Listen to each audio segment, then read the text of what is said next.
Ouais, choque-les, choque-les, choque-les. Ouais, voilà ce qu'ils me disent. Les entends parler et ils maîtrisent. J'arrête que pour rafler la mise. Petit pas sur la piste. Et le succès, je l'ai pisté. Vise que la place du premier. Fais monter la côté. Sur moi, tu mises gros. Tu connais déjà l'équipe. Ça criera au complot. Je prends le double, on est quitté. Je fais la magie des chiffres. La somme, je la triple. La concurrence, la dribble. Et le stade est en délire. Ça fait choquer. J'arrive pour tous les choquer. Toute la foule, elle est choquée. J'espère que t'es accroché. Gauche, droite, esquive rageux. Coach m'a rajouté du temps de jeu. Dans l'action, ouais, je me sens en feu. Je suis on fire. Je fais la différence au compteur. Money time, ça shoot sur le buzzer. Switch, je suis on fire.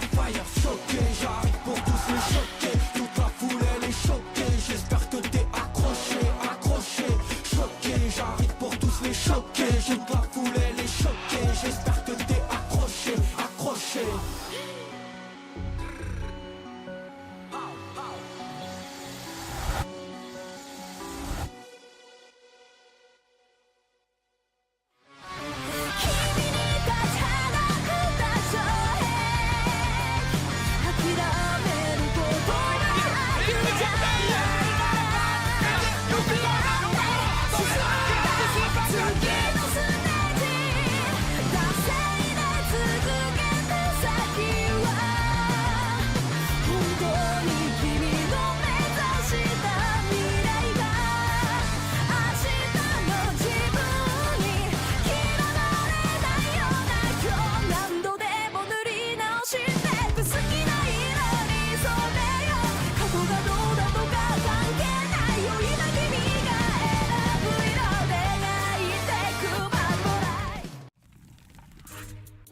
An entire league, 7 play days is what it takes to get to this point. It's playoffs here for the Japan League, and it's best of threes from here on out. Montreal is on the other side of this weekend. It is crazy to consider how quickly these teams can go from gods and best of ones to potentially their own downfall in this moment. But let's welcome you all into an incredible Japan League show. It should be a lot of fun, there's no doubt about it, and it's not just me joining you here today, it's the ever wonderful James Devmata Stewart. Hap, I'm not even going to try to pronounce your name, my friend, but it's wonderful to have you as well. Can I give it a go? Can I give it a go, Please, Hap, give and it a go.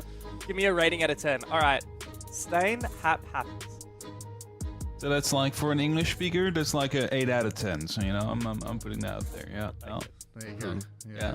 I think it would probably... No, I'm not even going to try and do it for me because I'm like the most Aussie person you'll probably get to ever try it. But Hap, obviously, you know, we've had 7 full play days of this league now. We have a good idea as to where all of these teams sit. And it's been competitive at the top, but the mid-pack has been... It's just been a mid-pack, I think is probably the best way of putting it. Yeah, there is some differences out there. The team that stood out most, though, is in that mid-pack Pentaforce, but not like because the fact that they, you know, surprised. It's more of they managed to get here with the worst round differential in the entire league. Crazy. And then you start wondering, like, you go, that was best of ones. You're going into best of 3 now. So you're going to be forced into even more uncomfortable maps. Like, what have they hit it? Like, do they still have something in the back pocket here that they can pull out against Kinotrope, who basically, I mean, are a solidified top 3 team at this point. What's crazy to me, Dev, is just on that graphic, like, -3 round differential for Kinotrope and Exist in 3rd and 4th place. I think this might be the only region I've ever seen, like, a 3rd place and down have all negative round differential. It's actually really insane. Yeah, this has just been such a close league. That's the crazy thing.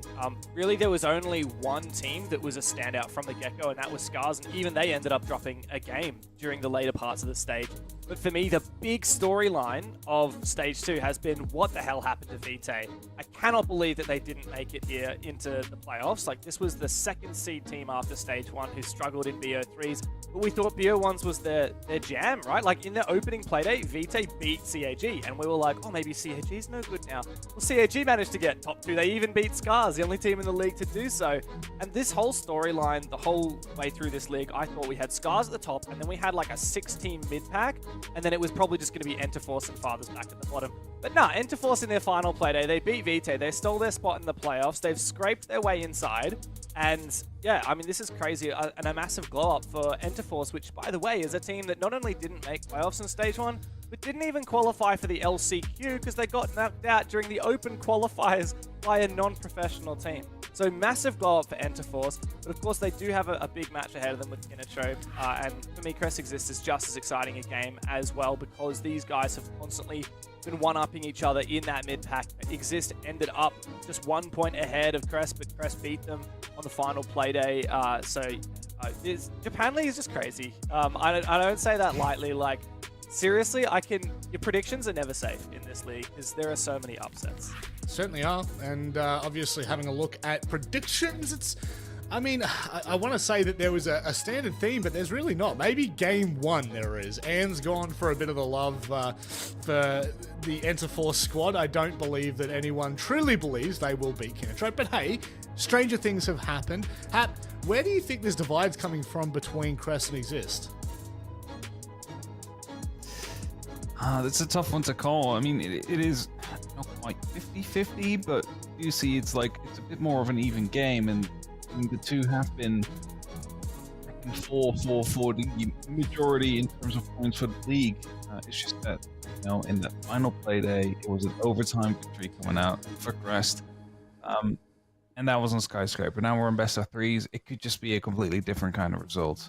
Hopefully it will be. Hopefully we will go the distance with that one, but it's time for us to turn our attention into the opening match of the playoffs here. 3rd versus 6th. It's David versus Goliath in such an early game. Enterforce with a lot of discussions around them at the moment, Dev. Most of them are, I don't want to say negative, that seems a bit harsh, but obviously coming into this, yes, they've had a quote-unquote glow-up, but it still isn't enough to beat a roster like this.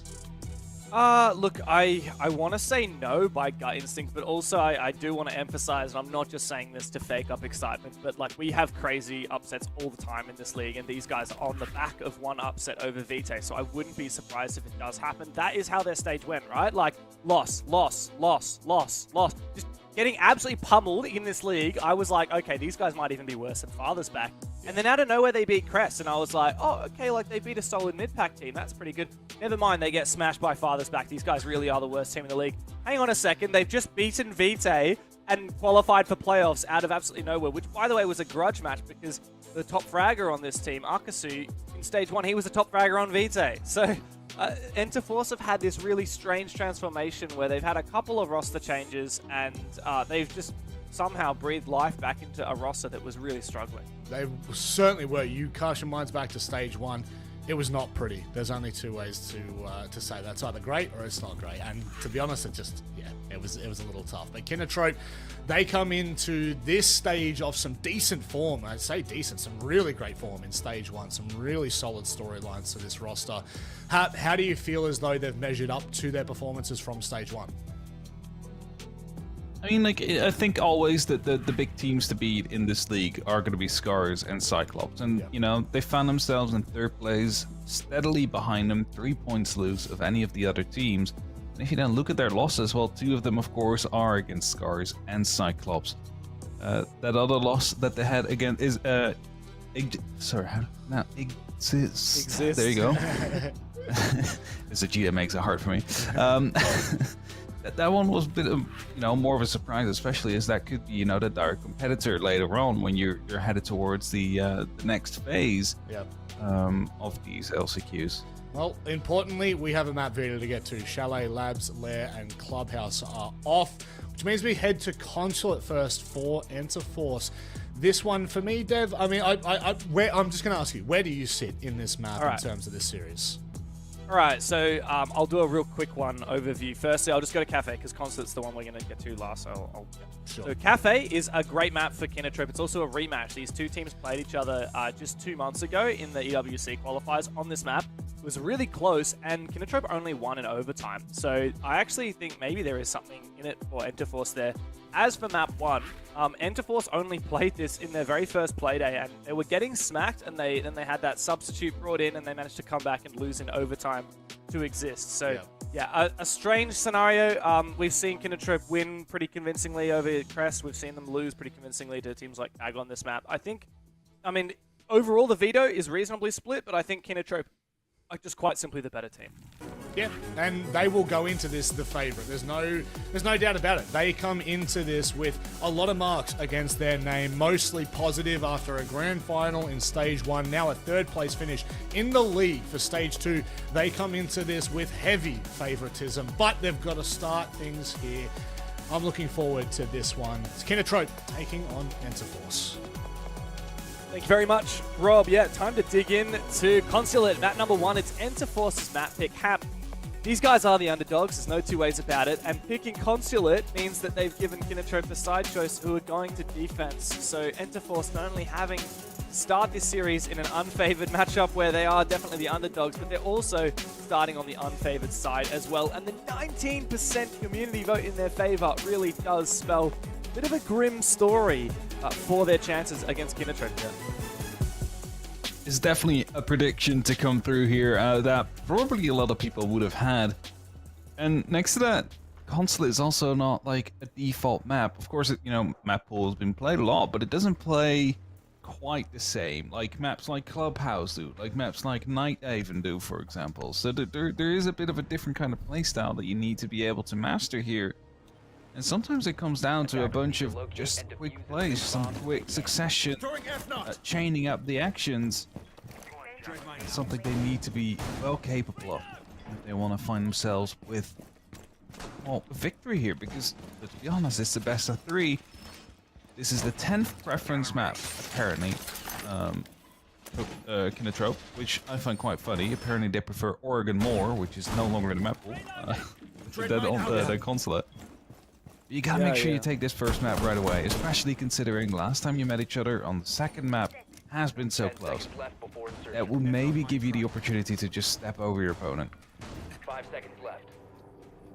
Yeah, looking at the numbers, in the last 6 months, Kinatrope have banned Consulate in 22 out of 25 vetoes they've participated in. That is a pretty crazy stat that lets you in on perhaps the fact that they are not keen on this map. But Enterforce have chosen to take it here, despite having not a ton of information on Kinatrope playing it.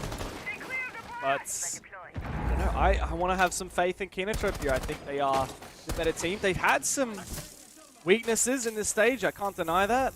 Here goes a bandit juggle from Carwell. Yeah, I don't know what the idea was there. Oh, there's a little Kiba barrier actually preventing any util from being thrown over the top there. That's nice. I like that from That's smart. And probably just went for the Selma. They didn't see anyone on it. They, saw there was no electrification, so worth a shot. Just lost the key on the back of it though, so not too great. Luckily, there's not too much heart breach you need to do on this map, so losing one isn't the end of the world. There's the entry to come through. Okamesh to drop down. That's going to be the Azami gun. No more regen on those Kiba barriers, which of course can be used to, well, basically turn the entire side into a maze. So quite an important pick first.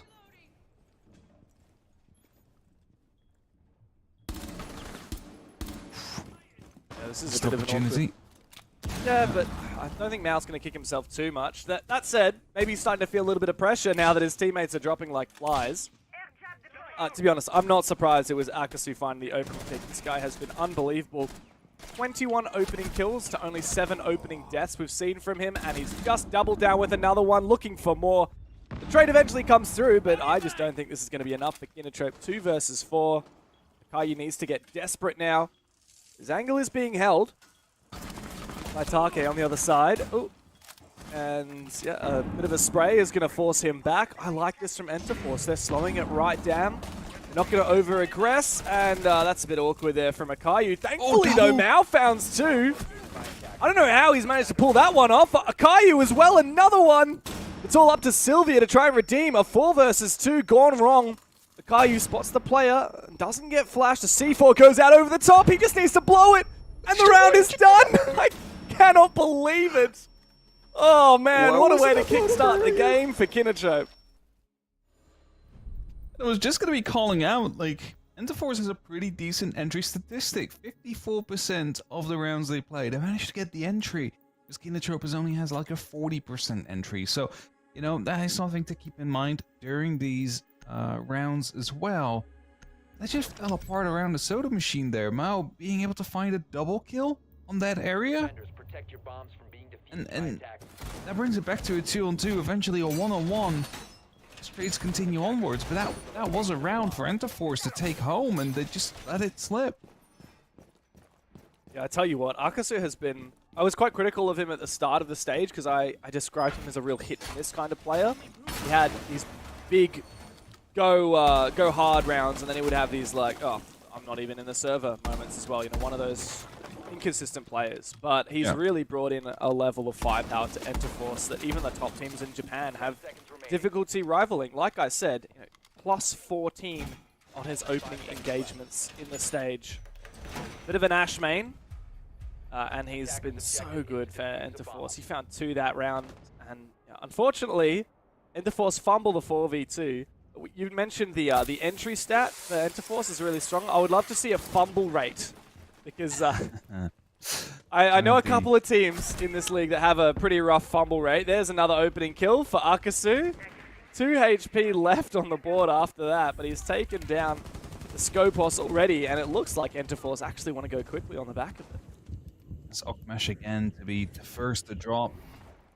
Instantly see Sylvia trying to push up yellow, using that nut. Of course, has received that little bit of a rework started the season, which means you can just keep it active at any given time if you're standing still. Now just recharging. Slowly creeping up the staircase, wanting to take that top floor control. Of course, we're all the way down in the basement, and that does still mean that you want to make sure that the top and middle floor, specifically that middle floor, is going to be clear, because that allows ramp for opening up. And that makes the entire garage almost unplayable for defenders due to the sheer amount of verticality that will be around. That's good with the breach already opened up. Gives you a real good opportunity to actually try and focus the plant. Just focus on strongholds, such as Pillar and Locker's Hallway. Make sure you're not being shut down from there.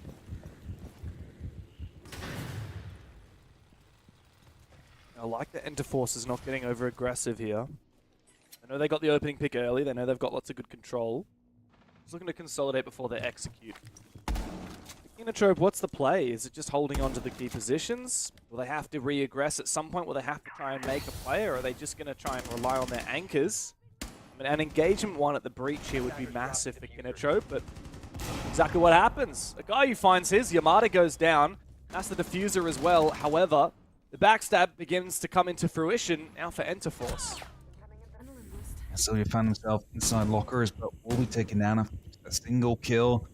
Okay, now coming in from the yellow stairs, hopes to do his best. Akusu coming in from bottom spiral, so trying to get in on a horizontal level, not actually the breach. That doesn't quite work out, but the trading opportunity is missed, however, as it's now Take with the diffuser on the site next to the bomb chassis.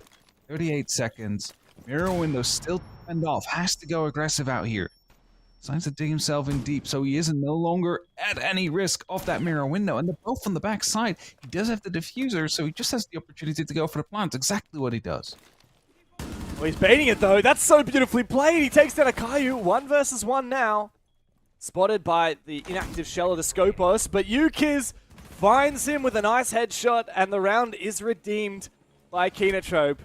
2-0 start on the defense. Neither round convincing, but messy. Definitely messy. That's a couple of words to go by. I mean, it was such a clean opening. Well, clean 2 HP left, but you got the kill. There was no trade coming through, so you have the man advantage. Breach opened up. Basically, the entirety of the verticality has been under control here. Have it? I would have whiffed that shot. Well, my shotgun would have just not registered. This was a baffling moment, though. At the moment the Solace ran out, they had no idea how I was pushing down Locker's hallway. Almost managed to escape with his life. I love that here in the Japan League we get the replays, the reactions with the audio of the players winning. I keep saying I wish I knew Japanese so I could understand what they're saying, but a lot of the time you just get the energy out of it. Kinotrope are one of the most energetic teams, if not the #1 most energetic team in this league. Okamesh always has a big smile on his face. Maybe less so now. Yeah. I mean, yes, he's died opening kill twice in a row, and yet you still see him with the big smile on his dial, and I do love that. Alright. Getting some shield play. Yamato trying to bring that in. I mean, I wouldn't say, you know, that's what's been lacking on their side. They get these entries, they get these openings. It's just kind of falling apart as soon as they hit the site. So maybe to be honest, the shield can be quite beneficial. Just having that little bit of a steady rock, just pushing through, making sure that you shepherd these players out of their key positions, push them into an uncomfortable area. See if you can get the kill from there on. The top floor is being roamed currently by Okamesh and Kawa.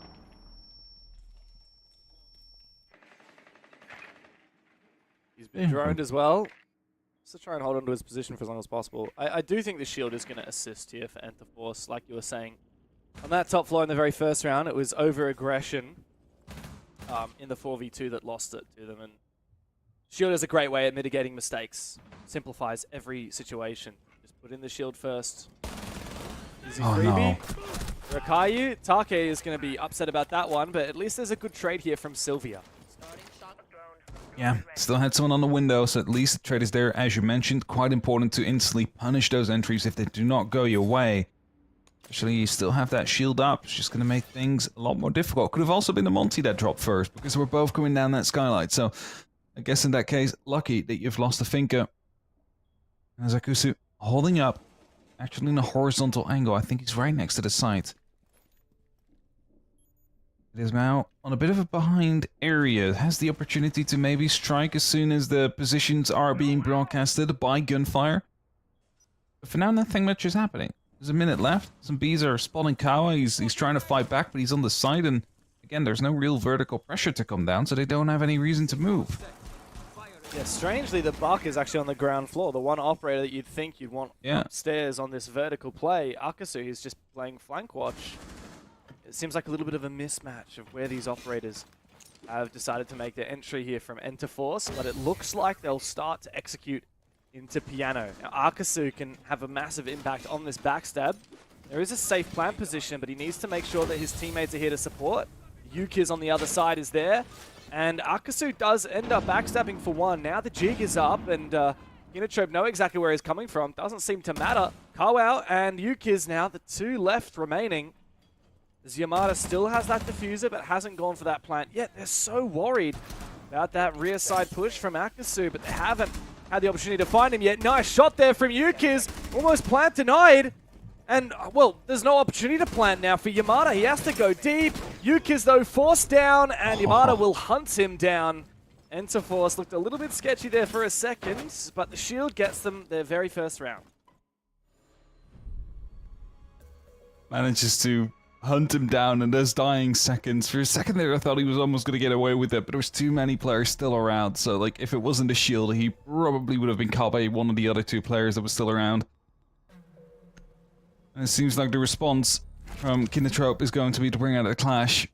You have the entry again. It's such an unfortunate way to lose a life early on.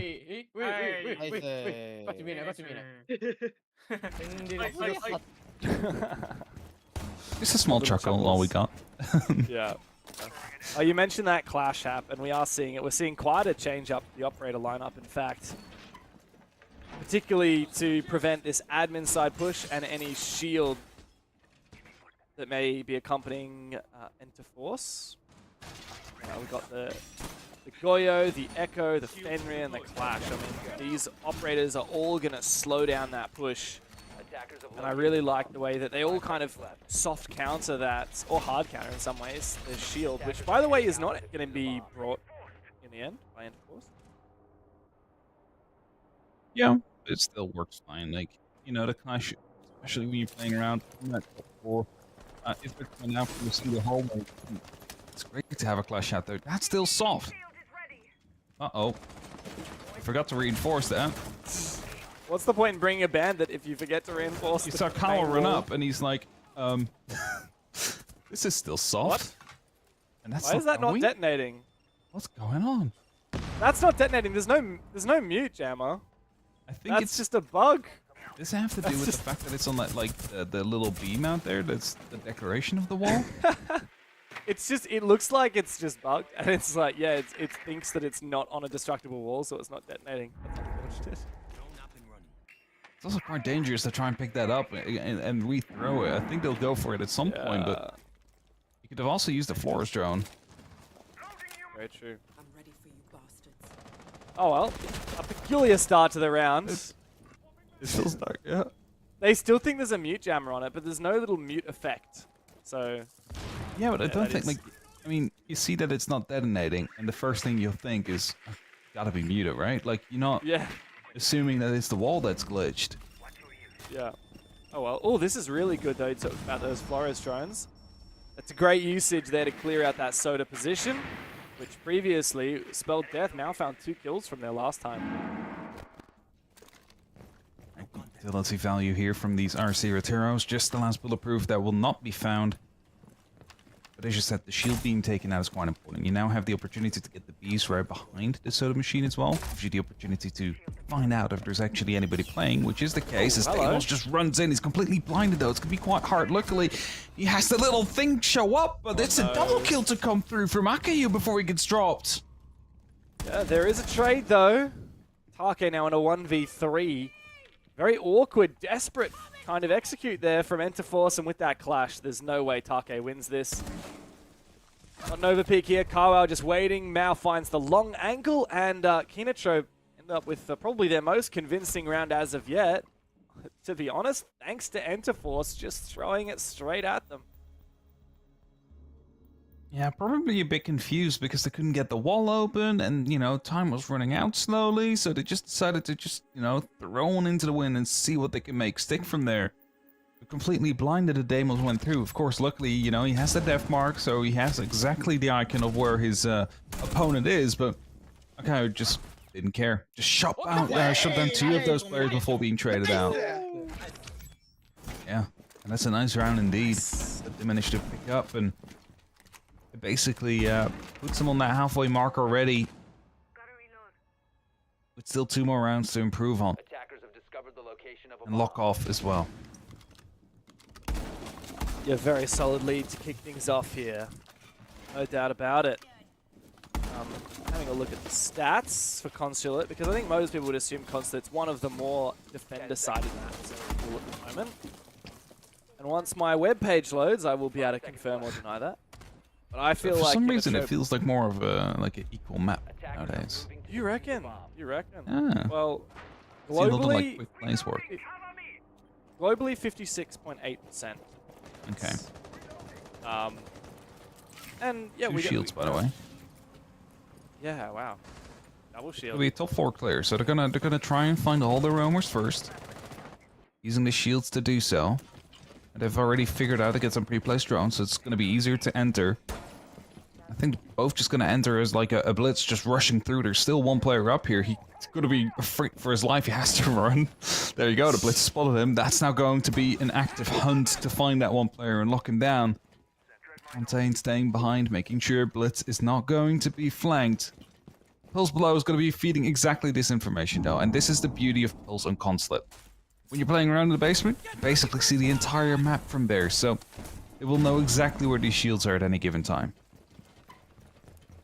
And what's more, the Blitz can also be spotted by that Solus as well. As long as Yeah, the shield is true. up, the electrical component to the flash can be spotted. Though these days, since you can't actually see what the gadget is on Solus, it could be a little bit confusing. You wouldn't necessarily know if it's a drone or a shield if it's quite some distance away. If it's walking around, you can make Yeah, a guess. but it could be a drone, right? But yeah, You're looking it's at it slightly from harder below the indeed. hat. Yeah. Oh well, here comes the breach though, and it looks like it will be successful. Meanwhile, the Monty is starting to pose a bit of a threat here from Yellow Stairs. The fact that they've used the keepers to basically lock him out, because you just don't want that Monty to be part of the equation right now, and this kind of forces them to go a bit scrappy, but the kill from the back is definitely not going to be helpful. Now you have 2 shields pushing in the Locker's hallway. The trade comes through. The Monty will be taken care of. The Blitz is gone as well as the plant is going to be attempted. Attackers have dropped 3-on-2 situation. Plant gets denied. Oh, it's- Only up to Vanish now. Where is he? He's just playing in the back, I think. Is he on site? Yeah, he is. He's walking through right now next to Pipes. He's tempted to go for a revive as well, but Okamesh will finish off Yamada, and, well, that's the end of the round. What looked to be promising from Enterforce ended up very poor indeed. Kinotrope just managed to withstand as the execute came on site, and they're just having a laugh about it. They cannot keep this smile off Okamesh's face. It's always good to see. You need to have your players in a good mood. As soon as they start like moping around, they're just gonna play worse, and everybody else is gonna play worse for that fact. So, having the one person in there that always smiles, always keeps the mood up, is just such a important player to have on the team.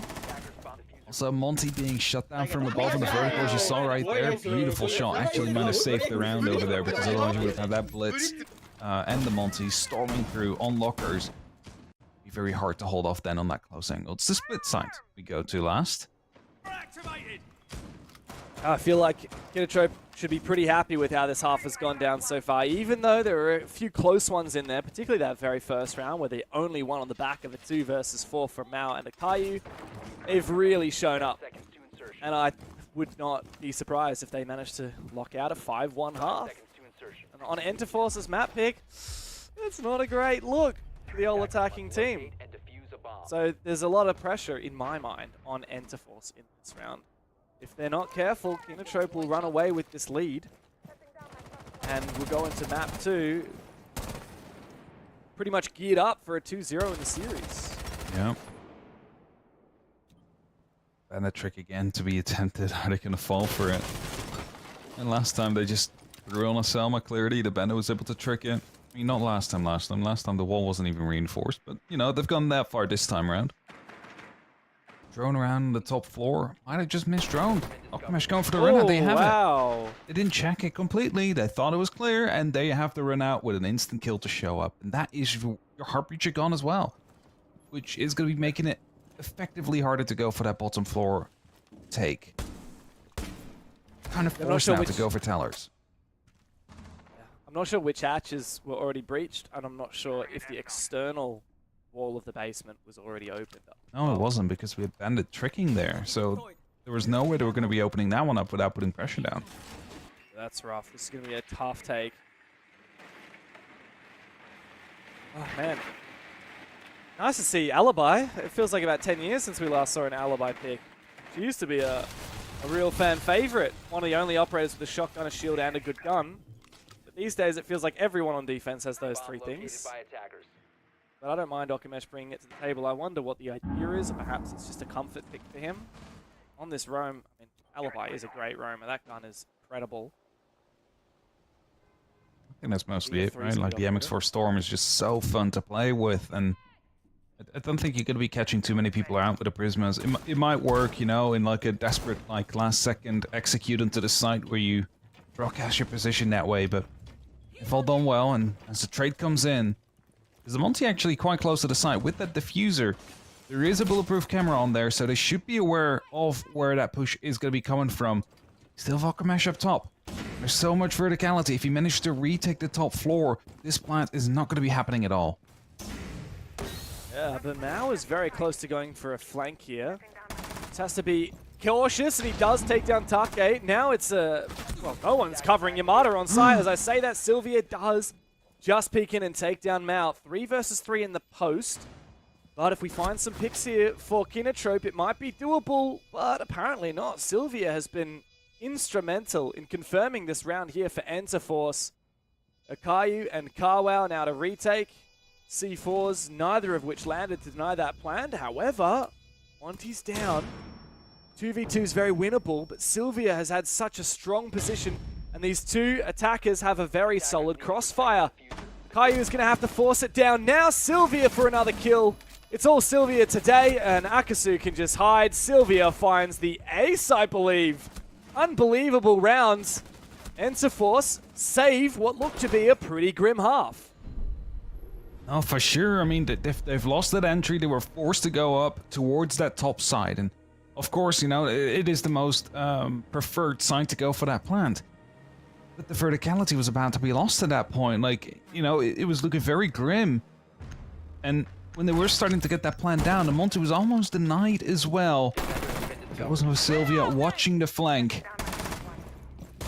The last second as well, I think he quite literally just went on that corner. manages to find that kill, Nice. finds the Hey, ace in the back of it. And that's a very important one. Location bomb.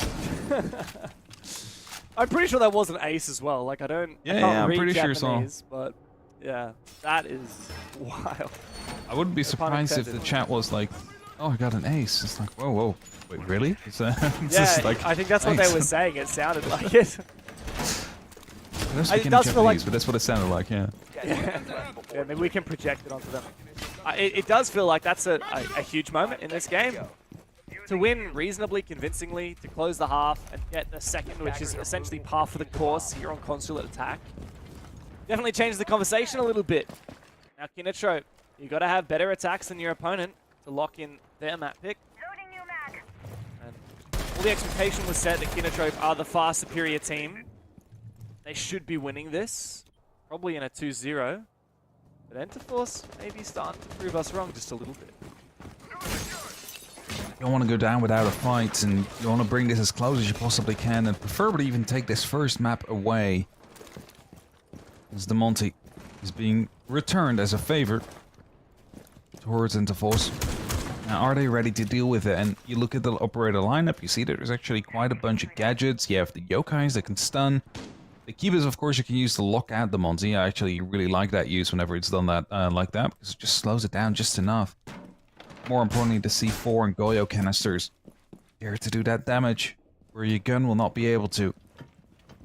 Zakayu is moving through, just clearing around that first floor steadily. The roamers on the bottom floor are the actual issue. There's two of them.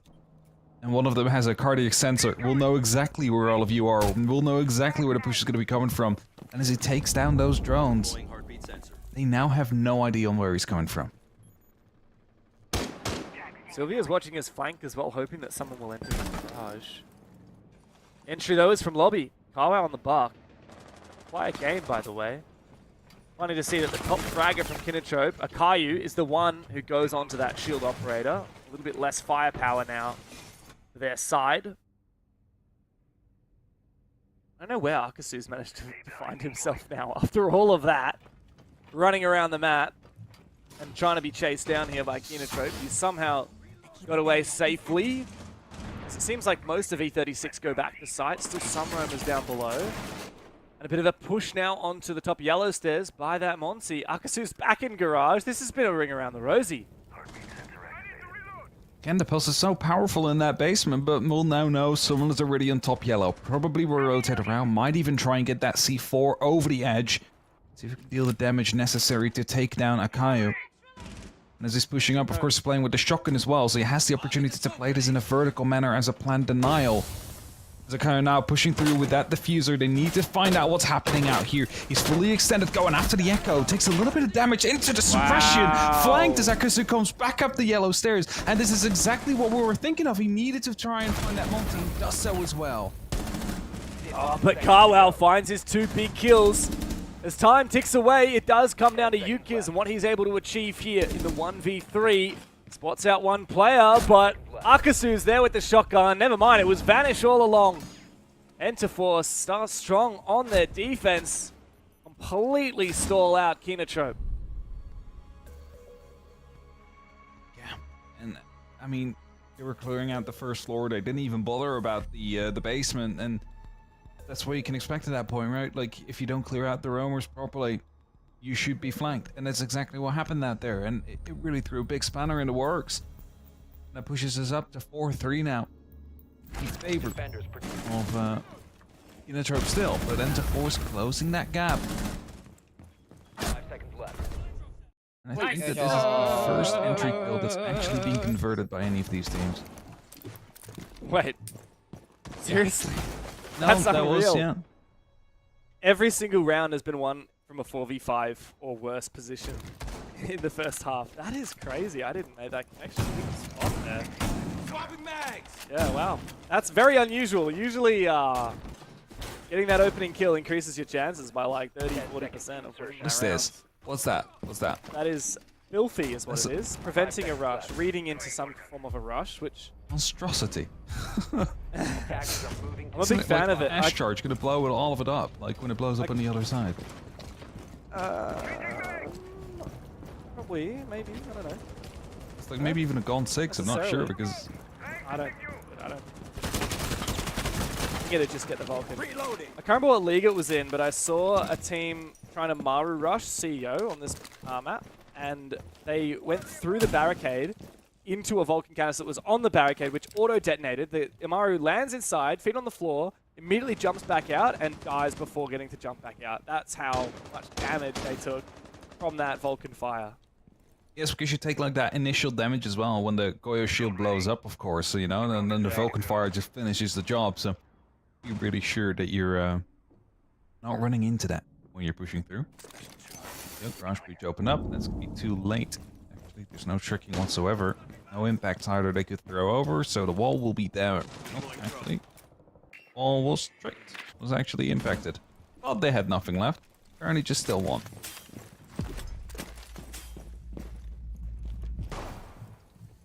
Amos pick here by Yukiz as he spots out Sylvia with the death mark. Thanks to that ace, Sylvia has run away with the scoreboard, 11 kills, the first in the server to hit double digits. Akasu still on this roam though, ooh, just managing to dodge a couple of players that were watching his position, mainly Yukiz. This has been a very aggressive and loose roam here from Akasu. He's so mobile, all over the map, all at once. Nitro not locking him down as of yet, but the death mark and that drone being shot will reveal some information. Sylvia goes down, and Akasu is forced back onto the site now. Kinotrope having made very good map control. There are still roamers, I believe, though, on the ground floor. I still have one or two around, but I believe they might have just been, you know, on the top of the staircases, so not really around in a prime roaming position, but having the opportunity to start moving out. Okamesh find yet another kill. It's going to be the castle off the board. Now into a 5v3. 45 seconds, verticalities being opened up. They have the hatch, they have the breach, they have a shield. They should be able to get inside and start planting. There's that one player around the kitchen that's being a bit of a nuisance. I believe that is Take playing around there. As they do find the one that is on side pillars, this must be a plant to go through. Maybe even Take will die before that plant is going to be finished. As he goes aggressive, we'll find one for his efforts. But the plant's now coming through. The Deimos with the Vendetta, finding that final kill. I don't even know what to say about that round. There were still roamers up alive there for Interforce. Kinotrope completely throttled them on site.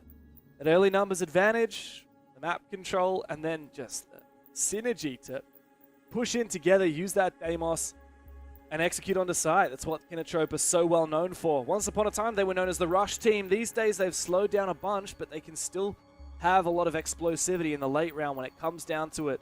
Measure twice, cut once, but that cut can be devastating. And now just 2 rounds away from stealing Interforce's map choice. Not really, like, really a steal because everybody, you know, kind of expects them to win, but a steal in the way that they picked it and unable to so far convert it, yes. It was a great roam clear, though, to some extent. The Deimos really being used to put some fear into the hearts of those roamers. A lot of verticality to be gained as well, and, you know, as no one was around on that top floor for a long while, it didn't feel as safe to play up there, and, you know, you found 2 of them on the back of the roam, or at least one, and the other was forced back into the site. At that point, all you have to do is just hold the staircases, and you just saw that there. They found 2 more kills from people swinging the staircases, which worked out well for them. Oh yeah. As we go over towards first floor. Yeah, Interforce are going to mix things up. Not going to try and retry the basement. Don't stick something if it ain't working. Not confident in that roam. Strangely enough, that Deimos really made them suffer. Yukiz has gone for it. Again. 10 seconds remaining. Repicks come out though. We see that shield make a reappearance here. No more fuse, but the Monty again, and I think this is going to be a solid way to map clear. Interforce. So these mute jammers might make it a little bit more comfortable against that Deimos. Nice way to get rid of those trackers quickly. Pulse makes a reappearance. The Mirror makes a debut for this half of Interforce. Now, how is Kinotrope going to try and take this? Looks like just at the moment, setting up aggression on that bottom floor, opening up The garage wall opening up this yellow door, or at least partially opening it up. Expect a top-down take here from CEO. Yeah. You kind of have to go top-down, right? Like, it is easier to go top-down than it is to go bottom-up. In these kind of ways, Akusu, he doesn't is get the this? first one on the first opportunity. Pistol goes out. How? The bait of kill. Where is everybody else? How? He gets the kill before he jumps back in. Shut down. God. Two people having to go on the upside-down rappel to try and find him that way, but that is your ace gone. That is painful. That's going to be making things a little bit harder. Luckily, you still have a Monty to walk through the door, but that is definitely not how you want to start off that round. No, but I gotta say, in terms of utility, in terms of fragging ability, I feel like Kinotrope have won that trade, especially as now Enterforce desperately try to over-aggress. Another pick found, and the Claymore to claim one as well. Sylvia on this top floor. Thankfully, Vanish's Deimos tracker was protected by that mute jammer. He goes and protects himself again for a brief moment. As the aggression comes through, the execute onto site. Vanish finds one. Sylvia upstairs has found his, but very low HP now. A 2 versus 2.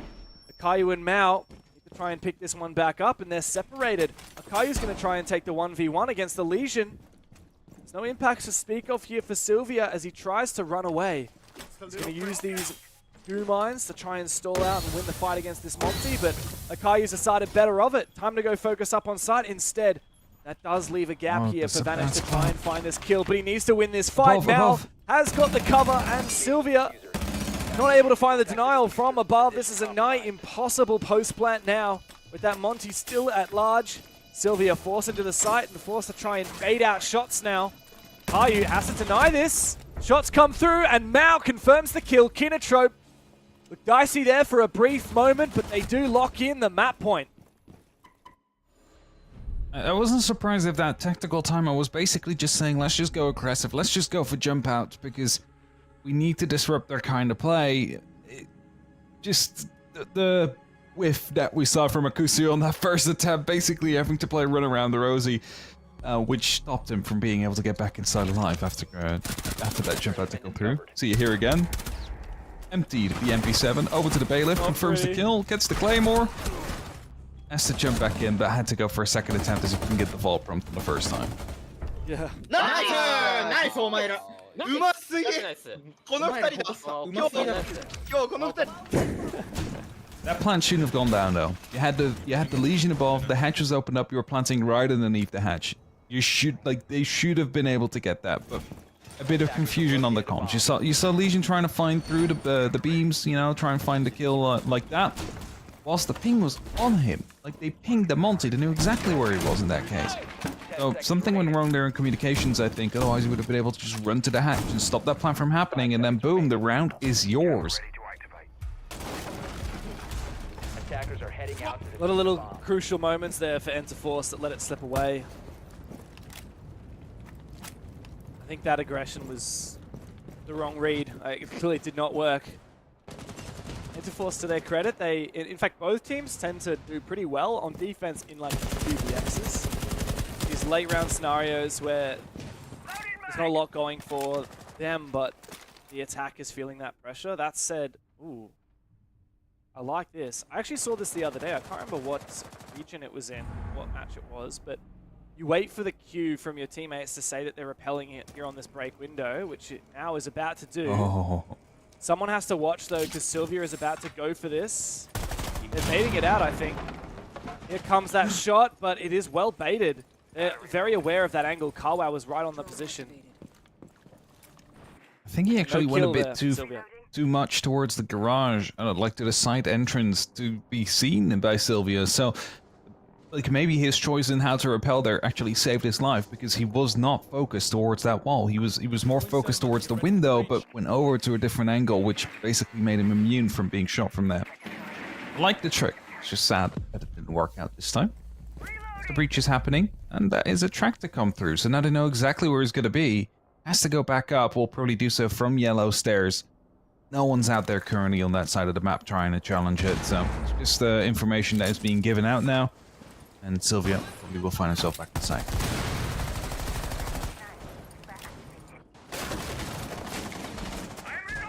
Marcus is going to forfeit his position at admin as well.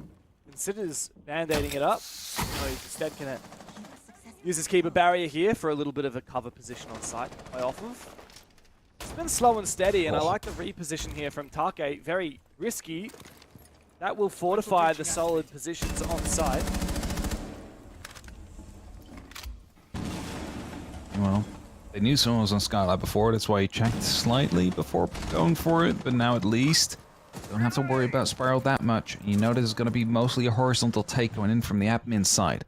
There's a slight rotation coming in though. I think one of them is going over towards yellow to try and wreak some havoc as soon as the rest of the team is trying to actually push through. Could also be Okamesh going for the breach itself to give it a bit of a, you know, a direct flank in that direction.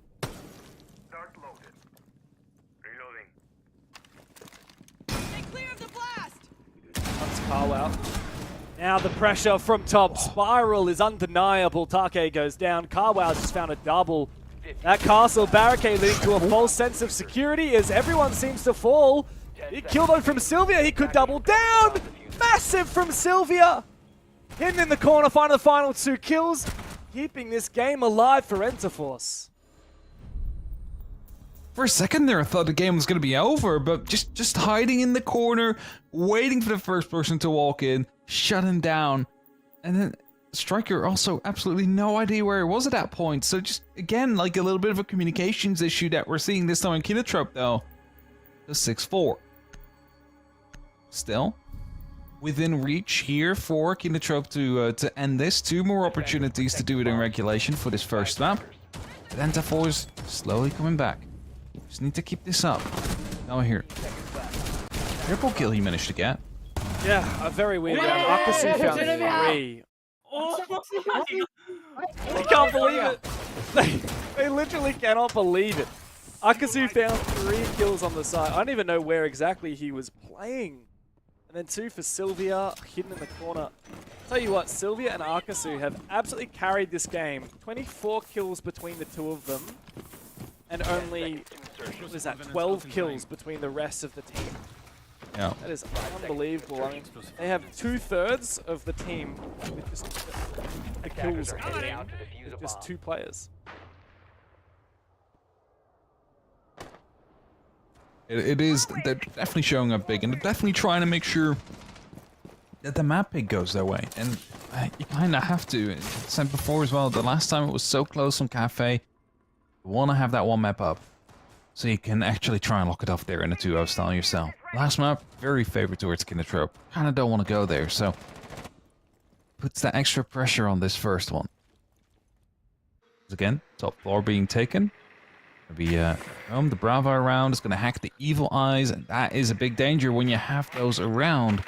Because those are going to be hacked quite quickly. I'm not quite sure. No, it doesn't seem to go for the serial laser gates, so those are going to stay in control. Of course, easily destroyed.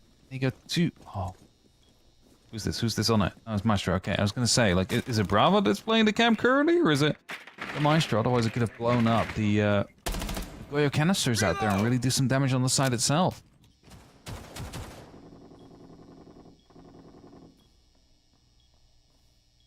Yeah, if the Brava can come through and hack this cam, it would be massive value. Brava is the best counter to Maestro, but you can see how constantly Vanish is watching for it, just watching that drone hole. In comes the Brava drone, and immediately he just zaps it. That was really well played. Very nice work there from Vanish to protect his very valuable utility. Had that one been taken down, I mean, there's no way the defense can destroy it. There's just so much info on site, you can burn all the Vulcan canisters. Kinotrope will have to think of another way to deal with it. Instant burn there on the serial laser gate, on the breach. Smoke canister utilized there by Kawa. As, where did it go down? No, it didn't. I thought he instantly threw it through, but where did the whole thing go? It somehow went through the gate. Okay, well, interesting.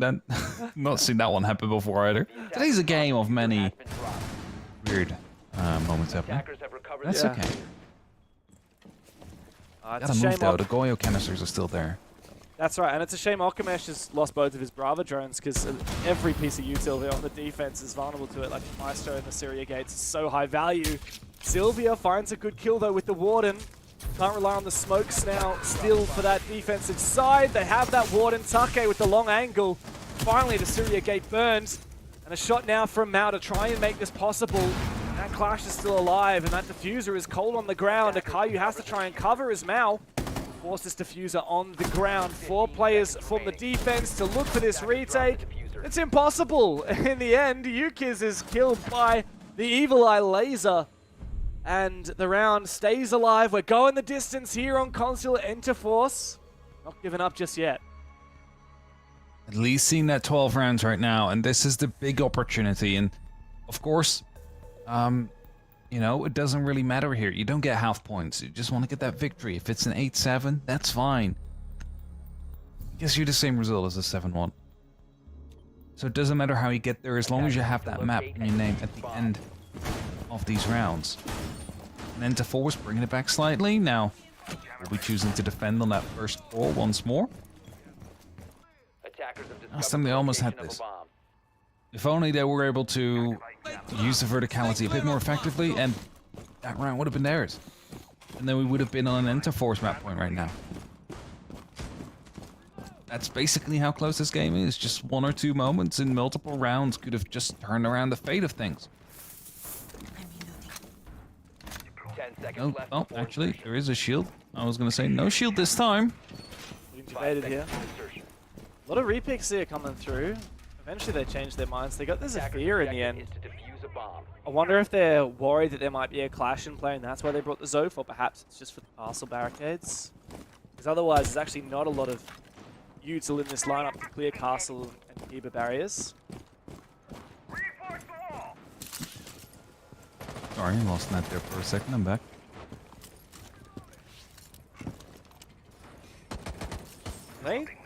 Are they going to go for a clear or are they going to go direct? Okay, a bit of a clear top 4, I think is what we're looking at. Take the whole of the top 4, in fact. Pretty aggressive over towards break. Man, Sylvia, you really don't want to get between him and the round win. So he will find you. Reload! This He's personal been a mission. mean killing machine today, this guy. It's made his personal mission to make sure that this map is going their way. You kind of hope that he doesn't run out of steam for the next map, though, because it would be a shame if you manage to drag this one just across the finish line, or rather, like, if this doesn't cross the finish line, you just don't have this in you anymore for the next map. You want him to continue. You want him to continue doing well here. Is Montagne starting to clear? To be opening up the door. And Sylvia with a bunch of keeper bearers is trying to hold off here, but the flashbang, the stuns, to make life a little bit more difficult for him. The trade does go their way though, as they get a double entry, but it's a 2-on-2 and a team kill to come in the middle of that as well. That is absolutely detrimental. And now the top floor starting to fall in control of Kinatrope. They're also watching for one of the flanks to come through. There was Vanish, who was attempting to go for a little peek outside, spotted a player out there. And now they know, okay, 2 upstairs, 1 outside. We gotta pick our fights wisely. Seemingly is information on the bomb site, so should this come down to a late plant in the late round, Take will likely try and go for that C4, which is why he's staying in the basement. Kinatrope have to make sure to address the top floor, address the basement, and guarantee they can get a plant down. They've spotted Kapkan traps as well. If this comes down to a mad dash into sight, they've seen all of the Kapkan traps. There's 2 on the door immediately to Montaigne's left. I'm not sure if he saw them as of yet. He better have. C4 pre-placed. There are the Kapkan traps. Okay. There's a C4 pre-ripped and already placed on the floor here in Piano. Needs to try and cross into a viable plant position. This is what a C4 is. Underneath this piano. As soon as he starts planting here, that's just gonna get blown up. I think he might be in a safe enough position though, because he's on part of the marble flooring. I don't think he's going to be vulnerable to that C4. As immediately the push must come through. The C4 misses, but kill from Akasu as he goes for a big flank, dropping now through the smoke. It's a 1v3 for Akayu. He finds nothing. Akasu has come through and saved the round in the final moments to send us into OT. Controller was necessary in OT, it is going to be. So, Interforce, huge comeback from their side as they managed to bring a 6-6. They were quite literally just knocking against all of it the entire time, and Kinatrope now calling out the timeout. realizing that this might have gone on longer than they should have let it go on. Yeah, man. It really has.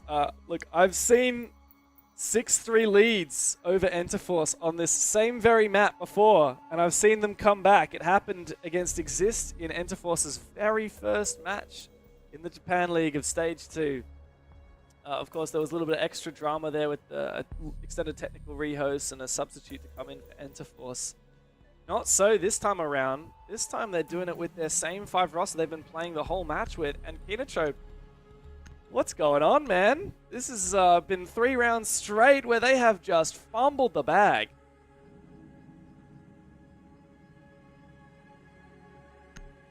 Now, this is their 10th reference match. Top roam clear was quite efficient, especially the team that helped with that. I was for a second afraid that Nitro Cell was going to kill the Monty if he decided to plant in the exact same place as he did the last time they were attacking that. Bomb located by attackers. And just from the top floor, just the double kill to come through and locking out the Monty all by himself. Saving around. Chef's kiss mode. That's what happens when you basically lose that top floor control. So much verticality out there. It's so strong. You need to control it. Like, you cannot just take it and then abandon it. Not holding the staircases, not having any information up there. Because if they had a drone, they would have known that that was about to happen. And they would have been able to act to it. And they didn't do that. So that lets me know that there was no information out there. Yeah, this has been a weird game, Hap. I'm going to be real with you. This has been a strange one. It's been scrappy. It's been hard to read. Mid-round, we've seen teams go from 4 versus 2 advantageous position to struggling to convert. And in this defender-sided matchup, Enterforce now decisively have the advantage as we go into overtime with them on that defensive side, having just won 3 rounds back-to-back. Breaching! This next round is going to be quite crucial again. Whoever picks this one up is going to put the pressure on the other team. Chef Kinotrope managed to find it. It's the pressure onto Enterforce, knowing that, you know, they've won 4 defensive rounds before. Bit of a wonder there. How did that blow up suddenly? Where is that Twitch drone? Trying to find it. It's not going to be down on the ground. It's actually up high near the ceiling. And that is going to be such a big information feeder. Well. Yeah. What do you say? It's a zero cam as well. Not Yeah, zero cam. Sorry, yeah. Which is not a very common pick. Here comes the finger boost. Is this an executed? Indeed it is. Straight in on the top floor. Okamesh to find the kill. Surely, no, he's being toyed with. Vanish gets him. How do you 1v1 the Blitz while blind? Oh, Vanish has just vanished from this round. Now Take, 1 HP, trying to get himself back into position, but Kinotrope have collapsed. They might have lost the Blitz. They find everything else. Vanish now has to be the hero of the round. He only finds 2. Kinotrope storm the site and finally get themselves back onto match point. Oh, like, when you find the Blitz that early on in that way and losing around afterwards, just gutting, but like the Blitz, he didn't even have to flash. He could have just meleeed. Would have been fine. Like, it back turned towards him. There was no response going to be anyway.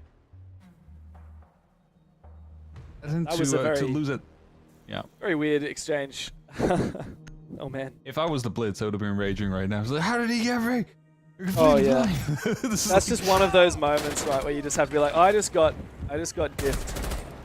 I just got like hip fire, headshot up by an SMG-11 by a dude that's blind. Like, that's what happened out there. That's the energy we need from these guys. I was having a look back at the stats, Hap, and in 5 of the 6 rounds Enterforce has won, at least one player has gotten a 3K or a 5K. So it feels like Enterforce can only win if Sylvia, Vanish, or Akasu puts the entire team on their back. 10 seconds insertion. Which, by the way, they're 3 players, 13 kills, 15 kills, 14 kills. Take and Yamada have 6 kills combined, less than half of any one of their teammates. Attackers are heading out to defuse. Sometimes you just need to have a couple players pop off, and this is definitely what's happening out here. Like, on the other side, it's only, you know, I mean, we have a 13 and a 14 on there as well, so we have 5 players just doing some incredible work right now. just a bit more balanced. Masada Kinatrop. This is gonna get tricked if you try and open this one up. Surely they're not falling for it again. Oh, there you go. Early placement. Now they need to try and clear it out. Do they have anything? They have a grenade. Not sure if that reaches. Impact EMP. There you go. But there is another opportunity to trick. No, not taken. Wall has been opened up. And they opened up from below as well. So great on them for doing that. Actually forcing out the Bandit from being able to trick. In the small details, but it helps in the overall picture. It's been a hell of a long time since we last saw Interforce attack. And they didn't have to do it many times into this clash. The one time they did, it was a bit of a disaster. Octamesh on that clash is a dangerous and frustrating opposition. This top floor, I mean, this is a bomb site that Interforce did not have any success on at all. Both times they attacked it, they were pretty roughly taken out. Very first round. Remember, to the very first round of this match, Interforce established a 4 versus 2 and then fumbled to Mao and Akayu. Let's hope that they don't let that happen again, as the Roteros are just coming out and clearing this utility. Nice and thorough job. I like it.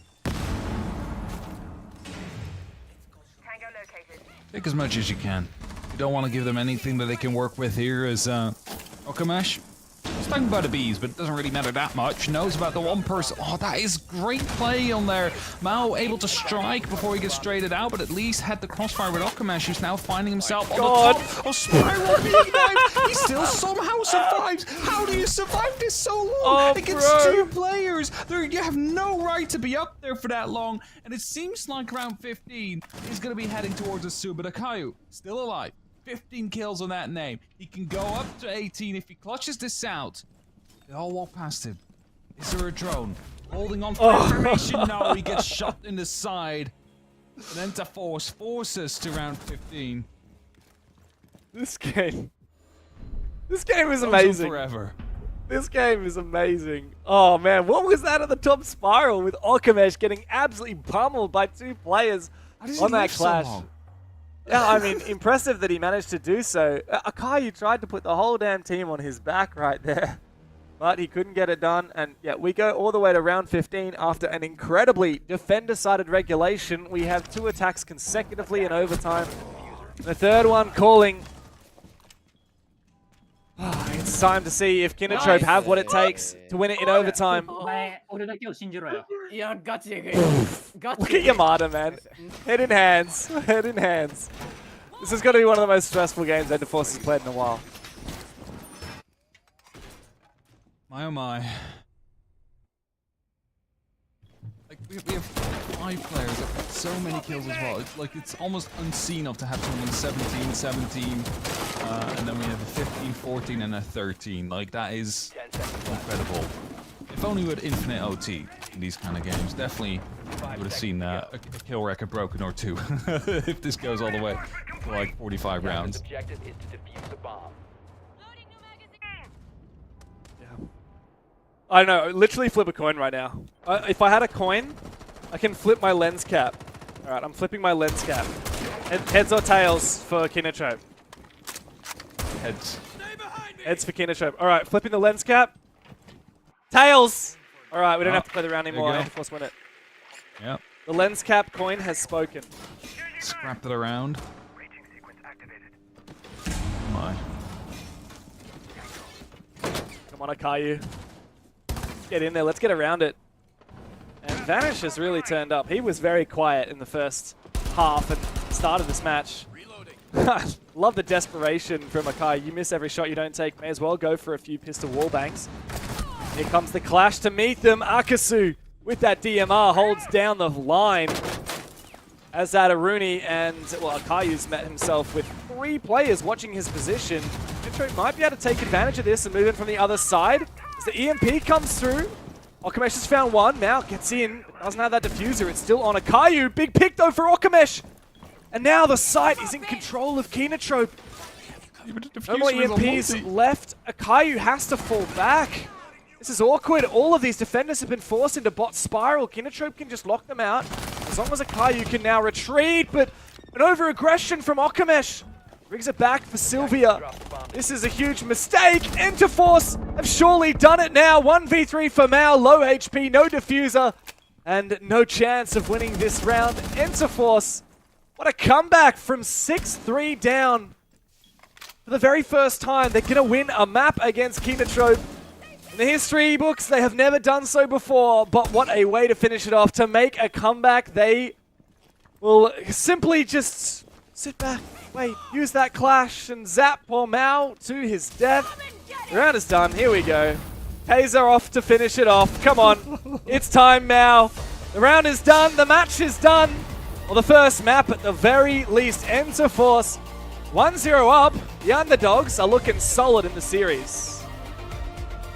They definitely are. They find themselves with that 8-7 victory. For a second there, that was going to be a real sketchy moment for defenders holding up the Lone Montaigne as the site was captured by Kinotrope. However, the one big issue, Monty had the diffuser, so they were forced to try and go and help him out. That's where it fell apart, and it's where Interforce was able to secure themselves that victory. 8-7 on this first map, and we mentioned it, they need to get this first if they want to lock it off, because otherwise it was looking to be a Kinotrope matchup. Well, there you go. Yeah. Map is Well, theirs. for a team that didn't even make the LCQs in Stage 1, they're now 1-0 up in the series here in the quarterfinals of the Japan League in Stage 2. Unbelievable match from these guys, but of course there's still more to play Map 2 coming up after this.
Well, Antiforce have done what I thought was the unthinkable. They came from 6-3 down and have taken map 1. Now, look, we can say what we want about Consulate. You know, we can kind of look at the defensive side of it in regulation, but Dev, it just kind of all got flipped on its head. The whole storyline of this series is now up for debate. Yeah, I don't know what to say about that game. That was a weird game. There were a lot of unwinnable rounds that got won by the losing team. There were a lot of 2v4s. I honestly don't know what's going on with Interforce, but they have 3 players who just absolutely turned it on to another level today. Akasu, we kind of expect that from. Sylvia, I know Pengu was hyping him up in the previous playdays. He played out of his bloody mind today. And Vanish as well, a guy that we very rarely talk about. He had 2 massive 3Ks. All 3 of those players ended up on double digits, you know. Yep. Akasu and Sylvia on 18 kills each with a 2.0 KD. Akasu 6-0 on the entry. These guys were just untouchable at some points, which is funny because it really did feel like Kinotrope was the better team for the majority of this game. Absolutely. And it wasn't even just defense diff. Like, the overtime was actually attack favored. Yeah, and that in itself, that's a whole talking point that I really want to get into, but with limited time, it's kind of hard to. I think what I find most interesting about like how this game has actually unfolded, Enterforce had 2 players on less than 5 kills, but both of them still held above a 60% cost. So like, although they might not have had what people would stereotypically look at as an impact, they still held firm. Okay, it's not showing it here. Great, love that. Love misinformation from me. Unfortunately, we get it from the exact same source, but for somehow I have different results. But at the end of the day, I am genuinely surprised. One, to see Enterforce kind of push Kinotrope in this capacity. You're down 6-3. I know we've seen this storyline play out before, but the fact that we have seen them stay firm, stay true to their own map pick, that's huge for this series now, Hap, as we move on to Cafe, which, I mean, I have some thoughts about, but where do you think this ends? It was close before, and if so this is what I said again to James as well on the previous map. If those players manage to keep, you know, the kind of pace that they're playing with right now, they definitely have a big opportunity of locking off Cafe. Even on regulation, 18 kills, 14 kills. That is insane amounts of numbers. If you can continue putting those up on the board, Kinotrope just didn't have a way to deal with them. They even brought shields. They still managed to be shot through those. So, yeah, I mean, this could be a 2-0 if they manage to have still gas in the tank. Dev, it's an interesting one for Kinotrope, isn't it? Yeah, I think that's wrong. Yeah, I don't reckon this is going to be a 2-0. Enterforce, you know, 4th preference. I don't know exactly how that's calculated by our production team, but yeah, I would probably dispute that. I think it's probably a little bit lower than a 4th preference map for Enterforce. They have played a couple of times in the last couple of months. They've only won it once, and it was against a team called Realize, and they subsequently lost it to that same team. Last time these guys met in the server in a BO3, Kinotrope won on Cafe. I think they're going to win here again, and I think we're going to go to the distance and see Skyscraper. Well, that's what it's going to need. We need Kinotrope to come out with a victory. A 7-8 loss on Consulate now leaves them down in the quarterfinal, which we never thought we would say. But it is time for us to get underway with this one. I'm excited to see what Kinotrope have in the bank. Oh, surely that's flipped. Hap, surely that's flipped. Surely Enterforce don't come in as the favoured team here. But it is time for us to get underway with Cafe nevertheless. We need to see Kinotrope bounce back after an unfortunate map 1 for them. Enterforce definitely head in with the momentum. Thank you, Rob. Yes, I don't know how to spin this other than this has already been a big upset. Enterforce have never beaten Kinotrope on any map ever before. In the 4 or 5 times that they've met in the server, Kinotrope have got the best of them in every single instance, and it's been not very close every single time. So Enterforce have already done the unthinkable by taking the first map, albeit in overtime. We now move on to Kinotrope's map pick, and it doesn't get any easier from here on out for Enterforce. They really need to just lock in here and try and get it done in 2. If not, Skyscraper will be falling. My oh my. What a dangerous position they're in right now. And then that's just how you have to put it, because those 3 players are absolutely on fire. How are you going to shut them down? And to some extent, Console plays, I wouldn't say the same as Cafe does, but it does have like similar amounts of verticality to it. You know, with a lot of repels. So, they managed to play the same kind of game and just managed to get Sylvia and Akusu, and, you know, into the same kind of positions where they just have the opportunity to pop off. Unitrub needs to be ready for that.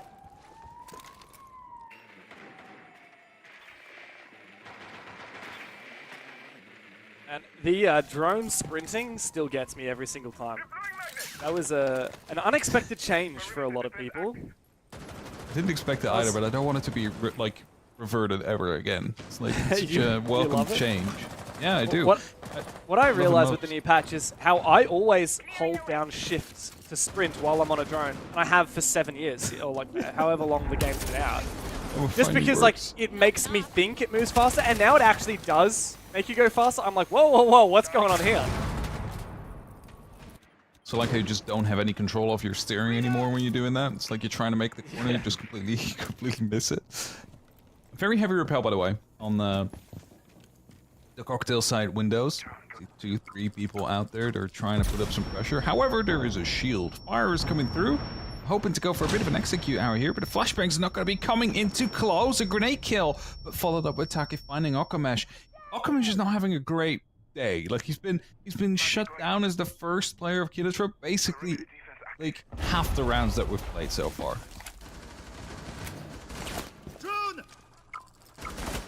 At least there's still control here from Sylvia in Piano despite playing from player down.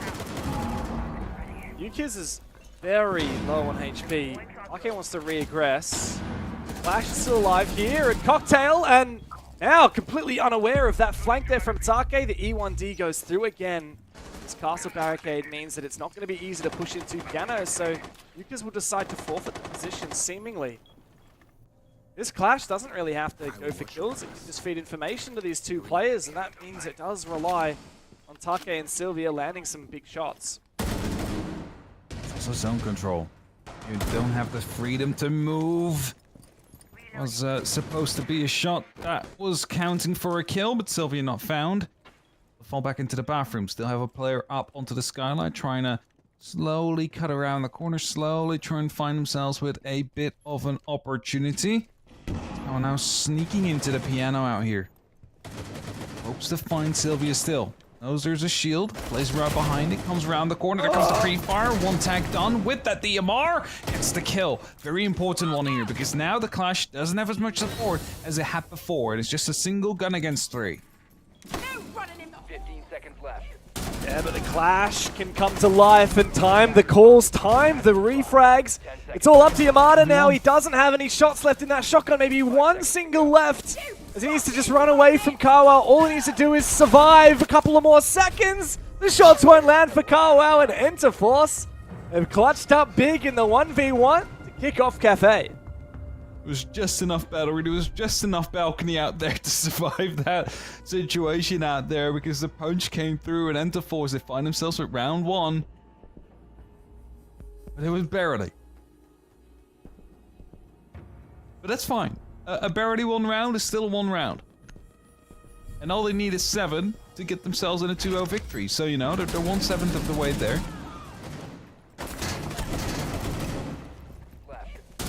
Sylvia trying to go aggressive, but his own shield working against him there. Nice. I just love these reactions. Every single time. That bulletproof is easy to kill. Where was it? Yeah, you put it on the table. So it's like it was in the restaurant area. So you put it on the dining table, but not on the wall, which means that like, You can you shoot it from anywhere. Yeah. Maybe the idea is that it's hard to see. Maybe. I do love that you can put bulletproof cameras on the ground Everywhere. and on flat surfaces. Yeah, not just on walls. And we just need a ladder operator so we can put it on the ceiling. What about a jetpack operator? I don't know. Would that work? Like, I guess, you know, Just- it would be nice have you if you seen could go out Astro from pillar Boy? instantly to, you know, top floor, but Yeah. maybe a rework for one of the operators, who knows? Next season. Yeah. Either way. Drones finding some slight information, of course, are playing down in the ground floor. Means that the top-down clear is most likely going to be happening. Deathmark's coming in as well, trying to find that Legion. He's fighting himself a way out, gets himself back into VIP. Not exactly where he was, but he put a bit of a fight up against that garage door and able to survive on the back of that. And right now, you know, the entire first floor being gathered, being controlled. Soon verticality will start opening up as well, and that is when it becomes most difficult to hold onto the site.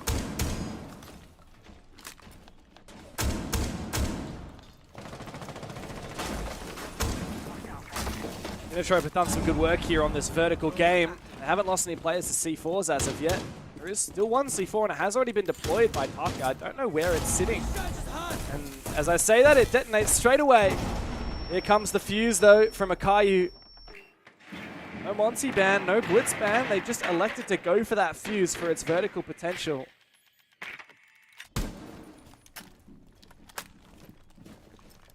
So wait to clear out all the utility, of course, that's out there. That's a great drone, knows exactly where one of them is.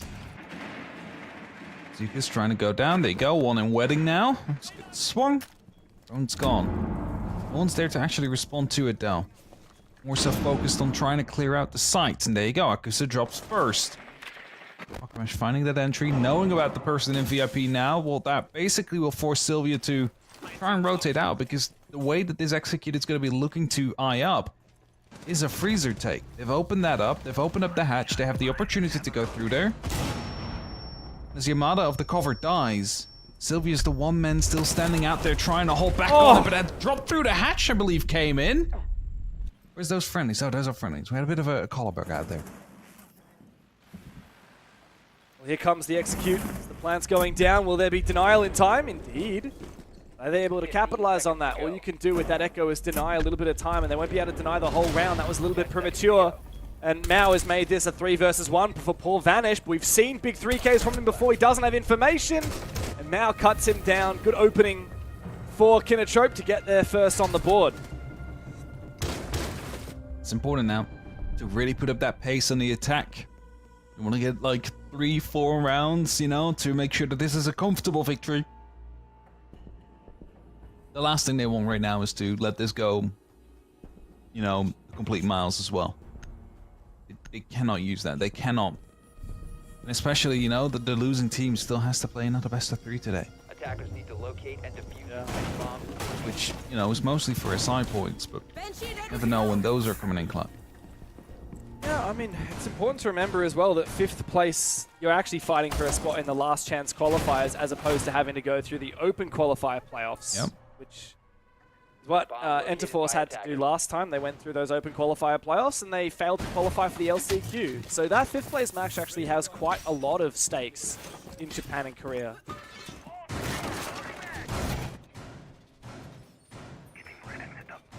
Seconds remaining. It's just a rough day, especially for like the team that comes in the second final. Attackers are moving to Having to lose and then instantly back-to-back, just go for that 5th place decider match. Some teams prefer it, you know, because you've had the warm-up of the first game and no cooldown whatsoever. Some others are as well, like, just don't have any time to get your mindset basically changed out to the other team. Stay close to me. This is a sight to see. That attempted spawn peek there from Akasu. He's a smoke spawn peeking. That's what you expect from the Akasu show. He doesn't overextend. Good move. Target detected. What the intention is here from Kinnetrope. Very rarely do you actually see teams execute entirely from the snow No balcony. vertical. Yeah, Yeah, you really ideally Just the do jump need out. to contest the top floor. The jump out could be big here from Akasu. He's a smoke, so he's only got a small magazine. He's up against 3 players. He's got high value util that you don't want to lose. Doesn't execute though? Yeah, they're straight into sight and they're going deep for it as well. Caillou now going to try and force his plant down, waiting for a teammate. And the flashes will seemingly cover. Akasu has found one. That was the backstab from Okamesh, but Akasu now has to rotate. Yamada has fallen on that top floor. Good trade from Sylvia. But this is not going to be enough, especially with that Monty still alive and well. It should be a very solid post-plant position for Kinatrope. Now is also getting himself upstairs and taking one down. Easy lockout for him and Yukiz. And Kinatrope managed to do the bare minimum required to execute onto reading. It's what I was saying as well. There was no verticality. Like they were playing with 3 people up on Cocktail Balk. There was no verticality, so the Monty could quite literally just walk into the site, pick a nice spot to plant, go for it. And there's nothing they could do to stop it. And, you know, at the same time, you have the Grim, you have the flashbangs coming in from the skyline. Actually trying to find some of those kills quite effectively, and it just results in the top floor completely crumbling down. Whilst the plant's already down on the ground floor. Nice. And again, like, when you're playing Cocktail Balcony and you're playing Reading, one of the first things you are supposed to do, and you probably agree with me on that, is to make those vertical holes for at least the Reading door, so they cannot walk in for free.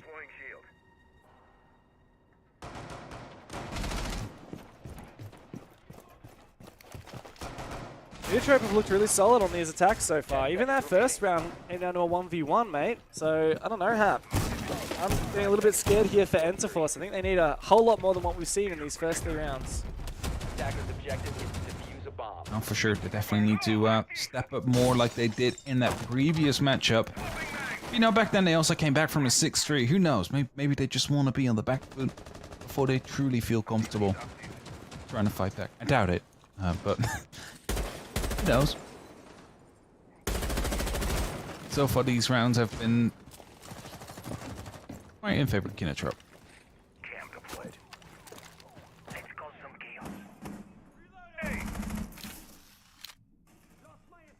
Oh. I don't mind the 0 pick.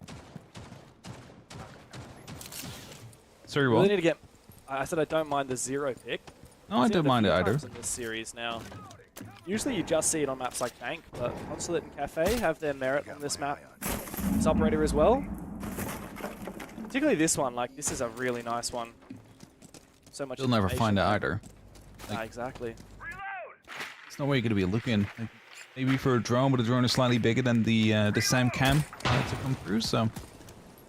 And Gone 6 as well to open up the cancel barricade. That was slightly problematic the last time around. They can really rotate over towards Piano. Now they have the opportunity to. The Monty dropped inside of red as well, so start the shepherding. You see the slight fallback, slight repositioning of utility. Sylvia will be the first to drop. Hasn't had the same impact as they had in that last game. They're just trying to take control now of the complete top floor, not bothering whatsoever the first or second floors. There's a slight bit of verticality there, and you see the Monty worrying. It's like, is there someone below that? Isn't the case, of course. I mean, flashbangs coming through, have the opportunity to push Pixel now.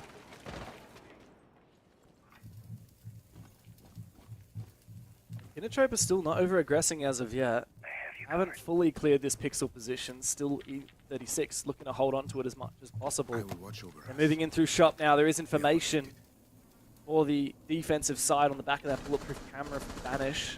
Sylvia's on while dead. What is Yamada doing there? Thrown underneath. Oh, this is aggressive from Take. You're not going to achieve a lot here against a Monty. He wants to dash back again. Howow's being held at bay.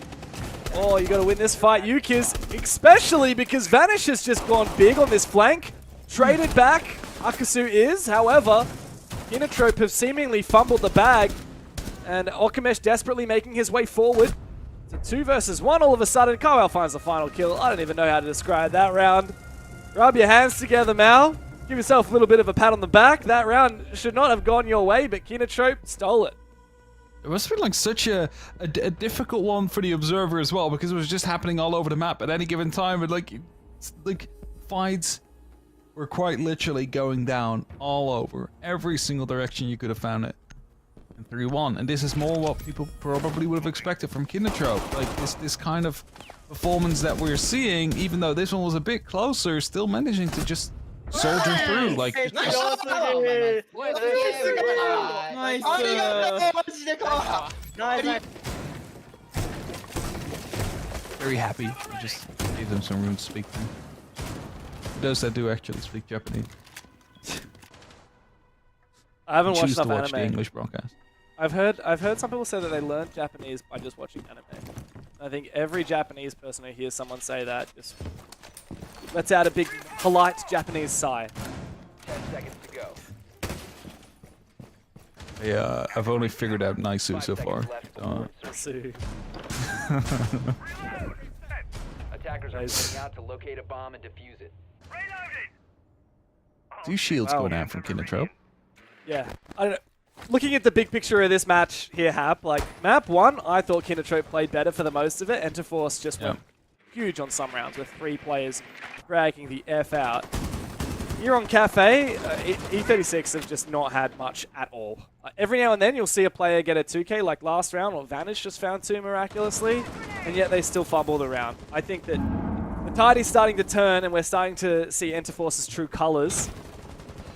They have some real talent on this roster though, and if they can bring some of that momentum from map 1 to map 2, like they just did there with Sylvia going for that run out, on the back of the Yokai drone for information, maybe they can keep this competitive. Actually really like that one. That was a great play from them to come through, and just a complete decimation that Enterforce is suddenly popping up. It's like, What is James, going on? you're telling me that we can get this? Yes, we can. Okamash is in sight, however. Bro. Out of the opposite side. He's already on 10 kills in 4 rounds. He's only up to Okamash, though. It's just such a chaotic round to go through. That round went for about 1 minute and 5 seconds, by the way. Kindertrope trying to speed run this one. It ends up costing them a little bit. An aggression from Enterforce in the early round was met with an equally pacey attack from Kindertrope. And just flip a coin. Again, flip a coin. When a round plays out like that, both of these teams are fully capable of winning it. It just comes down to every little gunfight, every little refrag. Maybe Enterforce can redeem themselves this half. If they can tie it 3-3, that would speak volumes about their proficiency on Cafe, and certainly lend a conversation to perhaps this being a 2-0. Great use of the Yokai, by the way. Just sending it out a drone hole and running exactly when they were going to be opening up that door. That's a great pick on a shield as well. That's a big worry. Just removed off the board right away. And the other shield just basically 10 seconds left. ganged up on. Like, just playing around inside a bakery, 3 people going for the swing. Yeah, you're not coming out of that one alive. Attacker's objective is to defuse a bomb. Well, final round of That's the defense stem, right? now for Enterforce. Yeah, Capcan, as you said, but also the clash being brought in by Yamada. Clutched up the very first round in that 1 versus 1. What is this crouch spam from Nicholas? Well, we do have counters here for the clash. Namely, I'm thinking about the Nomad. Really the only operator that can counter the clash. There's no EMPs on any operators like Grim, for example. There are no flashbangs. Fuck. Defender exposed. Ooh, here's a run out from Akasu. He whiffs his chance. No refrag.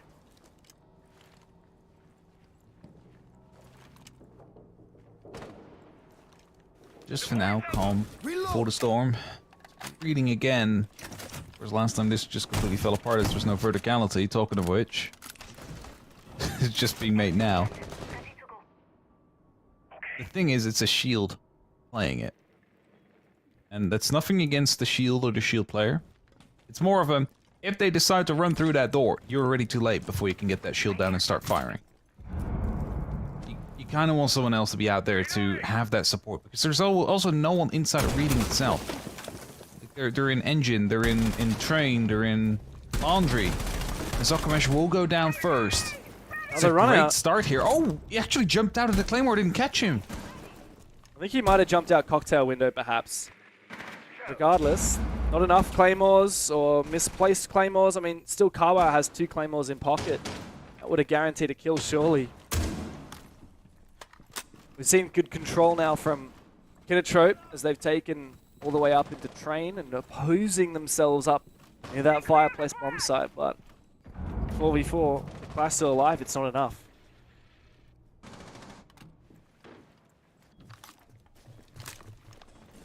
Minute left.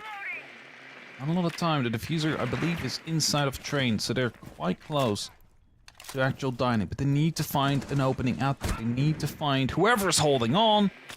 Zakuso almost found a head out there. One of the players. This clash is the big issue. It's going to be stopping a potential plan to go down. As soon as they want to go in, that shield's going to be able to call the information exactly. Zakawa in a crucial position on the bottom of wide needs to come up for a huge flank at the moment that they want to go for this execute. 20 seconds, don't have any second chances now as the plant is going down from Akayu. Yamada can call it, but can't really do much. Can try and go for the zap, but it's not going to achieve anything. A C4, all that does is light up Yamada, very low HP now. Kinatrope poised to win this half 4-2. Sylvia tries to find something, but it's him against the world, and Kinatrope have well and truly won this first half in Cafe. A consolation frag for Sylvia, the trade from Akayu, and a 4-2 split on the attacking side of Cafe puts Kinatrope in pole position to take the map. Definitely finding themselves in a good position now, and now it's the trick to maintain it when you're going over to the defense. 3 rounds must be very doable. Surely that is something within their grasp. So, as we head over towards the bakery, or rather the kitchens first. Defenders, protect your bombs. Let's see that by attackers. either horizontal or vertical take to come through from I was gonna say Echo. I was gonna enter Force, but somehow became Echo. I wonder what the idea is here with the Scopus pick. I think I've seen much Scopus picked on Chalet. I've seen like Scopus around like every now and then, but I've not really seen it used to great success yet. You know, I've seen the clip that, from Derry, you know, where they almost managed to get the shield like counter defuse on Bank. I did not see that. Oh, you didn't see it? What was this? Basically, What was this clip? Player was on the rappel, the defuse was down behind the couch on the B-bomb site, and he basically had to ditch his first shell because it's 2 HP at the start of the round. But then he put a shell in front of the actual diffuser, his other shell, and then jumped back over and started defusing. And I think if he would have stuck it, he would have had it, but instead he took the fight as soon as they repelled in. Very close. It was almost like a play of the year kind of potential. So it's kind of like using a deployable shield as a as cover. Or like, to some extent, castle barricading off the window before you start defusing, right? Like, kind of in that sense out there. Right. I saw a big flank from, I believe it was Turdster in the Asia League on Bleed, on Nighthaven Labs. He hid on the basement defense, he hid his shell in eating room upstairs the whole round, and then flanked and found 2 kills at the end of it, I believe. Maybe it was on a kitchen, I can't remember which defense it was, but a big flank opportunity. It looks like there is a bit of a roam now from Yukiz on that Scopus. Hasn't been discovered as of yet. Sylvia doesn't seem to be aware of the position. Actually going to vault downstairs.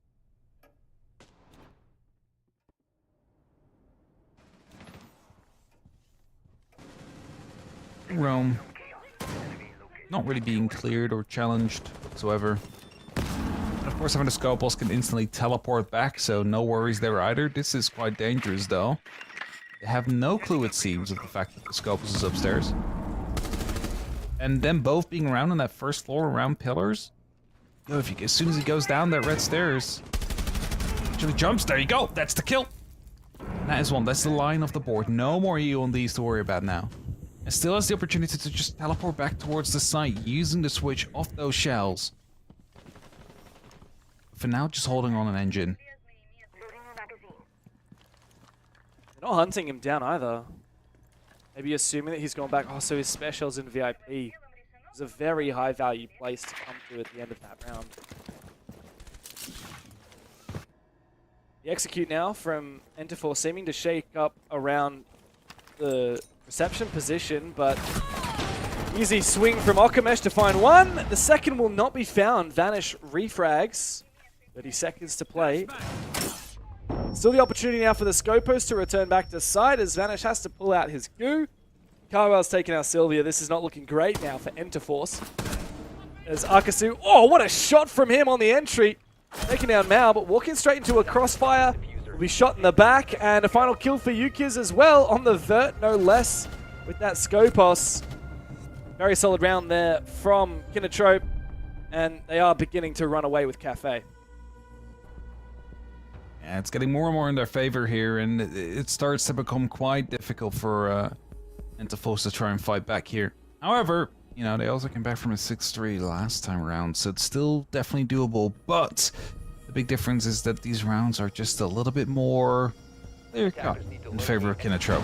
It's not as close or as chaotic as the previous map was, for example. And also, if you start looking at the individuals, not really showing up as big as they were beforehand. Yukawa, 11 kills, is basically the standout player of this game so far, and the rest is all in basically normal numbers, right? Like 3 kills, 5 kills, 6 kills maybe. Yuki's on 9, which is a standout, and Kao on 12 at the end of that round, which are big reasons why Kinotrope is currently ahead. 5 seconds to go. Attackers must locate and defuse a bomb. Enterforce this round, I know it's hard on Cafe attack, but I want to see them focus on one priority at a time together. Which is hard to do, but if you're going to go for a piano take, focus up everyone. Just look at that piano take. You want to go for an east take, everybody focus up on that position. Perhaps get that Amos in below to try and kill those players in cocktail. While the rest of you are focusing up on these repels and from the skylight. I know it's easier said than done, especially with these roamers at large. Yuki is all the way down on the ground. But I think that's where they start to slip through the cracks on their attacking side. Enterforce tend to rely on one player just having a nuclear round, have a chance of winning it.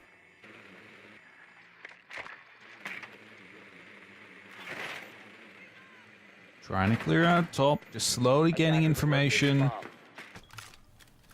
And they're spotting out these players that are aggressive around the entry points. And with that, I mean the hatches and skylights.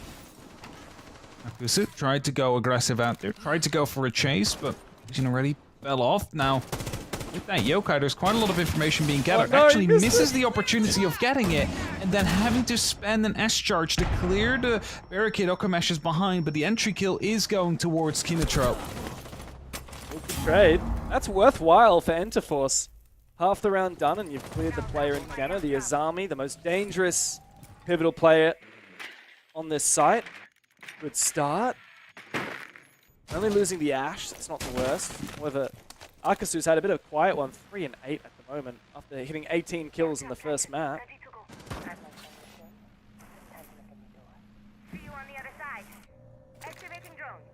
And in the other Echo drone. Oslos first, checking. No, no one outside. Diffuser has been dropped. Plenty of time to get that drone back inside. You start thinking about it, like 10 seconds is actually a really long time in a game of Siege, so... 50 seconds. There we go. Knowing of someone on white. Now goes aggressive, nice. finds the kill. That's exactly what was necessary out there. Oh, And they have another no! one, and the jump out comes through. That must have been on the back of that Yokai drone. You saw the red pings out there. It's only 2 players left now. Diffuser is down outside, I believe, so they will have to go for a recovery tour. As Vanish behind the bar, hoping to find a Legion. No. The pre-fire comes in, doesn't even connect that. That is yet another round to go through. Massive round from Yukiz. Really well played on that white window position as well. I mean, knowing that the player has just sprayed that down, immediately going for it, I don't think that Enterforce are ready for that level of aggression. And almost straight after, on the back of that info, I can't tell if it was a Yokai or the default cam that hadn't been shot out, but just jumping out the window, landing his shots immediately, and then finding a C4 kill to wrap it all up. Put a nice little tight bow on it. Yukiz at the top of the scoreboard at the moment, and Kinotrope 6-2 with 4 match points before them. Enterforce take their tactical timeout, much needed. kind of like a similar situation as what we had in the last map. It was also like 6-3 when they took the tactical timeout. But again, mentioned, those rounds were a lot more chaotic, a lot more close back then. And, well, you had 3 players that were popping off more who are really not doing that now. That's what you kind of need to see change. And that's what I was afraid of. Like, do they still have gas in the canister? Or tank? And they still keep going. And it's slowly starting to fall apart now. And when we head towards Skyscraper, maybe there's a resurgence coming out, but it definitely seems like we're headed the way. ナイスユキズお前ナイスやろ全部倒してるから最高だ。いやいや大丈夫 Yeah, they're in their flow state. They're feeling it. I don't think this game's going to go much longer here. I expect map 3 is coming up very soon. Skyscraper. Should we get to it? Lies and wait. If anything, I'm still surprised that this wasn't a 2-0 in favor of Kinotrope. 8-7 on Consulate. It was so close to being, in the end, like a reasonably dominant series. If Kinotrope had just edged out on Consulate, this would have been likely a very convincing 2-0. Skyscraper, should we get to it? Kinotrope have actually never banned the map, not in the last 6 months. They have never banned it once, been banned 21 times against them. They haven't been allowed to play it a lot because everyone bans it against them. So It usually says enough, right? Pardon? That usually says enough. It usually does. And these teams actually did play it against each other in stage 1, and Kinotrope won 7-4. So should we get to Skyscraper, I think Enterforce will be sweating. Oh, aggressive peak from Yukis. I mean, you should never be winning that. Kinotrope are getting cocky at this point. Yeah, it's over. This map, put it in the bin. Like, this is done. 7-2. It's a painful way to end this. I don't know how. Especially after your first map. Yeah. I mean, Enterforce lucky to have taken Consulate, because if not, this would have been quite a devastating end to the series. Now they'll just go fishing, look for picks one by one that maybe bring this round back, but sadly, I can't help but think that we're already heading to Skyscraper. It's only a matter of time before Skyscraper will be the next point of attention for these players.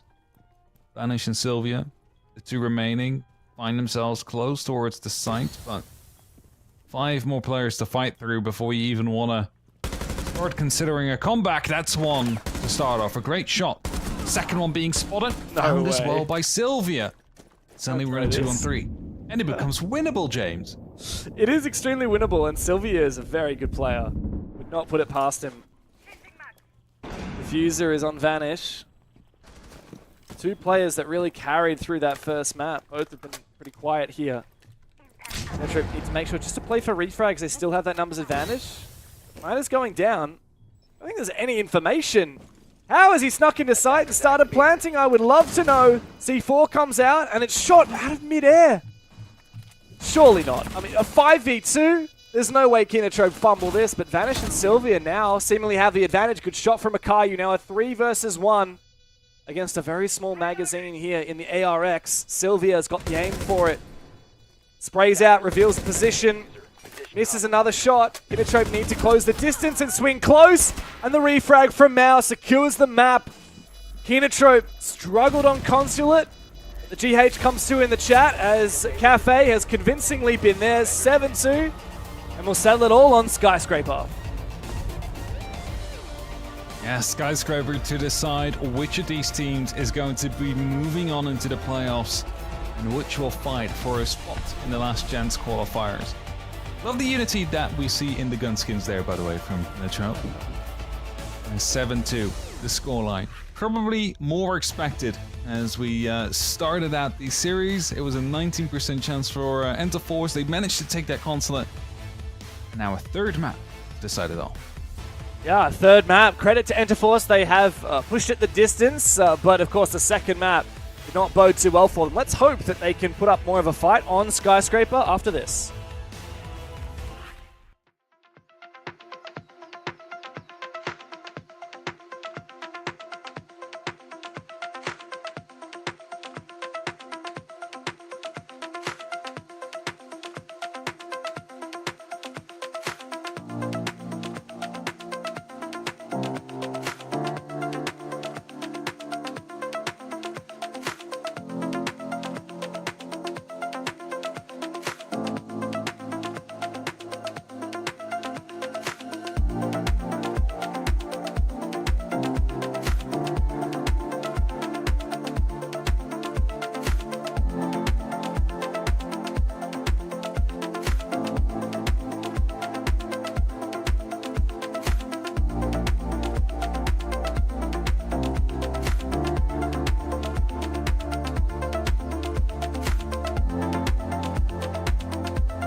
This is going the distance. There's no two ways about it. Keenatrope are well and truly the dominant force on Cafe that we hoped they would be. It was an absolute shellacking, Hap. Is that fair to say? Was it a shellacking? Am I maybe looking into it too deeply?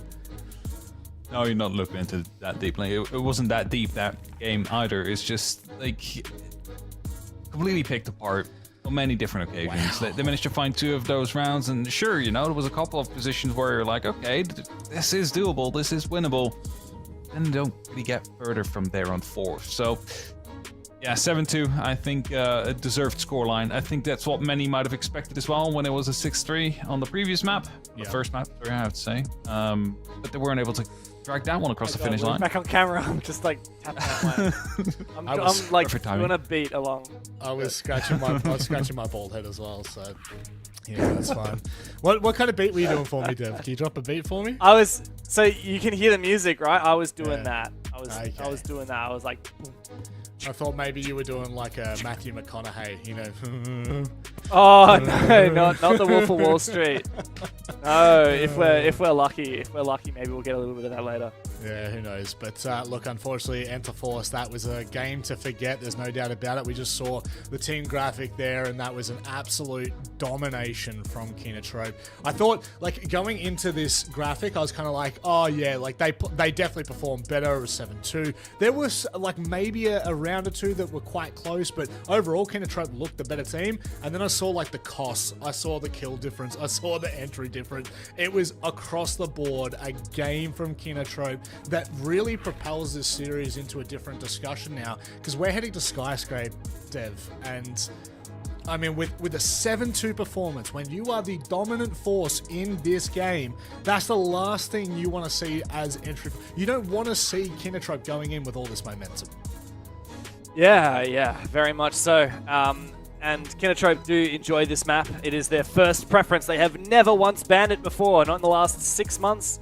They have lost it a couple of times, but they've got some pretty big wins on it too. And as you can see, not a high preference map for Enter Force at all. So I don't know how this one got slipped through the veto. Perhaps they've just changed their mind after they beat Vitae on it just a couple of days ago.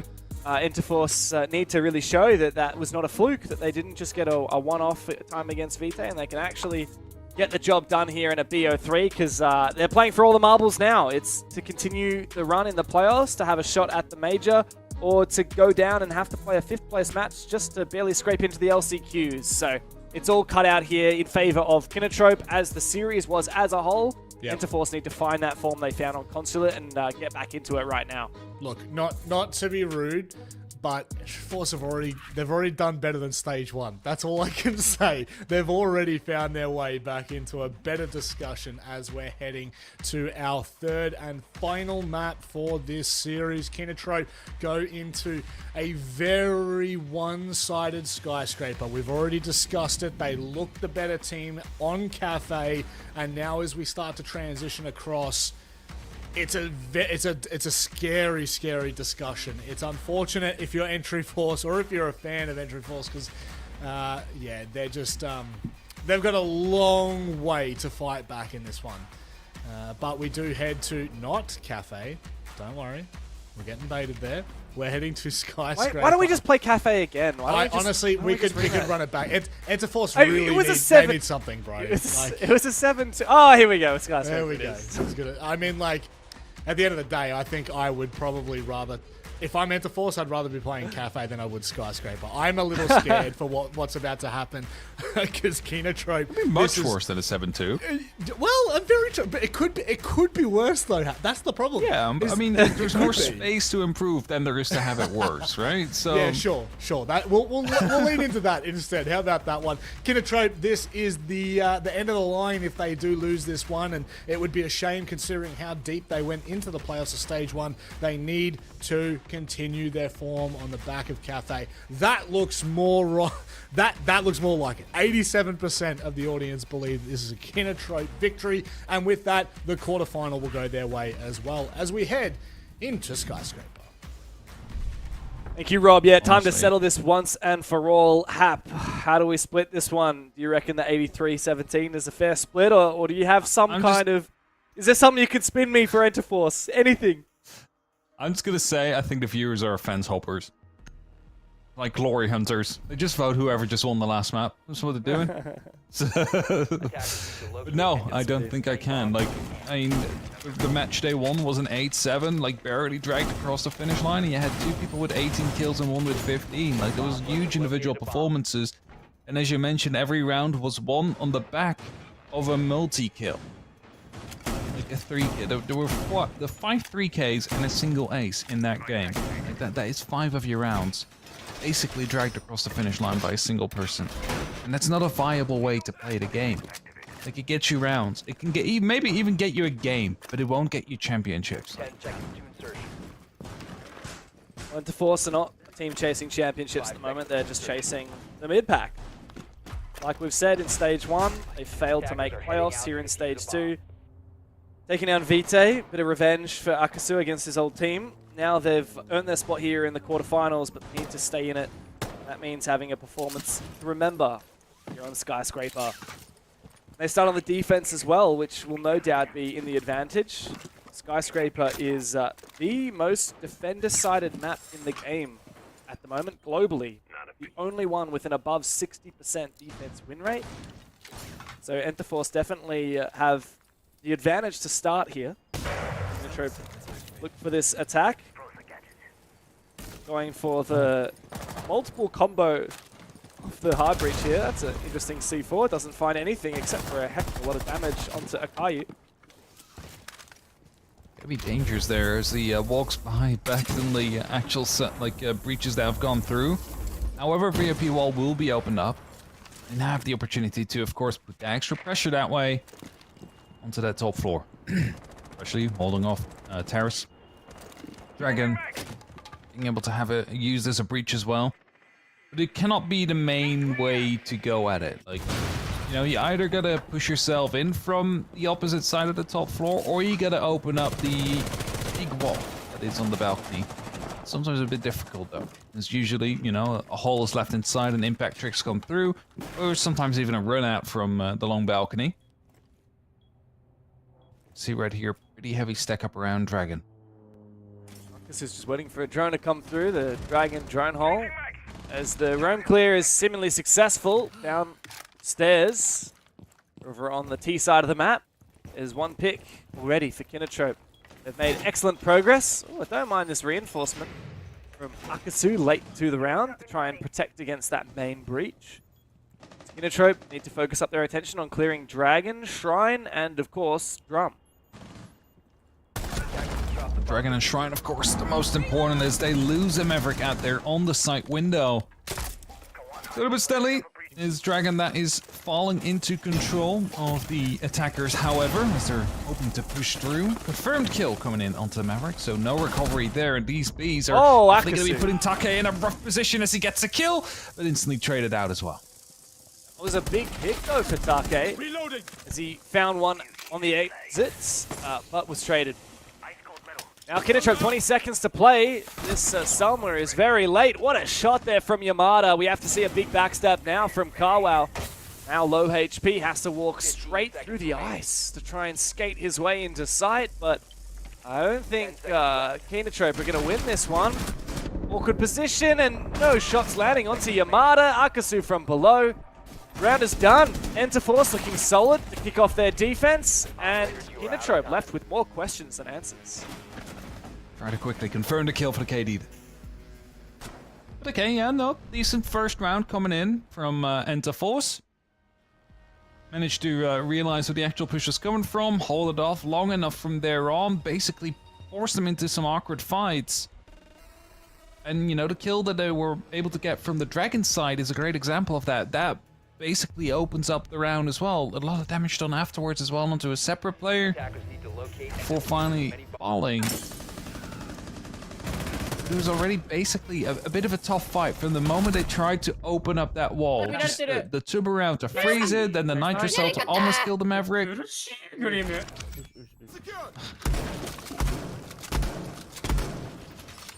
So, great first round. Kinotrope, they will be not too pleased with that one, but luckily there is a lot of time.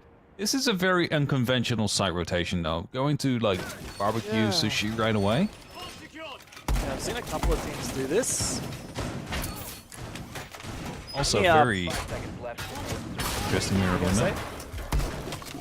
So, statistically, Defuse a bomb. all of the 3 primary bomb sites, or the primary, secondary, tertiary bomb sites on this map, all have very similar attacker win rates. Barbecue Kitchen actually has just barely the highest defensive win rate, 65.3%. And then Karaoke Tea Room, and then Exhibition Office. So I guess it does come down to personal preference. This is definitely the least popular of those 3 bomb sites, though. Yeah, Relies that's on what I a was gonna lot of say. map control being held. What I'm gonna say is like I can imagine that this one is the played least because it's usually used as a tertiary or like the 3rd in the rotation of that sense. Which usually means that it gets played by teams already like a big foot up, right? Like which makes it to that extent easier to win. Either way, pressure's coming down to Geisha. And you have to. It's a big part of this map, especially on this side, because it controls an important hatch that can be used to stop a lot of the diffuser attempts that go through, but also you can use them as a rotation to go back to the site quickly. So taking control of that Geisha is usually key for any kind of kitchen plan to go through. Oh, here comes the execute, though. Straight on in. The Gumine's got to be pulled out. Akayu now going for that plant. Is that going to be Denia? Sylvia sneaks on through. The plant is faked, but Sylvia manages to get the down regardless, and he should have heard it as well and confirmed the kill. It's a messy start here, and Kinotrope failed to maintain the numbers advantage. As I say that, they flip it again. Starke's down. Arcus is in an awkward spot. However, he finds one, aggressively dropping down and taking down Okamesh. Now, and Carwell got to sneak back into it. Arcus low HP. That diffuser still being held by Sylvia, who denied that plant not long ago. Flashbang on the entry. Good coverage, though. Carwell needs to come and support. Spots one. Doesn't know the same player. It's just around that corner, but he finds them both. A great start there for Kinotrope. Despite a failed execute, they managed to crawl their way back into the round. Lacking the verticality out there to really provide the cover. They did some prep work onto Geisha, decided to not actually take it at all after that. Just go for a smoke execute, hope for the best. Lesion was able to just sneak in there. It's kind of something you do not want to allow when you're trying to get a plan done, to let anybody in there. And having lack of verticality definitely allowed that. So they managed to get away with a round that maybe they should have lost. You can see right here, it's just spraying through and finally finding enough bullets, but like the verticality definitely wasn't there at that point yet. They were establishing it. At that point. They didn't have it fully ready for the execute yet. That is a lot of excitement after that round win there from Kinotrope. Can't expect anything else at this point. 10 seconds. The Force aren't going to dwell too much on Kitchen. Didn't work out. It was close, didn't work out. Let's go change it up to Key Karaoke. This is a very solid bomb site as well. Attackers are In terms of their lineup, defuse a bomb. the Azami ban, I think, is really going to affect the defense here. So much harder to create those fortified positions, especially in Drum, Dragon, and Shrine. We don't actually have any deployable shields brought here by the defensive lineup as well. It's a little bit of a surprise to me. I would have thought, especially with the Sentry, the Warden, you've got some opportunities to bring the deployable shields and create those hard-to-clear positions on Shrine. On for C4s instead, despite the lack of Valkyrie. I just want to try and go fishing, see what they can find, either horizontally or vertically. Attackers have dropped the bomb. So seeing Sentry and Striker both in at the same time. I'm not sure if I've seen a round like that yet. There's our new blood reworks of the recruit to go in. Some prep work being done around Geisha again, just opening up the wall. It's usually a hiding spot that defenders choose to hide behind. The other one is behind these boxes that Yamada is playing on. Now, of course, the incendiary bolts could make quick work of that. Force him out of position and maybe even to be called off by the Karaoke window player. As the phone calls definitely confirmed that he's out there. A little bit of a pre-fire to come through. And now the Bees or give away his position as well. There's the fire, as I mentioned. goes in deep. Haven't cleared him out yet. He's kind of stuck in here as they manage to find trades either side. Yeah, wow. A lot of trades coming through. Kinotrope seemingly win the exchange for now, and they are in fact in the site. With only a minute and 30 done on the rounds. Vanish and Take now in a very awkward spot as Kinotrope, the Vultures are circling. They've got this bomb site down on lock. Take forced away. The diffuser to go down, and this is going to be open and shut case on T Karaoke. Aggressive, fast execute here for Kinotrope. Take has decided, okay, it's time to just chill out, take a little bit of an impromptu tactical timeout with this team. Yeah, this is not KD saving. This is just unwinnable. So let's just make sure we keep that tactical timeout for later, because everything is on the line for this map. This is where it ends for one of these two teams. So if you have 45 seconds to talk now, that means you still have 45 seconds later to talk as well. So might as well take him. So what needs to be said in this tactical timeout, I wonder, for Interforce?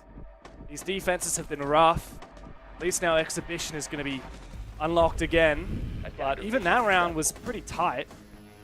Kinotrope just looked very confident, very assured of themselves in the way that they execute here on Skyscraper. And that's not something to take so lightly. This is a very hard map to attack.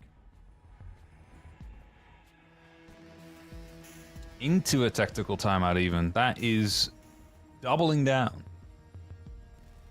So they've just taken 45 to talk. Now they're taking 45 to talk with their coach as well. So what should they be saying right now? What needs to be discussed? It is still quite early, of course. So it's not like there is a lot to really go off. Except for the fact that Kinotrope just able to basically outmatch them in those two areas. I mean, you know, like, how did that start off in that last round if you start looking at it? First of all, you know, you had like a little trade, I think, around the balcony where it was a 1-for-1. Those things happen. It's just the 50-50s. You had the player that was inside a geisha that was beat out, flashbanged, and like fire put on side of him. They were able to repel in Karaoke without anybody really being able to respond to it. You want to be attentive. You want to be responsive to one another in that case. And that's how like a second one fell. And then the site is suddenly under control of Kinotrope. They can go for a plant. So maybe it's something like that. Maybe it is quite literally try and play on reflex. Try and set up crossfires together. Don't try and take these fights all alone. That's how to get the better of you.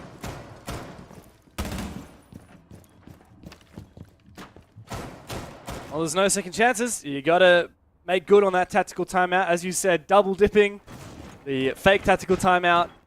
Waiting for that round to end. And then the real tactical timeout. This is where we need to see a drastic change. Because if it doesn't come here, I don't know when it is going to come through. Interforce ideally need to be winning the next 3 rounds in a row to go into the second half with a solid chance at winning this map. Kinotrope, they find one more round in this half. And they've already surpassed expectation of what a good Skyscraper attack looks like. And they still have the opportunity, of course, to find 3 more. So, you know, we thought the last round, or last match with 2-6 was bad. Have the opportunity to maybe even better that at this point. But Interforce, of course, will be looking to stop that. Thermite this time used, there's nothing there to stop that wall from opening up, so will be a quick breach in entry onto VIP.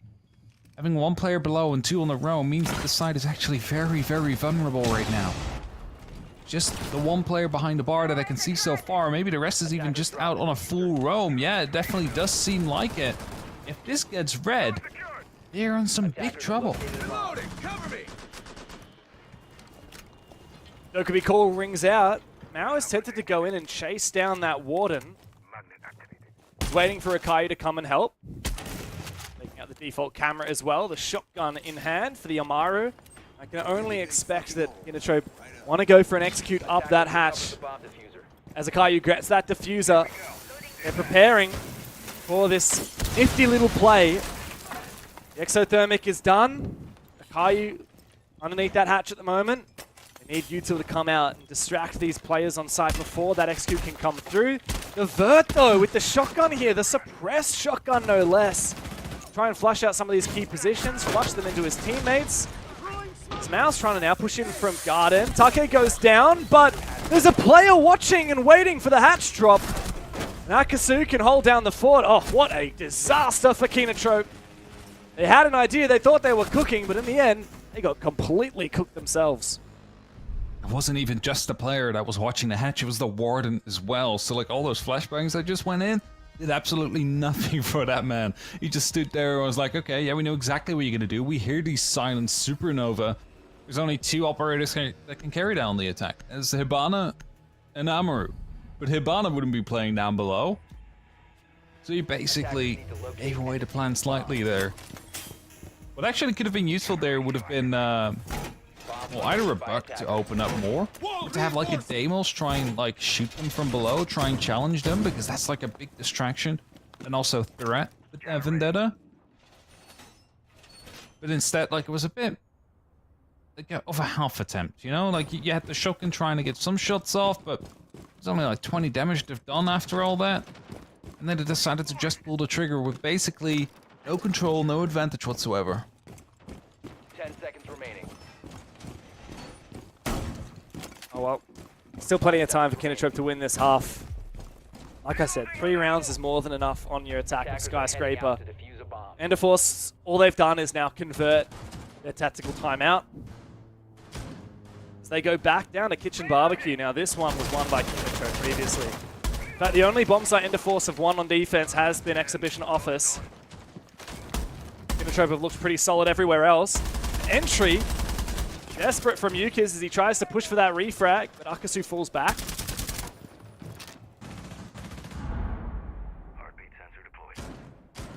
Well, it just reinforced in front of him, like he entered as there was being barricaded off by the castle.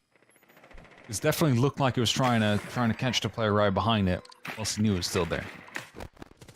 Rav on site, it's just the default chem, not the bulletproof that's actually on site. Would have been more valuable to have. Take playing above is going to be giving away some information with that pulse. Basically, we'll let you know where the main force is going to be coming from and allows you to shift around those defenders when necessary.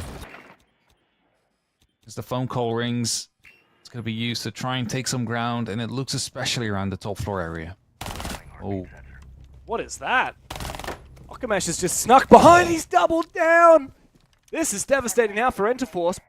Take tempted to push for a refrag, but at this point, I don't know if there's much that Enterforce can do to bring this back, and Okamesh is just waiting for it. Well played.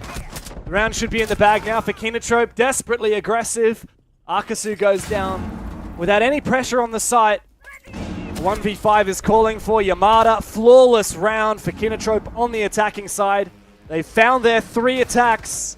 Now time to gun for a 4th to truly dominate Skyscraper. I think this is the first flawless round we've had all series long so far, so kind of does state what kind of a form Kinotrope is in after that last map. Trying to build onto that as well, of course. To the top floors we go. One more round, as you mentioned. 4-2 is a potential lock-off for them. But afterwards they go over to the defense. And that's when you truly start worrying for Enterforce. 3-3 is still very doable for them. It's just that whatever comes afterwards, that's where they need to be on their best.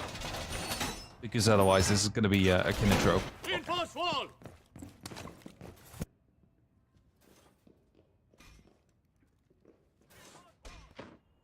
Last chance now for Enterforce to try and salvage what's left of their pride in this half. I don't think it's possible. We are actually going to lose the Deimos pick here. It's not going to be a vertical take. 5 seconds left. Tell you what, Enterforce absolutely love this castle as well. Seems everything, every single round we're seeing that brought back. I don't really understand the vision here from Enterforce. Kinotrope has so many ideas.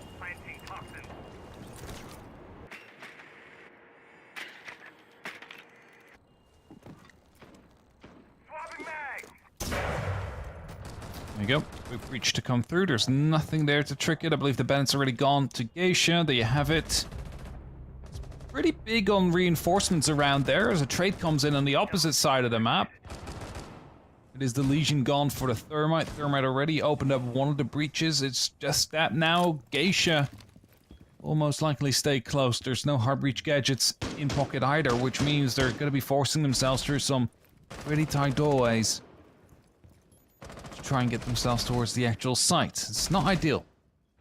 for the side of Kinotrope. They're gonna have to find some kills to leverage it their own way. Know about the one that is gonna be top terrace. It's a shield. Nothing there either to really get rid of that shield except for a Selma. Like, do you wanna use it on that shield, or do you wanna keep it for the side itself?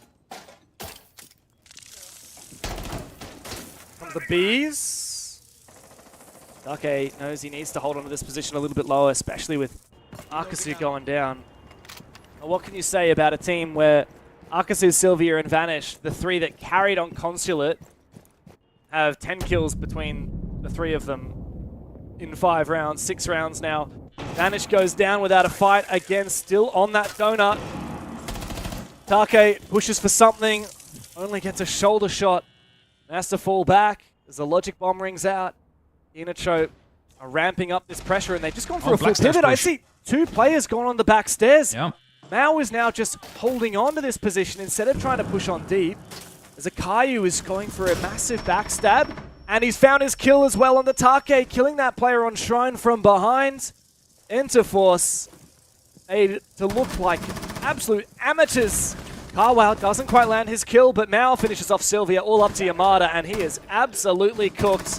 This has been a dominant half to remember for Kinotrope and one to forget for Interforce. This 1v3, there's just no chance, surely. And Carwell locks it in. 4-2 split on the attacking side for Kinotrope. There's almost no way back into it now for Interforce. A great call from whoever the IGL is on the side of Kinotrope, because they realized all 3 players are in that divider part between the 2 sides of the map. You know, near Terrace, near Drum, just holding off the entry, which meant that the entirety of the backside is completely clear. They could have gone in Geisha, they could have gone in T, they could have gone in from the back stairs, which is exactly where they came from. And they managed to find just that 1 kill that would open it up from the terrace side of things, and instantly going into the plant afterwards, because they knew the last 2 were inside of Drum. And you also saw, like, they weren't going to be taking individual fights out there. They were just holding off the door because they knew those 2 defenders, they need to go aggressive. They need to go for swings. The site is in the attack stair control right now. That's a 4-2. Dominant half, as you mentioned. Over to the defense now, Kinotrope. And Interforce, what can you bring? What can you do? Win 1 round at a time, I guess. But it's a long way to go. And the Kapkan is certainly going to add a little bit of insult to injury. Switch pick is good though. Like, I will say, at least for Interforce, I'm liking a little bit of what I'm seeing on this lineup. I don't know where the Kali fits in. Thatcher is unbanned. Perhaps to eventually count any mirror windows as well. You've got your Mav and your Kali and your Ace to try and enable this hard breach game. It's the Twitch that I see as a real impactful operator here to clear out Kapkan traps, Fenrir gadgets, and most importantly, arguably, the Vulcan canisters from Goyo. I'm looking at the Kali and I'm not quite sure why it's being picked either, because it's unnecessary at this point, right? Like, maybe it's because of the CSRX that they're using. They just want to feel comfortable there. Hold some tight angles somewhere. I'm not quite sure. Because as you mentioned, Thatcher is open. The EMP impact, give a Twitch. Like, they're definitely in need of bringing this. What's the intention there? They wanted to get the Goyo canister next to it, but yeah, but I mean, didn't do it. I mean, that's because it's a very small radius of those Lance explosions. That is not going to do the trick. Since he walks in as well. There you go. In They the just end, it just fired at it for him. Gets detonated by the defense anyway. That's weird. Strange engagement. Oh, we don't have any pressure from Geisha though. It's going to be quite challenging to clear this position. Flashes goes out, so does a C4. Yamada taking quite low. All up there. There's like 3 people pushing through on Drum right now. They will find the first kill, and they managed to break out a little bit. Still players around on the main stairs, and it's just very, very, very, very bunched up from the side of Interforce. We have a breach on the side, Where's the other though. 2 players? Yeah, I mean, pretty much everyone. Terrace. Pretty much everyone forming up from the same direction. Now, wins his fight on Vanish. Now we can hold his position here on the stairs as there is a player looking to come in from down below. I believe that's Akasu. Attackers have dropped. Kinotrope are trying to stall out this push with the smokes, and it seems to be working. Awkward now for Akasu as he has to make his way up the stairs, and he will likely lose this fight. Yukiz has gone nuclear on the site as well. This is going to be an easy kill for Mao, who makes it a 4 versus 1. Sylvia's position revealed on the back of that Banshee. He's not going to win this, not with the recoil on that F2. Drone to go out to try and bait some kind of a peek here, but this game is surely over, this round at the very least. Kinotrope looking very solid in their opening defense, and Sylvia just cannot for the life of him control this recoil. He gets one consolation frag. And now he looks for a little bit more, but Kinotrope closing the distance here between them and a semi-final.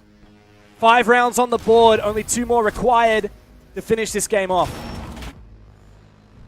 It was a bit of an odd round to go through because Enterforce just putting all their pressure around from House side of the map, and I mean, you know, utility usage aside, those Goyo pockets, they stall for 20 seconds themselves. You also have smokes that do for 15 seconds each.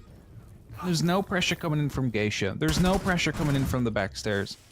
All guns could quite literally be pointed at the same direction on the side of Kinotrope. And that's not what you want to do. You need to have a multi-dimensional approach here. Because if it's just that one angle, you're not gonna be able to break through. Like, you need to win those gunfights comfortably, but with all the stalling that was going on and still the heavy swings coming out from the side of Kinotrope, it's just not gonna happen.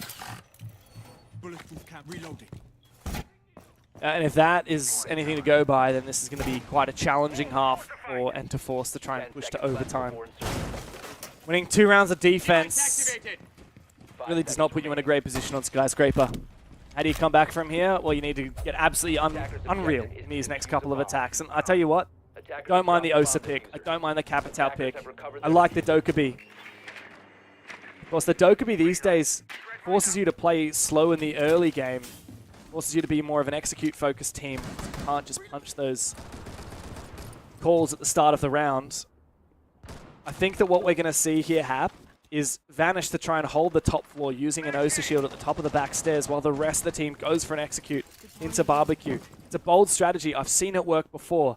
But the linchpin is going to be Vanish holding these flanks up above. And for a player that is yet to find a kill, that is going to be a challenge. Luckily, no impacts on the actual side of the defenders, though, which is going to be making it a little bit harder to deal with these Osa shields. However, there's 3 Nitros, and I think one of them is playing right around the corner in terms of the mute. Not sure if that grenade got the required effect he was hoping for. I think he was also hoping that that door would have opened up. As he gets his drones in position for the flank, as you mentioned, he's going to try and hold off. Going to set up that shield. Needs to be careful, though. Vulnerable when he puts this down. There you go. Takes a little bit of damage, but at least the shield is up. And he has an opportunity to play behind it now. Setting up the second shield as well, or at least trying to. So if the first one gets blown up, he still has the opportunity to play around with it. There you go. Nitro doesn't actually get the shield. I don't know what that Nitro was trying to do. Oh, it does actually get the shield in the end. Meanwhile, Mao has just killed Akasu with a Capcan trap, and unfortunately that means the Dokkaebi is going to have absolutely 0 value. What a shot from Okamesh! He doesn't care about the Osa shields at all, and this has been absolutely abysmal here from Enterforce. Vanish still on the donut. The second shield destroyed. Okamesh still continuing to peek, and Enterforce are desperate now. 3 versus 5. They can jump inside. Yamada actually and Take together will find the first pick. Maybe they can pivot here and steal their way onto the bomb site very quickly. Kawao is still holding his position here. Snuck on inside. Fire goes out. Kawao dancing around it. He hears a player go deep into sight. He can deny that plant. He can't find the second. 2 versus 2 now. Sylvia is trying to win his one on the top floor. He's going around the corner. He may well find it. Take low HP on the side, but Sylvia's got to win this. Caillou does hear him. It's all up to him now on this top floor as he bolts on through just to try and confirm this. This plant might be able to go down. He's being watched by Sylvia. Util on site makes this awkward. Akayu does not have the information required to try and deny this plant. And Take is going to confirm it. So maybe this is possible after all for Enterforce. Doesn't have the information he needs. And I think Akayu's in a rough position. Both of these players are low HP. So maybe there's a world where he can get this done. But in the post-plant, the coverage from above is going to be immense. And there's no way he's got information on where these players are now. Sylvia just prone on the site, hiding from him. And you can see here that Akayu has absolutely no idea where he is.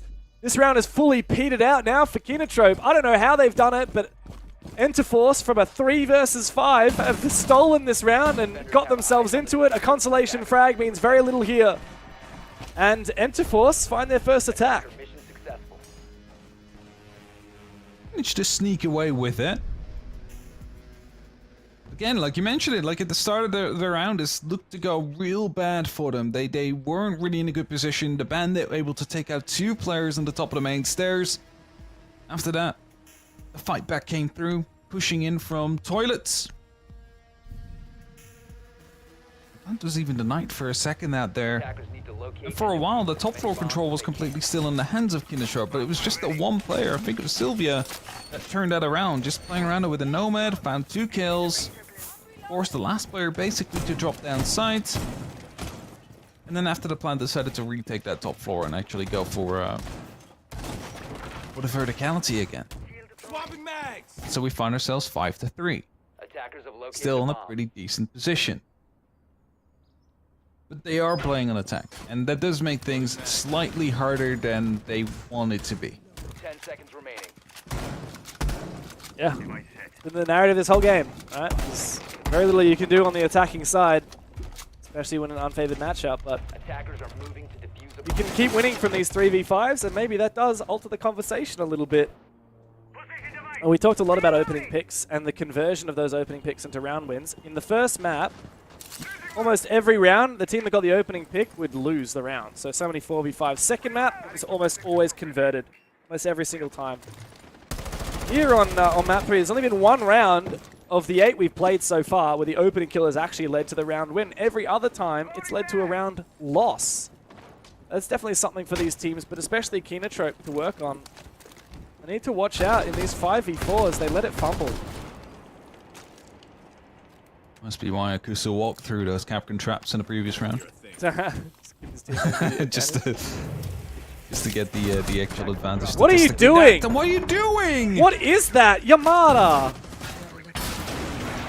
I'm sorry, but like, to happen? you're just exposing your feet, opening up the wall like that. Of course he's gonna die. That's a very strange way to kick off this round for Enterforce. Maybe, Hap, maybe I'm on the cope, but maybe it's exactly what you said. Maybe Yamada's just giving them a freebie because he knows statistically it means his chance of winning the round is actually increased. You don't have to do it like that. It's like you can at least try and, get some extra impact there, but... Okay, well... 1 man down. Not the end of the world, but... it's just a weird way to lose someone. That's usually why you see Mavericks just, crawling next to the wall and crawling away from it when they open up the bottom part of it, because people will fire through it as soon as they're aware. At least we've got ground taken. Yeah, as you said, that mirror window has been cracked by the Ash. Attackers Good pick recovered for the Sylvia. bomb. But of course, the next step is taking control of Dragon. Not easy to do. Ooh, nice shot into that other mirror window as well. Kayu's in a little bit of an awkward spot.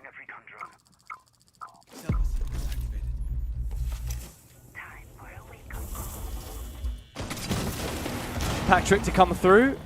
Ooh, Kawao somehow found his pick with the shotgun. Don't know where that was going. Yukiz has sprung up. He's been unaddressed in Dragon. The trades come through. And Vanish, 0-6, is left in a 1 versus 4. 0-7 for Vanish. And Kinotrope have match points, series points, semi-final point. On the other side of what could be a fairly decisive skyscraper. And I've been on a 6-3 before, though. Don't remind me what happened on Consulate, bro. That's exactly what happened on Consulate. There should have been a Kinotrope round and game as well. But Enterforce is able to bring it back. So we're on this map 3 right now. So maybe there's still something left in the tank. But back then it was due to massive individual plays to come through. Don't show me this, it just gets me mad. It's like, That was a run out with the shotgun. That's next level.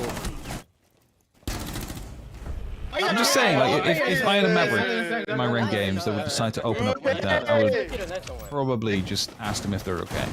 Like, is everything fine? Like, are you okay? This is a weird thing to do. Strange move from Yamada. You would also expect someone to be out there inside of Drum. Oh yeah. Because it was a connecting part between their push and 10 like the seconds actual left. site, so it makes it even weirder. You thought, sure, I guess. 5 seconds to go. Wall secured. Either way. Attackers It could be over after this round. We could see 3 more into overtime and then see all 15.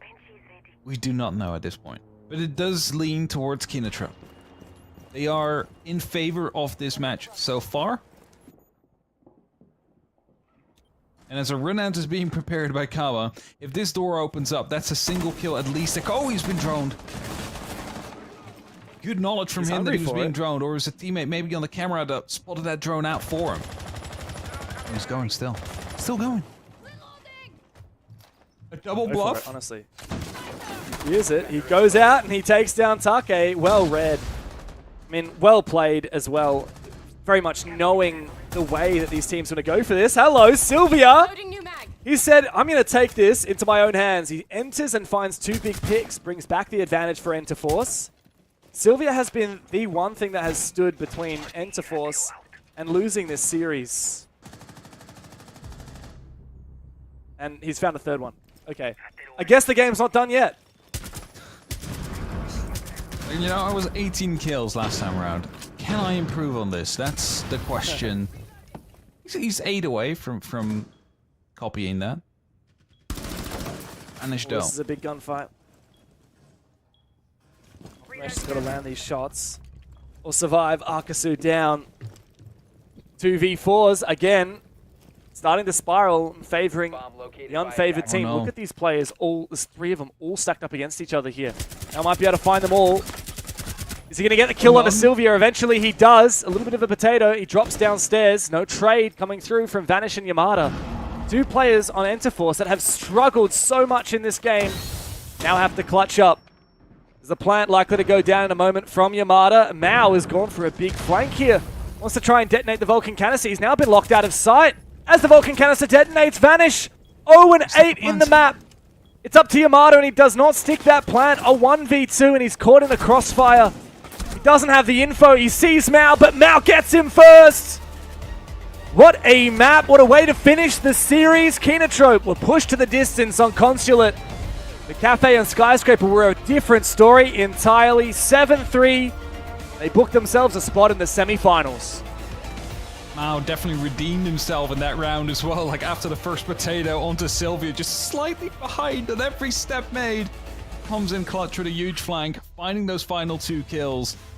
Locking it off 7-3, as you mentioned. And this is probably the result people would have expected. Or maybe the fact that we went to 3 maps. Skinatrope able to lock it off. Eventually, quite convincing. In the end of it, it did end up being a one-sided map, but not a one-sided series, as Enterforce were able to find the first. But the game is done. Kinotrope have a date with CAG in the semi-finals, and we'll break it down after this.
Well, Kenotrope finally had that one under wraps. It took them a map longer than I think most would have expected, but the results were pretty much, I think they were under lock and key. 7-2, 7-3 win from them, Dev. That's, I mean, I don't mean to take away from Interforce, and I'll put my hands up and say I haven't watched enough of the Japan League this stage, but I genuinely thought coming into this game that Kenotrope were going to demolish.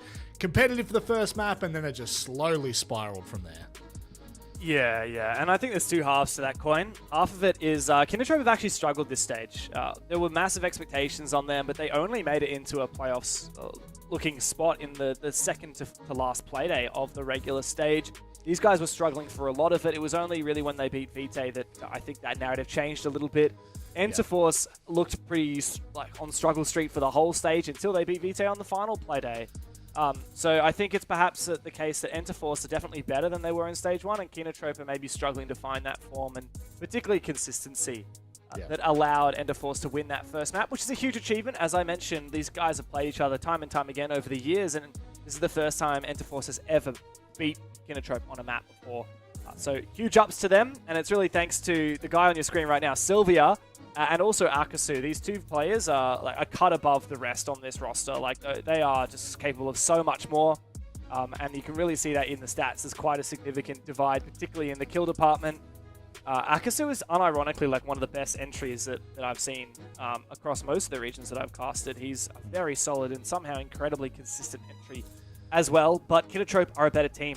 They're so consistent. The whole team across the board, you've got very solid players. Any player on this roster is capable of making a massive round, and yeah, I think it was inevitable that they were going to win this series, just a matter of in 2 maps or 3. Yeah, very true. Hap, what are your take on this? Do you have any takeaways for Interforce? I know we're going to see Kenotrope move on in the bracket and continue to compete against CAG, but do you have anything to take away for Interforce after this one?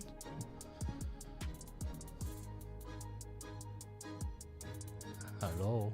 Sorry, yeah. Hello, Hap. Dropped the connection there for a second. That's to Hap. Hap. Hap? Hap is asleep.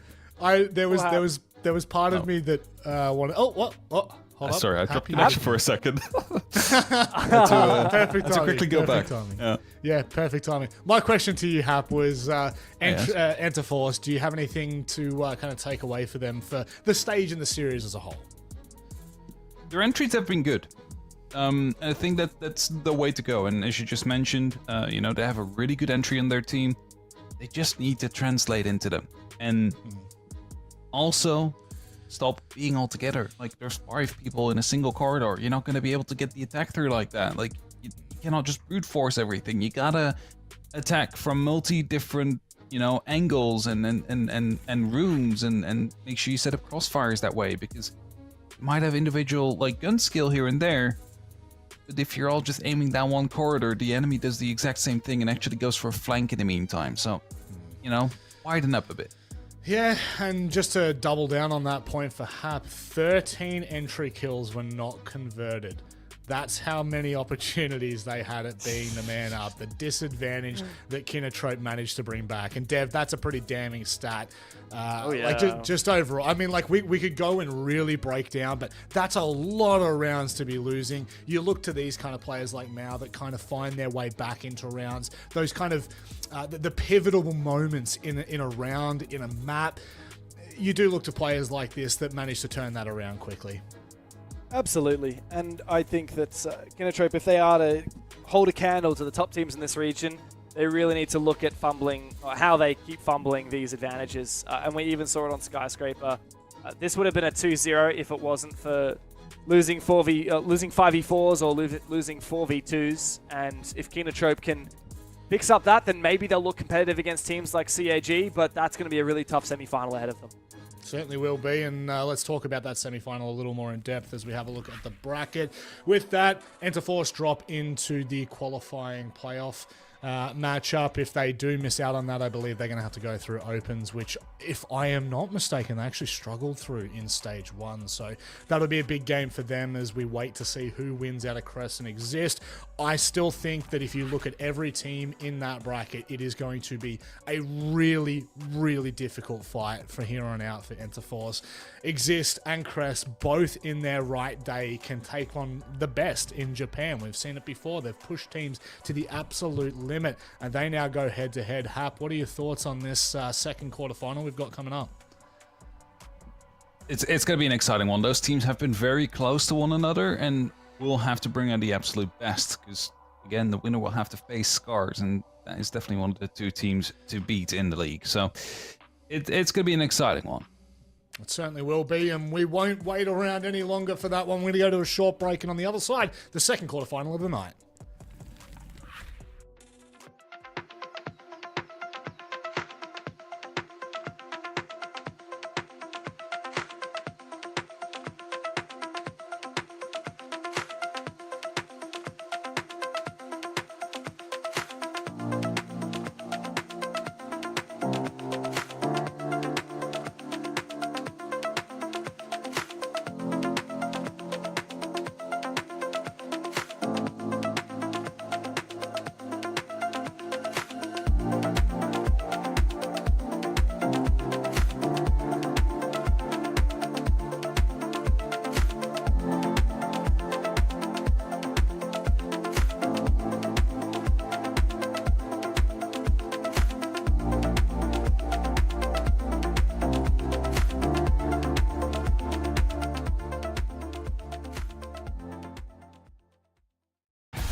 tulips in a hand up boss like communist. No, I can never ever get back all the things I missed. But I'm that man here, think you got the gist. Got your tulips in a twist. Hand up boss like communist.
This is what we've been training for.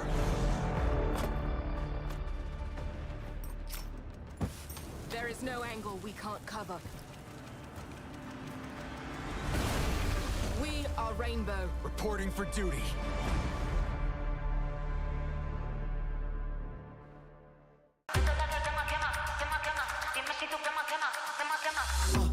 Tap tap, yeah, I want that. No lines, I don't cut back. Sweet, salty, and all that. Let loose, come get that. Can you play that back, back, back? Can you run that back, back, back? I'm trying to play that back, back, back. I want that. Tap tap, let's go, let's go. Tap tap, let's go, let's go. Tap tap, let's go, let's go. Right here, can you feel? Let's go. Tap tap, let's go, let's go. Tap tap, let's go, let's go. Tap tap, let's go, let's go. Right here, can you feel that? Ooh, you feel that? Ooh, the real back. Ooh, I'm still that. Ooh, you catch that? Ooh, I guess that. The best back. Yeah, yeah. 30,000 up on my pallet. Might jump out if I'm wildin'. Catch my flow, I'm so stylish. Tap tap, real smooth.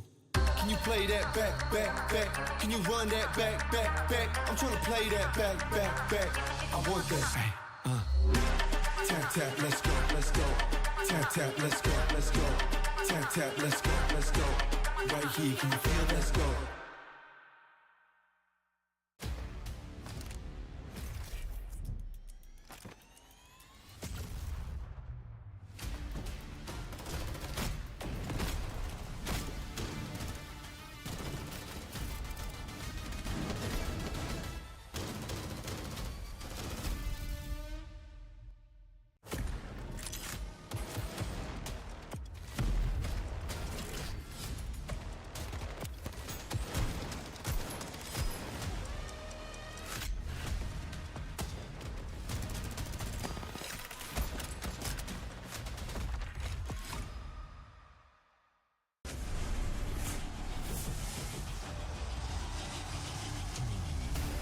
It's total calamity, total mayhem inside of the server.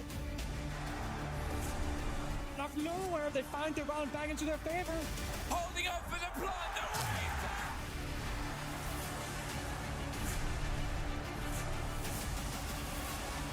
And I think he might just find it!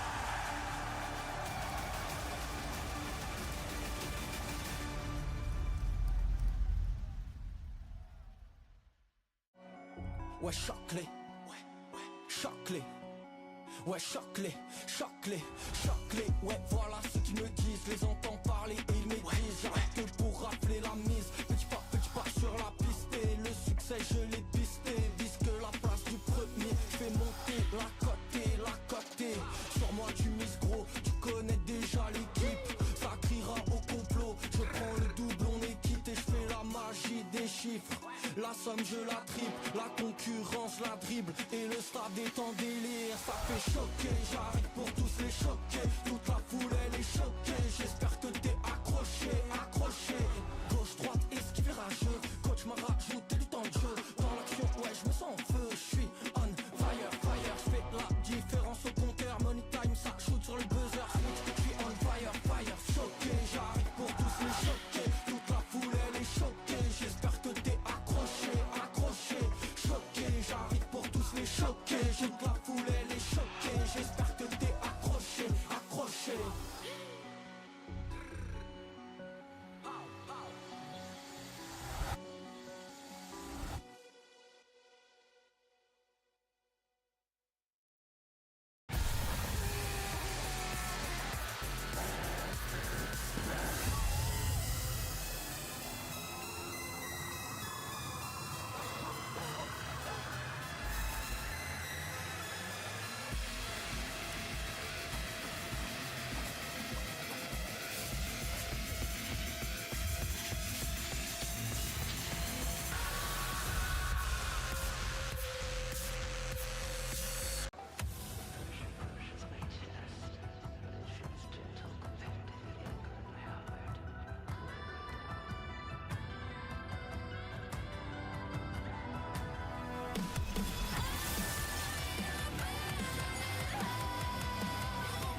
All right, we're back for the second quarterfinal of the night here in the Japan League. This one is going to be heated, there's no doubt about it. The first matchup was somewhat one-sided. I feel like this should be much more evenly matched. Crest Gaming go against Exist for their opportunity at the semi-finals. Both of these teams have enough in the bank to warrant a good game. We welcome Fluke to the show for the first time in the Japan League. How you doing? I'm good. I like those shots, man. It's very cool. It's nighttime there. Nighttime for you all. It's like 6 in the morning. Yeah. I'm excited to shout and wake everybody up.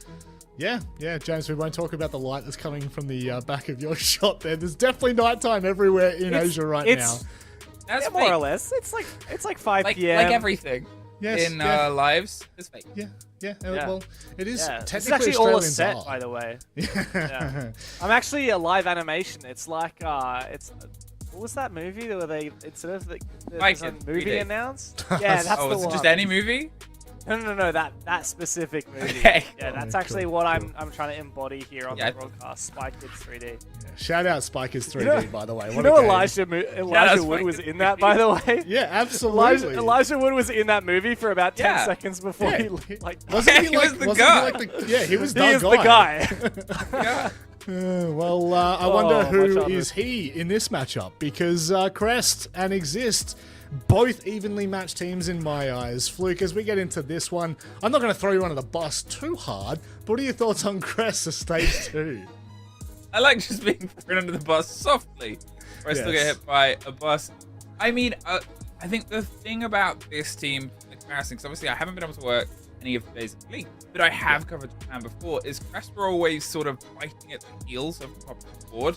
Yeah. They've dropped off a little bit. You're seeing teams like Nitrope go past, you're seeing this, where Crest used to be able to feel like they're a bit stronger, whether they were on the day or not, is always that sort of translation. And when you're chasing the top of the board eternally, if you start to lose your pace, you don't get it back quick, kind of entirely out of the race. Now, Dev, these two teams have already faced off back on the final playday of the Japan League, and it was indeed a Crest Gaming win. How much of that do we take into this? I would love to take nothing from it, but unfortunately, as much of as an Exist shill that I am, I think we have to take some stake in that game. Crest are so confusing, and I don't get it. I don't get how they have struggled time and time again. Like, historically, they were nipping at the heels of the top teams, and then they dropped off the face of the earth, and then they beat Vitae, and then they beat Exist, and I'm like, I'm just going to throw the talent. I don't know how to analyze this region anymore, because anyone could beat anyone. And that has definitely been the story for Exist as well. Like, these guys have had some pretty unbelievable results. They 7-1'd Kinotrope. They 7-2'd Vitae. These are both top teams in the region. The last time these teams met, it was a victory for Exist, but it was a 2-1. So we always expect a solid series out of these guys, both these teams. And I have high expectations for this match. I think this is going to be a very tight quarterfinal. Yeah, the big one from their stage that I think everyone was kind of talking about, their loss against Fathers back. It just did not feel as though that was on par. Everything else seems fitting for this roster. It seems like it's part of the course, you know, even the loss against Crest, you know, on the day, I don't want to say it's a coin flip by any means, but it definitely feels like both teams have that evenly matched potential. That one was the big one for me, where I look back and I go, wow, how has that happened? You know, losing their final 3 games of the league definitely caught, I think it caught them off guard, if I'm being completely honest, because they were on track for a 3rd place finish. They would have already wrapped this up by now. They would have been in the semi-finals, but now they're going to go against an opponent that is very, very close to their own. I'm excited to see how this pans out. I do feel as though I go in with a little bit of bias toward Crest. I always like a slight underdog, and because Crest has somewhat fallen since the days of old, I always want to back that in. Emmy, I know we didn't really say that this was the exact matchup that we were going to talk about. I requested a matchup, and our producer went, "Cool, here's a different one." Yeah, it's good enough. Throw them under the bus. I like all matchups, but I think it sort of ties into the idea of these two teams played each other very recently in a sort of long overtime map. You want to see the players that have stepped up, and these are the ones that have stepped up in the season. Okay, listen, English to Australian, it's a big language divide. I can understand why things have been a little bit lost there, but you get the idea that when you have come, let's say, you know, Crest underperforming on an upswing, on the opposite side, you've got Exist on the downswing. They're hitting heads. They hit an OT, which was pretty rare throughout Japan. I think there was only 2 OTs across the entire league play so far.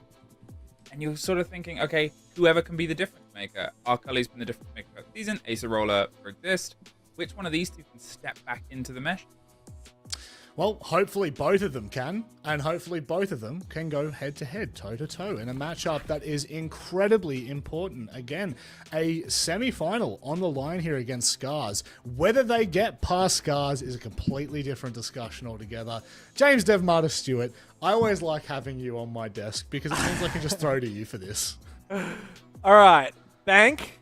Crest, are we going to pick Bank? Maybe? I haven't looked at the veto yet, but these guys are very good at Bank.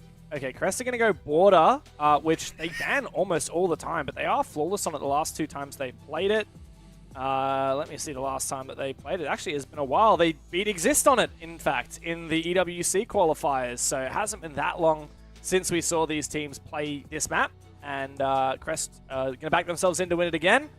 Producer Nut, let's keep seeing these. Roll them out. All right, Consulate, second map, picked by Exist. Yeah, I don't half mind that, except for the fact that I watched a 15-round Consulate about 3 hours ago.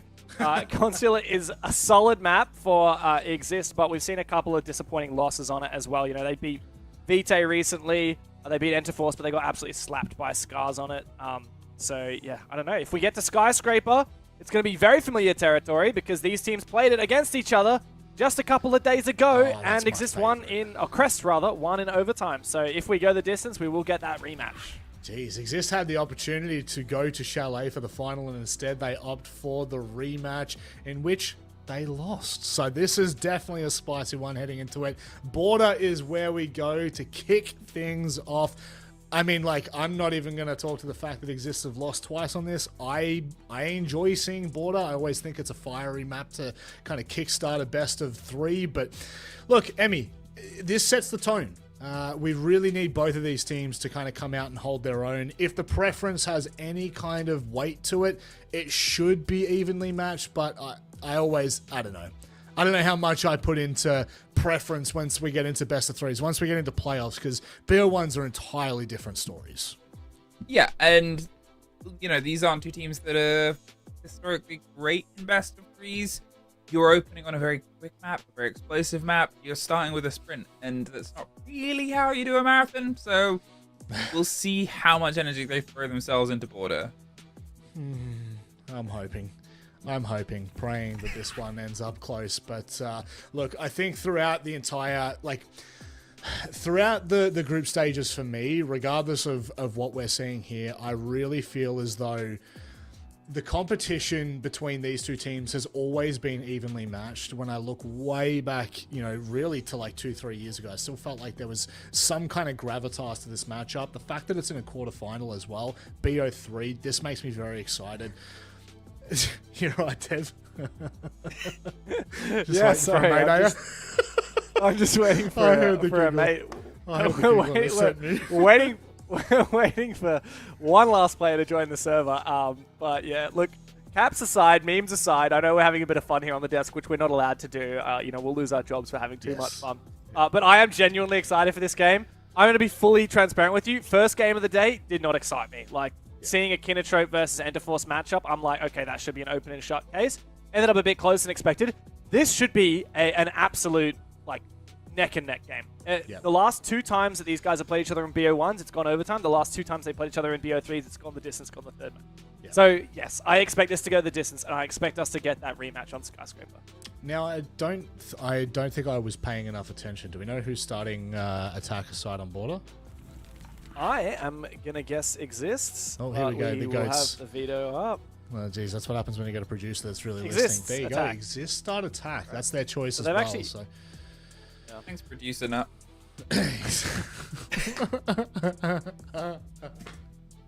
Oh, you can't do that to me. Dev, what are your thoughts on attacker-sided Border? I've always lent toward that conversation. Well, it's the second most attacker-sided map at the pool at the moment, just behind Chalet at 49%. Wow. So, you know, when it's only 49%, it's very narrow margins. That's attacker defense here.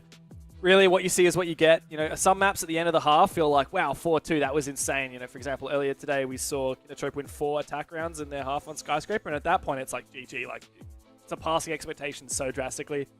What you see is what you get on Border. If it's a 3-3, that means it's a close game. If it's a 4-2, like whoever won the 4 is slightly ahead. I know it's like a bit of a Will Buxton moment to describe, but that's just kind of what you expect out of Border. It's a fun map, and I expect the very best out of these teams.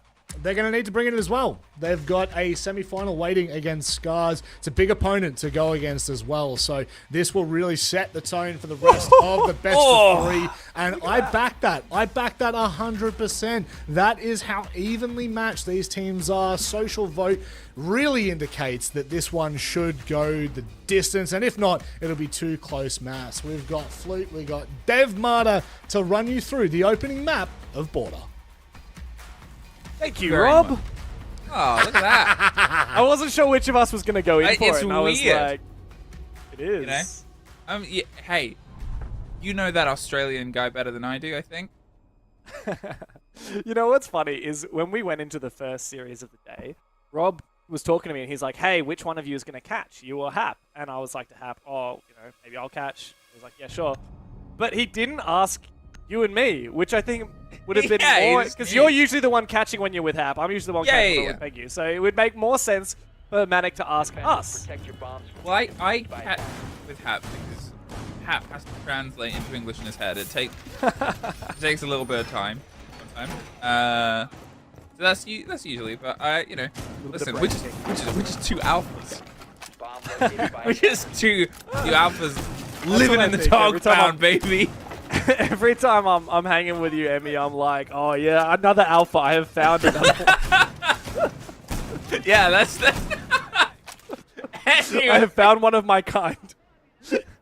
There's like an alpha corner in Eddie Major. You guys don't know about this. There's a huge, huge dynamic thing going on in Major. We have a separate talent green room for the alphas. It's just you and me chilling in there. Yeah, no. Occasionally, we invite Ollie you in Chambers sometimes. Yeah, in Chambers and Ollie. They're allowed in. It's the alphas. Well, big dog. Whoever Lynx never would be let in.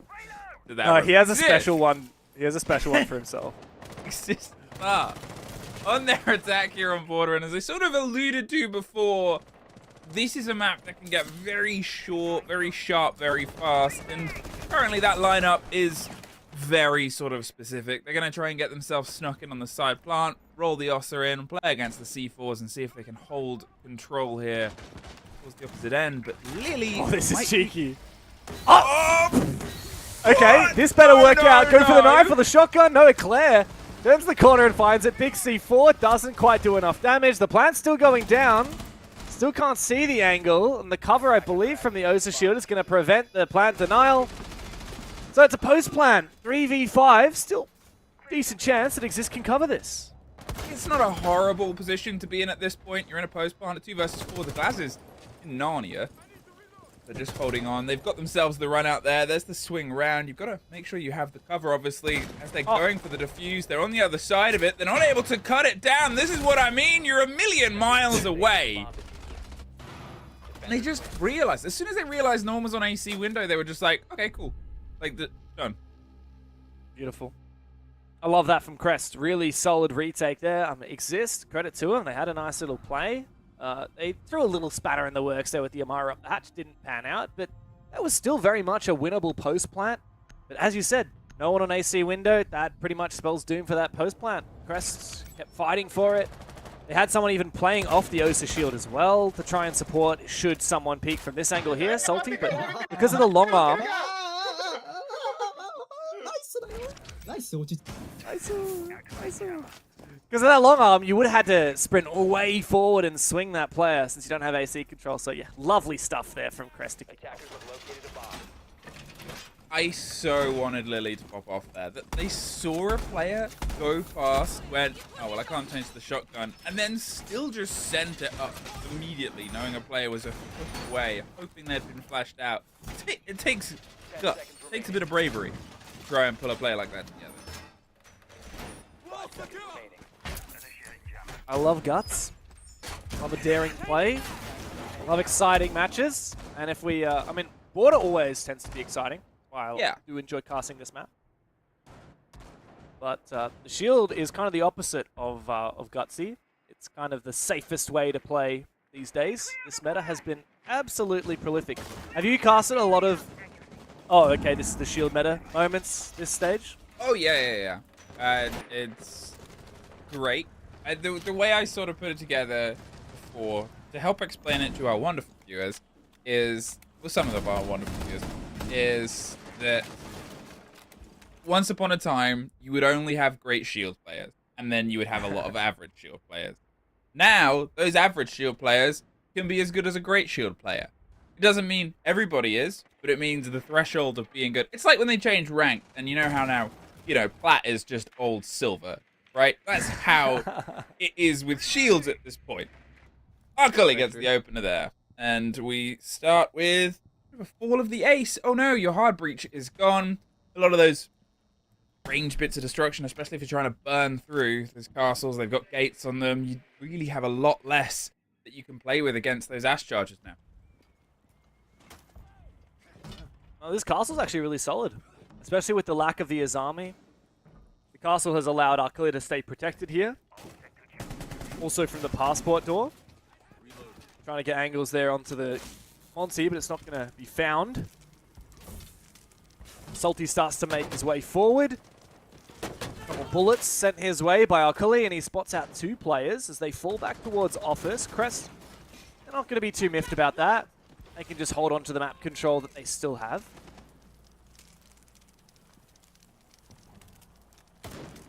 Very slow build here, and that's always that worry. You get you're playing with the monster, you get that you're playing with this, ideal of get behind them, get moving, get bits of territory, but think about how small they're playing with, right? The idea is smash that little opening wall just on the inside of the side on the tuck under the stairs, get yourself involved, but without them forcing too much ground above, it's going to turn into a very easy retake here. Crest, they're paying attention. You've got the retake over on Office, you've got potentially a 2 versus 1, wherever you decide to put that extra man, and with a slow approach here from Jail on the far side, here it is, tuck plant just underneath, but with no clear, with 20 seconds, Crest is just going to close down on this, surely. That C4 completely misses as well. I don't know what the idea was there from Lua. Now the attempt at a retake is going to be nigh impossible. However, Crest still have a health advantage. Jopi has found something. Rento on the top floor looks for a form of a retake. Player outside of these stairs is not down, but just prone. Lily's found another one. Rento's going to have to go for a run out. May indeed find it, and unfortunately, but Jopi doesn't have much to deal with this Monty. Eventually, Rento does find Sifty on the outside, but time is slipping away, and all Lily has to do is hide his position and kill anyone that tries to approach that diffuser. Another easy pick for him, and up to Rento now. He's given up. That round is done. Exist. Despite losing the opening kill, they managed to find their way into sight and lock down a post plant. Okay. I said it was you just have to activate, right? The missed C4 with the player swinging in front of you, you also have to activate well.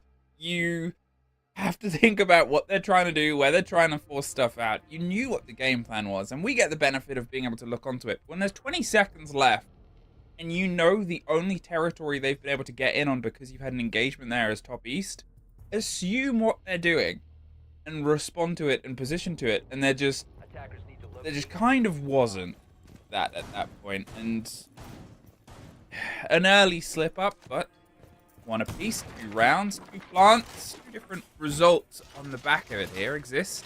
They have a bit of wiggle room to play with, but with how things pieced together in the last game, I mean, it generally pretty heavily defender-sided when they met, and it was on Skyscraper, so it's obviously going to be more defender-sided, but I don't know, what's the attack successes for these 2 teams over this split here, Jambo?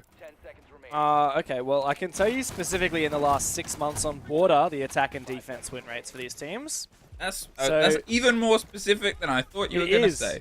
It is. So Crest have played the map twice. They won it both times. 50-50 on the attack, but 83% on the defense.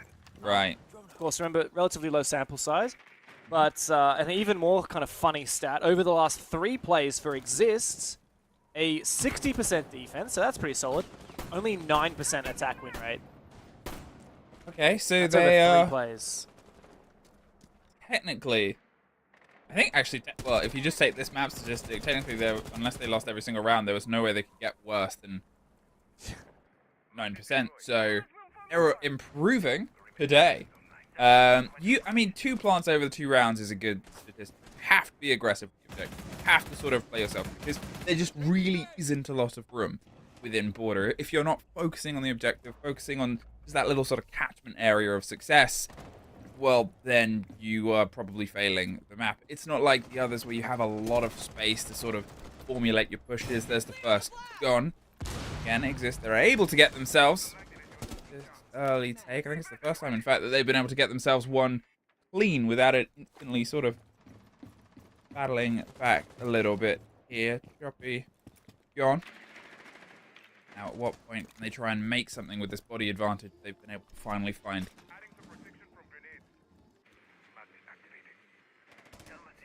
Bomb site's down in Vent's workshop, which means a lot of the contest is going to happen on this top floor. Lua and Akuli are holding on to this control. Sully Exist are starting to pressure it, not from the balcony itself, but from over on the archive side. Just biding their time before they decide to take a little bit more control. When it does eventually get taken, there's not a lot of verticality available here for the defense, like some breaching charges, no Buck or Ram to speak of. Is that a run out from Rento? I think it might have been. Exist yeah, a little bit. Exist have really slowed down here. It feels like they're trying to change their mind about where they want to go and take, and nice little wallbang there onto Eclair on the back of that drone gets them an advantage. This is where the Deimos really comes into play. Akuli getting tracked by that death mark. It'll be very hard now for Crest to repel this push. Deimos in a very good place currently in the meta, and probably the best on this map because everything is soft. They have themselves a cross-section, a cross-angular. Great burst through, gets one. Just can't see the planter, does a bit of damage. But again, 3 rounds, 3 plants, and surely 2 successes at the end of this. There's a great take and a little bit of motion from Lua, but there's that B, there's that track, there's that reveal on where the player is. He's keeping some solid between him and the Deimos. Does he know about the player above? Watching? Doesn't need to. Easy pick back up there. Exist. I love how procedural that approach was as well. Instead of sort of looking towards, okay, we've got this space, that's it. I think they realized that that was a bit of a problem in the last time round and in the first round where they just threw themselves in and then straight back out. Here, focus on the 2 versus 1. Still make your way towards the plant and the plan, but just isolate Crest step by step. Yeah, I really like that execute from Exist there. In the first series today, Emmy, we saw, I think, about 5 rounds across 3 maps where the team that got the opening kill actually converted that to a round win. So everyone was fumbling their 4v5, of their 5v4s, right? Love it. And we just saw Exist do like a masterclass how to convert when you get the opening pick. They slowed down. They didn't try and waste too much time by clearing the rest of the top floor. They just made a call and everyone on that team stuck to it. Okay, guys, let's just go for a workshop execute, which means we don't actually need to clear Armory. We've already got Archives control. We've got Office. We can use that hatch to put the pressure on Bathroom, push in from Tellers, and then execute in Workshop without too much stress. It was really nice. I really liked what we saw from Exist there. And I mean, considering this is Crest's map pick, I think Exist will be happy with any fight that they could put up here. I mean, like we said before, I mean, it's not a map that we see from a lot of success from Exist. They haven't won it in the last 6 months, 3 times they played it. So, good start for them, no doubt. My worry is that whoever gets this first map, regardless of the fact that it's Crest's pick, is going to potentially set themselves up for the whole series on a 2-mapper. Because if you're looking at what we have in the middle between the replay of Skyscraper in Consular, it has more similarities, I would say, currently to Skyscraper. People are still learning the intricacies of attacks. You can be quick in places, but it's very shoebox. It's very QB inside. It's a lot of clearing corners, and whichever team has the confidence to do what Exist did there on their last round and can carry that into map 2, they're probably going to rock it out. And, you know, we'll see the second half of this. We'll see the energy Crest can bring towards their attack. But at this point, if Exist can keep that up, imagine they can find themselves keeping themselves up in the upper bracket here. Another flirt with a run out, Rento, but he's not quite able get a free taste of anybody as the Monty's about to sort of say, hello, mate. I'm here to, visit. Inquisite. Nobody expects the Montana Inquisition, that's for sure. Nobody expected a mirror here. Very aggressive position from Arculi, but him and the Monty can just play this little staring match. Meanwhile, opening pick and a second one doubled down now. Or exist as Crest starts to feel that pressure and Arculi starts to retreat a little bit further back. They really don't have anywhere to go here. It's been better step up here. Again, Exist doing the same thing they did last time round, and you can see the pressure of the space. As I said, there's not a lot of it to play around with. And Crest, they're finding everything kind of closing around them, even with the castle and the stretch. Ulti's off. They can reposition, they can reapply, they can still go for the pressure on towards the approach itself. There it is, the reveal of Office, and one of the only few remaining players. 50 seconds with some of that movement sheltered. Boots finally inside the ground. They're just kind of getting the clarity on where they can apply the pinch. There's Arculi. Fighting back, gets Sifty, gets the swing round. Eclair is sort of waiting for a gun to pop over the shoulder either side. Keep themselves safe, and look at this. Arculi's gone for the retake, aggressively moving in. That makes all of that territory that the Monty's in dangerous now. They've got to pull themselves back round to important big kills. Leaves Rento alone. But with 20 seconds, blinded out, and a Monty going for plant at this point. Crossfire actually not caught out. They're able to just push that one over the line. Yeah, that was a very strange round. I really loved that setup from Crest. Even though it didn't pan out, those castle barricades created quite a fortress and really changed the architecture of the map there. Arculi able to play in break room very aggressively, despite losing control of East Stairs, despite not having full control of CCTV. He was allowed to play in break room around that castle barricade while protected from top east, because there was another castle barricade as well. Eventually, it took in a pretty desperate refrag from the Buck.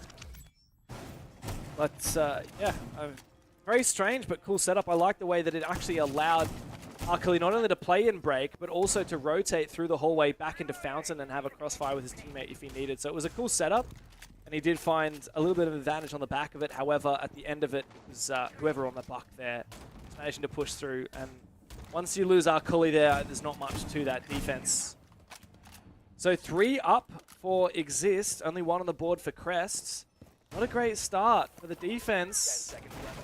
Again, like I was saying in the pre-show, Emmy, I feel like what you see is what you get on Border. You can't have an asterisk and be like, oh, you know, it's a 4-2 split for the defense, but that's okay because it's defender-sided. No, it's a pretty 50-50 map. If Exist can find 1 or 2 more attacks here, then that really sets them up well, considering that this is Crest's map pick. Yeah, they've just felt a bit free, I think, Exist. You can see them, obviously from our perspective where it's a lot easier to see it, you can see them doing everything procedurally, right? You can see them stepping in, you can see them encircling, you can see them repositioning. Oh, you can see them slamming the head off of Rento through 2 stories. The double sniper, again, not the most common sort of roll through here, especially on this map, but if they can make it work, sure, I believe in you. Here, they're just able to punish, as I was sort of saying before, Crest, who are stuck in these positions. Exist aren't even entering the map at this point. And Crest are just being gunned down from all sides, and then they'll pull away. They'll look for the next person. They'll look for the next point of entry. This is where Crest get desperate and try and re-aggress to find an advantage back again. I think Exist, as we've said, they're really good at solidifying these advantages. When they find 1 or 2 opening picks, they slow it right down. Make the pace work for them. It's why they haven't yet fumbled around where they've gotten that opening pick. Very narrow margins. Trying to thread the needle of death. But unfortunately, no one's gone to throwing lessons. It does keep them stuck outside, yeah. The thing about Akali, you know the traces, you know what they're playing, and I mean, let's be real. That gun, once upon a time described as one of the worst guns in the game, what the Castle's trying to throw against Akali in a long-range fight. You have to believe in it. It is at least buying them some time, as you said. Being aggressive, back out towards the map. Not successfully, unfortunately. There's one more. 5 versus 2, and at this point, surely after this round, Crest will pull a timeout. Yeah, I'd imagine you'd have to. 4-1 up, as it's about to be. There's one kill for our Kali. The Dokkaebi call rings on out. This should be an execute pretty shortly here. From Exist, they need to focus on just trading. Doesn't really matter if you have a half-assed plan. What matters is that you go together and you make sure that if you lose one kill, you get one back.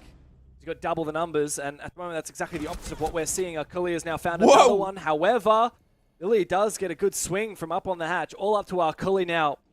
One of the best players in the league at the moment in a 1v3, and somehow just sailed past one of these players like ships in the night. Finds a third kill on the round. Akali. Billy and Sifty have to make sure not to fumble this one. Don't give him the chance to ace. Cover from above is there. Akali finds his fourth. All up to Lily now. Lily should have this on lock. It's going to be impossible to cover this one. Spray comes through. Akali, though, he's going to stick it. There's no way. Lily! Yeah! What are you doing? Akali! How's this guy just 1v5'd? I mean, okay, there was a moment where I was going to say, when Akali got their first kill, I was like, you know, you can have a great kill, you can have a player playing off, but it's not going to define the game. It might not define the game. Sure as hell define that round, though. Oh, what were you doing up on the hatch? They knew where the position was. The gumption to stick it as well. I think when the first spray went high, they went, they don't know where I am. They don't realize I'm in this position, I'm this tucked. Oh, what a pullback. And the rotate there across to pick up that kill on the back, not being punished. What were you watching? Where did you think he was? Man, that was rough. That was scary for Exist. And the fact that Lily didn't peek at the end there just goes to show Exist. They're in their own heads. That's the only way I can describe it. Crest are going to be very fired up on that one. No need for a tactical timeout when you've just won a round thanks to what was almost a 1 versus 5. What was basically effectively an ace. He didn't get the final kill, but he didn't need it. There's a very good reason why we mentioned Akali in the pre-show and why he's highlighted as the 6th best player in the league statistically from the round robin phase. Acerola, top fragger from Exists in the stage, is the 7th best player in the league, just behind Akali. But he hasn't really shown up, and he certainly hasn't 1v5 like we just saw from Akali. I mean, everyone else was playing, you know, Siege. Akali was playing Splinter Cell. 3-2. Exist. Get themselves still at least an even half, but if they don't claim the 4 versus 2, especially after how that round played out, they will be kicking themselves. And the energy that Crest will have will be monumental compared to what the scoreline might say. The catch, they're letting those flashes move on through, and then they're going to hope that whatever comes next is what's going to be caught. But this, the blind on the player, the quick motion of the hatch, the Deimos gets the scan so they know where they are. They can maybe even try and put some damage through underneath, draw them away from the focus on this. Up the hatch, players off, and they're still just caught out.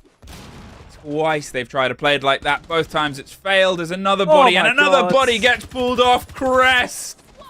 What a return of form on this round.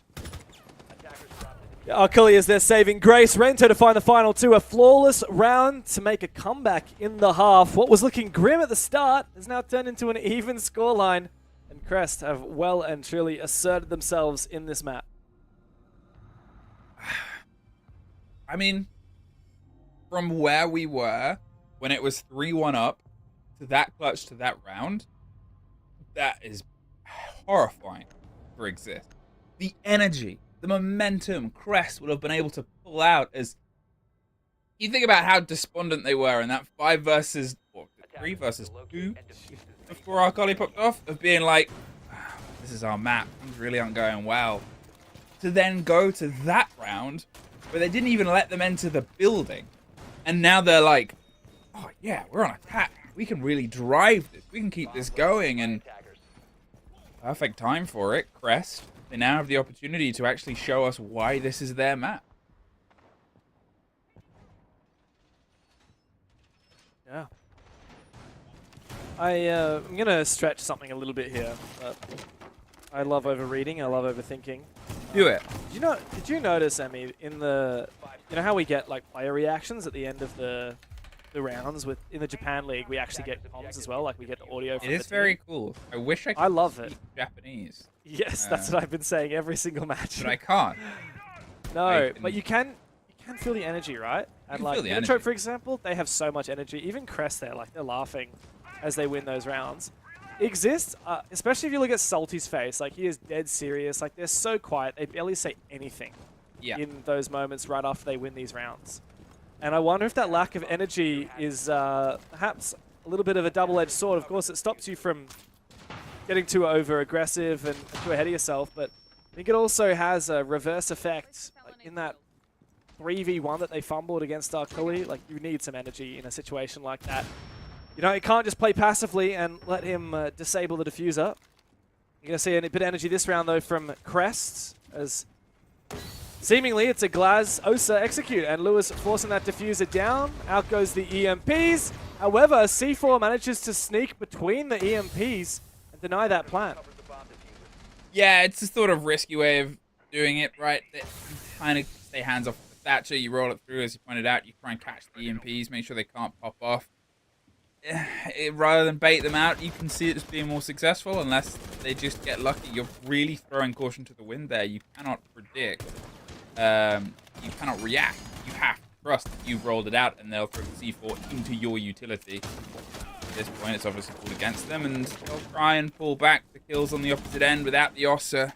It means that they can't try and reevaluate the push. They can shepherd some space with the Glaz. The Buck wants to try and get some control underneath as well, and they could maybe use 2 remaining smoke bolts in the Capitão's pocket to activate something, but at this point, against the smoke canister, if they play that well, they are the crux player right now for the hold.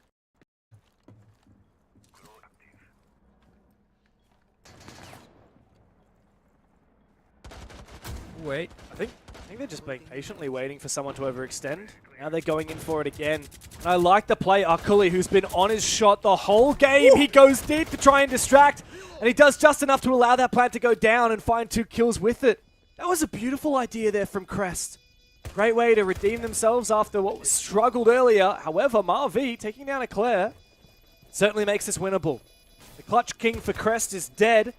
So it's on Choppy and Renzo to now refrag this out. Marvi taken down. Sifty finished off big from Renzo on the AC balcony.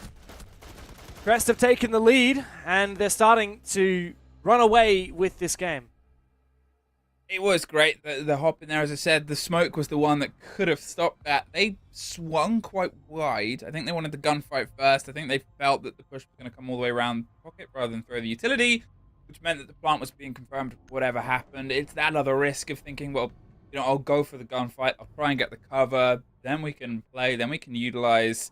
There you saw the difference of the man advantage in the very end, and it was the fact that they had the player going for the defuse, they had one person watching 2 people from 2 different directions, and they just didn't know. They waited for the swing back round. There's the Glaz. See, just the Frost trying to find every single possible angle. Unfortunately, that operator hasn't been invented. Someone with loads of mirrors.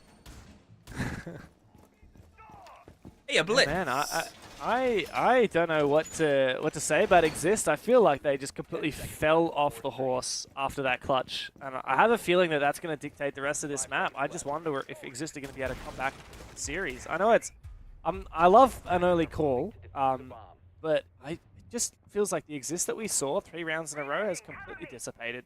They were looking like they were about to run away with this game. Oh yeah. And now Crest have completely recomposed. Arculi is having an amazing match. And he also knows when to use that to his advantage. Like, sometimes we see players pop off, and then they're like, oh, okay, let's do our Monty strat. I usually play Monty. I'll jump on that. But no, Arculi's like, okay, we just failed our plant because our EMPs didn't land on that C4. But I'm feeling good about myself. Just go for the plant again. I'm just going to go and frag out as many people as I can and distract. You guys will probably get the plant down and lock out the post. It's just such a great read to play to the strengths during this match. When a player's on their day, how do you combat it? How do you play against that? How do you go against someone, especially when they're bolstered by the fact that they pulled off the 1 versus 5 post-plant cut? And this is that sort of situation here where they can try and drive through it. There's the blitz, fast moving. They've been able to smash their way in. Do they know about the players to their left? They do now. And there's the easy pickup. They don't have the control of the hatch, but okay, they still tried to find the fight. They entirely lost it out, and now they've lost the blitz. They did get 2 other players. I was going to say 1.5 in the meantime, but they finish it off, and it's 2 versus 1 versus 4. And what a great drive there. They knew that they were acting slow. As said, there was pressure. You said it looked like Exist were lost. They are deep in the woods, my friend. They are trying to find a way out at this point. We have seen a massive clutch on this site before. Now the pressure is on Salty to try and replicate the magic of earlier. I don't think it's going to happen. 1v4 would be incredible, and maybe that would be the determiner of this momentum as well. We've seen a shift already back of Arkuli's clutch, but guy's still alive, by the way. Ooh, Salty trying to find his firsts, and there's Renzo going down, but 16 seconds on the clock. Straight up, there is no time, and Eclair will put him in the dirt. Crest are looking untouchable. On the back of that clutch from Arkuli, they have won every single round, and they're inching closer towards map point. They were always going to have more fun on the second half, just based on the preference pick. This is their map. They pick second. They find themselves playing on their attack. There's the timeout from Exist, and as strange as it is to say, based on the energy, you kind of wanted this a bit sooner, maybe even at the turn of the half, just to sort of reset themselves. And great Crest momentum. Since that clutch, Crest, height to height to height to height, pace to pace to pace to pace. It is just their story right now. And Exist are falling by the wayside from where they were, and sort of stopping the fall, pulling the cord, getting the parachute out and saying, let's slow this down, let's look at where we're landing, and let's see if we can try and get ourselves onto a bit of a better foot. Yeah, well, they need to flip it around now. No second chances. Look at that. 5-3 is the scoreline, up from a 3-1. Crest have just trying to get the 4 in a row. We were going to say, well, at the end of round 5, when Arkuli, before he had clutched it, we were like, okay, you know, they need to go and they need to take their tactical timeout.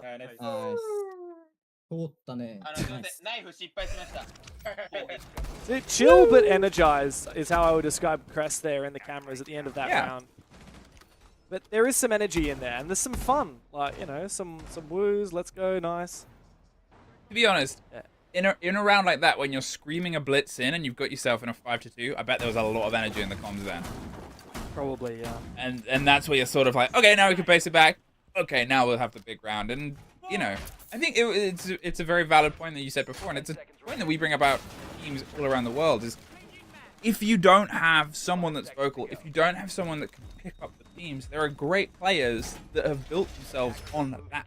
You look at Canadian as a great example of that, of a player who comes to rosters, brings a huge amount of energy, brings big results, and being able to keep the team mentally glued in, switched on. And, you know, from the Japanese region, from Japanese teams, it has made a lot of Japanese teams fan favorite. Their energy that they bring, how they sort of enjoy the game, how they build themselves into their successes. And here it's sort of, you're getting a lot of that from Crest, a lot of that energy, and you need to try and get some of that pepper back from Exist. And yet, despite energy being a key factor in Japanese teams in the past, like obviously we're mostly thinking about Norengo, the most infamous Japanese team, even Cyclops at their peak as well.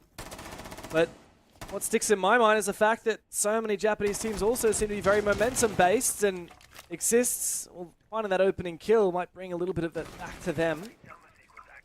Falling back, though, is a smart move from Marvi. Another pick, though, for Exist. Acerola joins the fray aggressively as his mirror was destroyed. He's worried about the pressure, though, coming in from Archives, and a C4 from Sifty to support it. This is beautiful from Exists. Looks like for the first time, they might be able to get themselves a defense on the board on the back of that tactical timeout. They are indeed looking much hotter on this bomb site defense. Great cover, great read, great positioning as well. They made sure they were reacting to all of the different facets of Crest's approach. And that's everything you want after a timeout, right? You want that flawless, you want that sort of, okay, plans in motion, plans working. We can sort of get that down. A great shutdown. Again, would I have liked the timeout a bit earlier? Yes, but I'm not the team. I'm not the players. They're the ones that are sort of making these decisions. If they can keep it off of match point, which is the most important part right now, see how much further you can sort of stress yourselves. You're still in your defensive quarter. You're still in a bit of a sticky situation for a lot of teams. And, you know, Crest, they can pull out attacks on this map. They've already proven that here. And well played. Will we get a little bit more caution in Crest's approach? That's what I'm wondering now. That was the big compliments I played towards Exist's approach, where they, as you rightly said, showed what you do with the man advantage. Yeah, I feel like Exist really need to push deep here. They're also going to Customs. Very strange choice of bomb site, not one we see very often at all. I think this is the least picked bomb site in the game. I'm going to double check my stats, but I remember. Give me a moment, Emmy, and hey, I will you get take back a to you on moment. that stat. My favorite thing about when sites are super low picked, they often have really, really high success rate because they're so low picked. Yeah. It's like, oh, what's the best site in the map? Oh, it's this with an 100% success rate after 2 plays across 50 games. Right. Sick. That is pretty much exactly the story here. This is actually not the most or the least played bomb site in the game, nor is it the most high defensive win rate one. It's behind a couple like Bar Stage on Clubhouse. Yeah. But it's only been picked 16 times globally in Stage 2 with a near 70% win rate. There are a few teams out there that like it. I think the thing about it as well is why you'll often see in the most recent meta over about the past year or so, first pick sites have fallen out of favor. They'll still get played third, usually, maybe second, because people just got so good at attacking them, because people had to learn how to attack. You expected it. You formulated it. You don't always formulate your attack for a site like this or a site like our stage on Club, because you're probably not going to see it. So why dedicate huge amounts of your time onto it, get an idea, okay, we've got a plan A, maybe a plan B, and we're good. So as soon as things start to get a little bit wobbly, it becomes harder to piece together. The break onto jail, getting into detention, that's always going to be part of the plan, whatever happens. You'll try and maybe get some of the back line, and then this control above. They can get security, they can start to angle down. We hear some smoke canisters popping. You see the Blitz taking some damage as they push themselves in, surround the player. They're going for the plant inside. There's gone for a bit of a smash and grab here, and it doesn't really seem like Exist is fully aware. The post plant on the short side has pulled itself together. Blitz is dead, so they can't quite piece it out, but how are they going to get out of this situation now? And are they even going to try to, or just dig in, wait for the 30? Yeah, wow. And now a post plant with the castle barricade up forces Crest into, well, forces Exist rather into very awkward position. As they try and retake together, they time it, they're looking to push into supply at the same time. Sifty finds it. Not a lot of time left. As it ticks away, they need to jump straight onto that defuse, but Chopi from above has got the angle, and this shotgun is going to achieve absolutely nothing here for Marvi. Very solid attack there from Crest. Despite losing that blitz, they made it work. And that's a very edgy bomb site choice for Exist. Goes to the wayside. Crest very much in the driver's seat here with Matt Point in front of them. Getting the player. I said they need attention and security. It's a very big part of that plan on the site, because as you saw at the very end, it controls that spot. And they didn't get the kill. But they did have 2 players distracting the player whilst they were going for the execute. That castle being up at the bottom of the metal stairs, I think was such a boon for the attack. Right? Suddenly, this player in this position, Sifty cannot stop the plant. Cannot get anything without going really far out on towards the cover, without just wide swing. And at that point, you're probably going to get picked up by the cover and the watch on that double door anyway. You cannot get that cross section. You have to go for a big rotate, and it just kind of limited how the defenders could watch their own defense. And I said Exist want to try and keep themselves off the match point for as long as possible. That might not be because they're winning. 10 seconds left for insertion. 5 seconds. Well, I feel like this this game has... Attacker's objective is to defuse a bomb. I know, I don't think it's got much legs in it left for Exists. Attackers drop These the defenses have been Attackers recover the scary. Yeah, they won one defense. Try and make it a little bit closer, but I just have a feeling that Crests won this in that singular moment when Akali went for that huge clutch. 15 kills to 5 deaths at the moment. I don't want to demean any significant performances from Exist. We've seen that as well, but they look like they've just been pushed back into their cage. They haven't had confidence. They haven't been aggressive. There's been no passion. There's been no aggression. And Crest is starting to run away with this lead. They've got map point in front of them. Even when Exist throw a different bomb site out, it's something special for Crest. And here we go again. Another Osa execute, this time with the added element of the fire from the Capitao as it goes on out. Need to see this castle barricade be destroyed though. And this is going to slow down the push a little bit. How have they messed this up? They did this perfectly last time. Was it a misthrown? Oh, misthrown grenades. 2 grenades out of pocket. Neither of them connected. They forced the flasher. There's the C4. Now they're going to go for this. As I said, you're playing with the impact. You're playing with the EMP. There's a kill. Across the verticality. They've lost the box, so the castle is free to sit underneath now as well. And I mean, the plan worked technically last time, but not because the plan worked, right? You still have the Ossa, so you can try and reevaluate and recapitulate. But I think with how much utility they have just spent on a net loss, kind of got themselves into a bit of a bad situation. The was round on towards the back, get control of East Stairs, see if you can maybe get a little bit more width, but with no other work being done elsewhere, now with only about a minute left, they've had to rotate to try and get control underneath to even have a chance at going for the plant that they wanted. Exist actually got pretty much the same setup as Crest there in Break Room with that castle barricade, I just realized. I like that Crest are not just forcing a bad plan, because like you said, they don't have all the ingredients they need right now. It does mean they rely on playmaking, and it doesn't seemingly work so far. Oh, no, that's embarrassing. Straight into the frost mat for Eclair. He will pick himself up, but immediately be taken down by Acerola. A trade from Arcully. 2 versus 3, 30 seconds, still a little bit of time to work with, but a lot of grounds. That defuse has got to be re-picked up again as well. Rento doesn't really know where these players are. Mirror window smashed. No smokes left to speak of on the Glaz. 2 on the Capitao unused. As the players desperately have to just go and make this one work. The C4 can come through from Salty. Not even required as Sifty gets the shot, and Marvi to lock out the final kill. Exist, but not done just yet. I don't like they went for the same plan in the same way. Okay, the history of that play, and, you know, I might get a couple of details wrong. I don't know everything. I just know a lot about it. The history of that play came as a surprise play, right? You would throw yourself in towards that door, get a very small pocket of control. You would see teams like Secret were the first UL team, I think it was at the time, to start bringing that play in, and people were surprised by it because there was this element. You would get before, you'd get control underneath, and they started planting not on the soft, towards the concrete on the far side as well. It still has that element, regardless of how much that play has been learned. There's still that element of it's a risk to reward. You're not doing structure. You're not doing the classic, which was to take towards CC and then you move your way across. I want to see when it goes wrong like that, because yeah, you won before, but it did go wrong. Especially opting with the Thatcher again. There was still 2 C4s in pocket at the end of that play. The Thatcher contributed nothing towards that. You need to evaluate. You need to look at the things that have pulled apart. Yeah, you can be like, oh, it's not...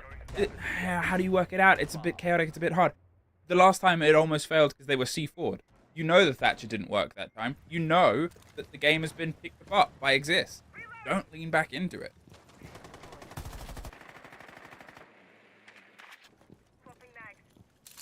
They do seem to like this Glaz though, and the Blitz is back. The Amaru is in, Capitao. So it's going to be another set play here on this Tellers Execute. And Japan love their fast executes, I tell you what. Not typically Crest that I expect to be the team to do it, but they are going to be this time around. In goes the Blitz.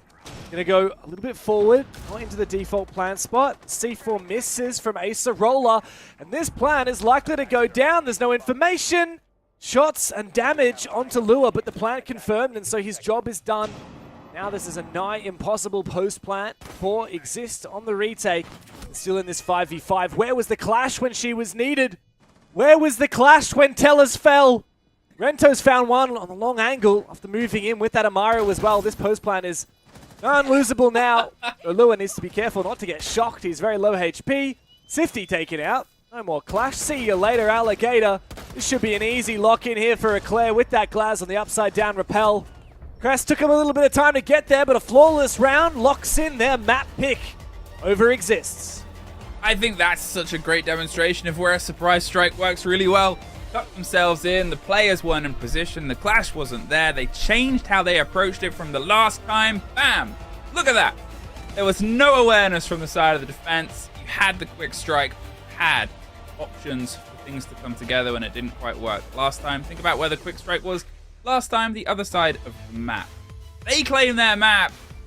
Close? I don't know, I feel like we'll only really get the story on the second map. Very true. Good performance from Crest. It really turned on the back of that massive clutch from Arkuli, but impressively, Exist managed to still find a few defenses. Map 2, though, coming up after this. Let's see if Exist can come back on Consulate.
Welcome back. Oh, sometimes you're just going to do it right before we come back from break. Dev, that's the game that we were hoping for. It was a close matchup, but, you know, at the end of the day, has the best team won on that map? That's probably the simplest and plainest question I can ask you. Yes, the best team has won on Border because the best team in this matchup was Crest. I was absolutely simping all for Exist at the first part of that game, the first 5 rounds. And then about halfway through round number 5, when we saw Arculi go for an unbelievable clutch with a 4K that was essentially an ace, completely changed my my opinion, and then the game from then on out was pretty much just a steamroll in favor of Crest, and makes me start to be a little bit concerned for Exists. They looked completely rocked and completely knocked about after that clutch, and the question is, can they get back into it for map 2? And the answer, I'm not sure. Do you follow the sentiment there, Emmy? Do you share the same concern? I think Arculi defined that map. And it's statistically backed. Holy crap! Yeah, right. Like, it was insane how well he played. Had the huge moment that turned the whole team's energy around. If Arculi had a slightly worse day, Exist would have won the map. Exist could have won the map, and they just didn't. And that's the point you have to argue with. And this is the idea now. The conversation isn't, what do we do on this map? What do we do on our map? It's, what do we do to Arculi on our map to stop this happening again? I don't even, like, this is the biggest question that we kind of start to pose, especially when we work with people like Pengu or like Vinny and Ose, or I guess any player that's really gone to the desk, Dev, which is like, how do you slow down a player with this kind of momentum? What do you even put in front of them? And the answer generally is, you've just got to hope that they kind of cool off themselves, that they don't overheat as we head into Consulate, which, I mean, as it stands, Crest will have the kind of, I'll say the upper hand, because they're going into the first half on defense of Consulate, and we've seen how difficult it is to attack this map.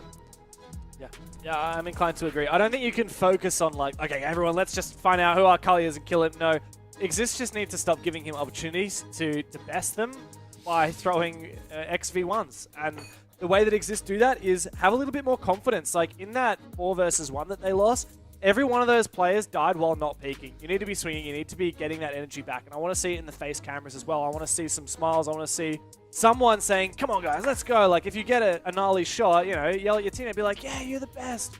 That's the energy I want to see out of Exist. And going on to Consulate, it's not all sunshine and rainbows for them. Yeah, they have a very high preference of this map, but they lost it terribly to Scars 7-2. And they also fumbled a 6-3 lead against Enterforce, which they only ended up winning 8-7. So they're far from perfect on this map, and I would not be surprised if Crest can finish this in 2. Well, you'd have to imagine that Crest allowing this map to fall through, you know, you just look at kind of, I don't look so much to the preference, I look to the band and like the amount of times they have just opted not to get anywhere near this map at the moment. It definitely goes to show that there is something that is in the bank here. And for me, is there that counter-strategy? Is there that element of being able to get on the front foot, especially in the first half, where you can set the tone on defense? This is an incredibly important map here for Exist. But we all know what we just saw. Crest Gaming, or should I say Arculi, have dominated the server. Let's hope they can back it up here as they wait for a semi-final against Scars should they win this. We'll take it away, and thank you very much. I'm as excited to get into this game as Milosh is whenever he sees a cat. That was a change of numbers there. Not sure if maybe I'm just seeing things 61%. I mean, I will see how it goes, because what they have to try and do here, for my money, James, is break the sort of dead momentum they found themselves in and break Arculi. Yeah. One step at a time, one foot in front of the other. Crest have really built up that momentum, and it's going to be very hard to disrupt it now that Exist are attacking on a very defender-sided map. Skopos ban is not something you see every day. Exist clearly knows something that we don't.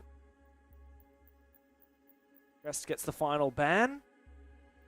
And Monty was taken out. The Brava is also an unusual one. So Exist going for target bans. Both of their bans here on Consulate. The Valkyrie taken out. That's reasonably expected these days. One of the most banned operators by far. I wouldn't be surprised if we see a little bit of Blitz play. But you know what I would actually love to see, Emmy, is some more Glaz and a Amaru play. 'Cause, yeah, those ops are good on border, but they are even better on console. We've seen some really fantastic Amaru executes on this map, whether they're baits or switches. It would be really beautiful. I think this is almost that conversation, a little bit continued, where I talked about that specific attack on border, where you go in, you get yourself tucked into archives, you play around the plant, and you be a bit of a surprise factor. That's still very much in play here, in that we've seen those ideas develop. You have an idea of a slow and steady default, and say the top floor where you take across the top and get yourself in, but you can surprise people. Sloth been doing a great job of that. Came into Korea with a lot of European playstyle, aggressive ideals and things like that, where Amaru quickly to the top and break down is a bit more familiar, and has been absolutely ruining people with that. And you want to see that quick exploration of what I have always described James as a rainfall map, because everything seems to start at the top and then pitter-patter its way down to the basement. Yeah, that's very, very wise. Thank you. I'm wise in my age. You are. And yet, blissfully youthful. Yes. If no one look at my Liquipedia how old I am. Alright, so what's existing? 72. Yeah. 72? Yeah, I'm good for my age. You don't look a day over 65. I know, whereas Rob looks... Wow. I can't say it. Yeah. Look, Rob is a beautifully youthful man as well. He's an athlete. It's just been a very hard 22 years for Rob. Obviously. Starting your own company does things to a man. Ages you 10 years. Pressure across the top as they're trying to isolate themselves. Now, starting on this site, I would say isn't the most common, but if you don't get control of the verticalities, it is nowhere near as free as you think. Getting yourself inside towards the piano room, trying to put the pressure, trying to force that watch down, because you can watch pretty much every single angle of plant and get full coverage from above. Yeah, in a lot of cases, you can also deny that plant from below. Step one is, of course, clearing this top floor, which has been average so far. I mean, a lot of util expended on clear positions, which is quite inefficient. As the defenses continue to peel backwards, they're largely just playing in CO itself, detonating the Vulcan canisters to burn a little bit more time, quite literally. Not a lot going here for Exist. They've been very slow. That C4, though, doesn't have as much information as they would have liked. And yeah, Crest can just hold on to their position. That mirror being forced down. Lua to try and back away and survive. But Arkuli here, the hero of Border, is looking for something, as the first pick does go out for the defense. Now, with 45 seconds left and most of the players still standing, struggling to get themselves in above, they're looking at big limitations here on towards time. They swing themselves round and catch them on the end of the pre-fire. Salty gets a bit of a reward there, but they have to keep trying to push. There's two more players to cut their three even, to cut their way across. There's the kit cold. Above the site itself, you can hit a hatch and get there fast, but they need to get there a bit faster. A down and a drop inside leaves us in a 2 versus 2 with 15 seconds left now. Rento watches patiently for somebody to hit that hatch. That is the only way they'll be able to get the kit there quick enough. So they're going to have to try and opt for it sooner rather than later. Instead, they've gone for the wide walkabout. There's no cover. They're looking for the fight, and the players finally drop down. Oh my god. And it's just it's an end that was a lot easier than it should have been. Yeah. Quite an anticlimax there for defense at Crest. Exist, thought they might have had a few things cooking there. Eventually they did actually win out that exchange on the top floor, and yet simply were not able to flip into an execute in time. I saw a lot of good that round from both teams. I saw a very slow early and mid round there from Exist, but once they realized that they just needed to get on their bike, they swung into it, and that was the moment we saw right here. Executes onto the top floor. The Deimos as well swinging through split and finding one, but then just not enough time to go for that pivot onto site.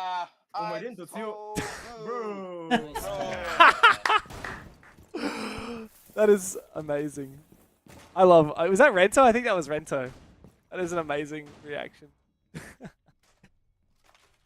It's a good start for their energy. And that, again, it's that worry. It's that conversation of how do you get yourself into the situation that they're trying to play themselves up towards a tougher game. Both these teams are well aware of this. Your hardest obstacles yet and yet to come.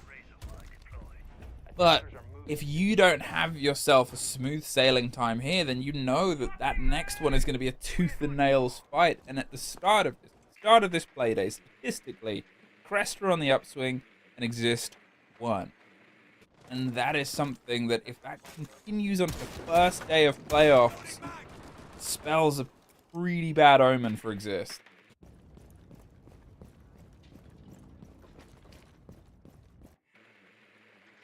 Does.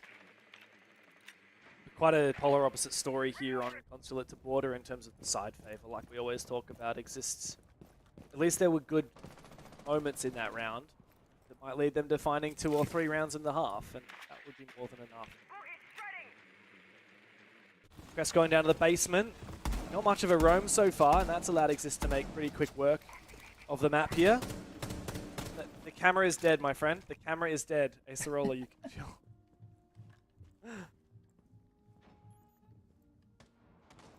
Slow hunts, and remember how late the close down came last time. They're doing a full clear of all the space. They don't trust that it's not entirely populated it could be. Fun map to get yourself some problematic rotates might be the reasoning for removing recent double robot op. If they're able to remove Fenrir, well, buys them a little bit more juggling room. The gadgets will likely still be in effect and still active. Won't be the hardest thing to remove. A little bit irritating on your swing. If there's any player you want to take down from Crest, it's going to be Arcully. Also, losing Fenrir early means that once you take down the active Dreadmines, you can't switch to the other ones. Claire is so close to being swung here by Marvi. As I say that, perfectly timed. Acerola actually comes in and supports as well. Re-aggression now from Crest as they feel like they have to make a move. Marvi, though, not being too careful, and he will look the other way and miss an opportunity to get a kill. Meanwhile, Rento somehow finds his, and Choppy's on the bloody top floor. What is going on here? You don't need Scopos to teleport on the top floor if Choppy can do it with the castle. Yeah, I was going to say, like, that whole element of play was why I assume they were being so set up and so locked in with the Jackal as well, but they're still sprinting towards the building. There's 20 seconds left and to try and get this execute together. They're having to just fly themselves down here. If this turns into another round where time just ticks into the favor of Crest, I'm going to be fuming.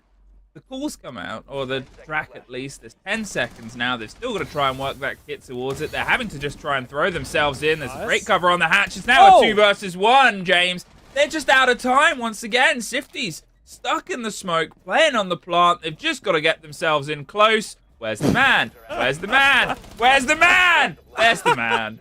They get the kill on the end of it, but my word, it's just, look at the expressions, look at the joy. Oh man, that was a game. That was a round. That was very strange. That was one of the slowest rounds I've seen in a while. It felt like Exist were making pretty decent, slow and steady progress.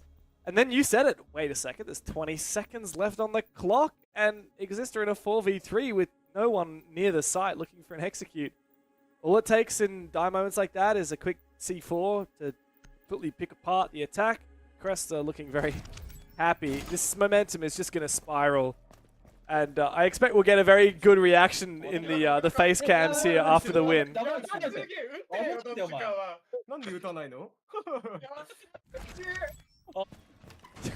I love it when people are lost in the smoke.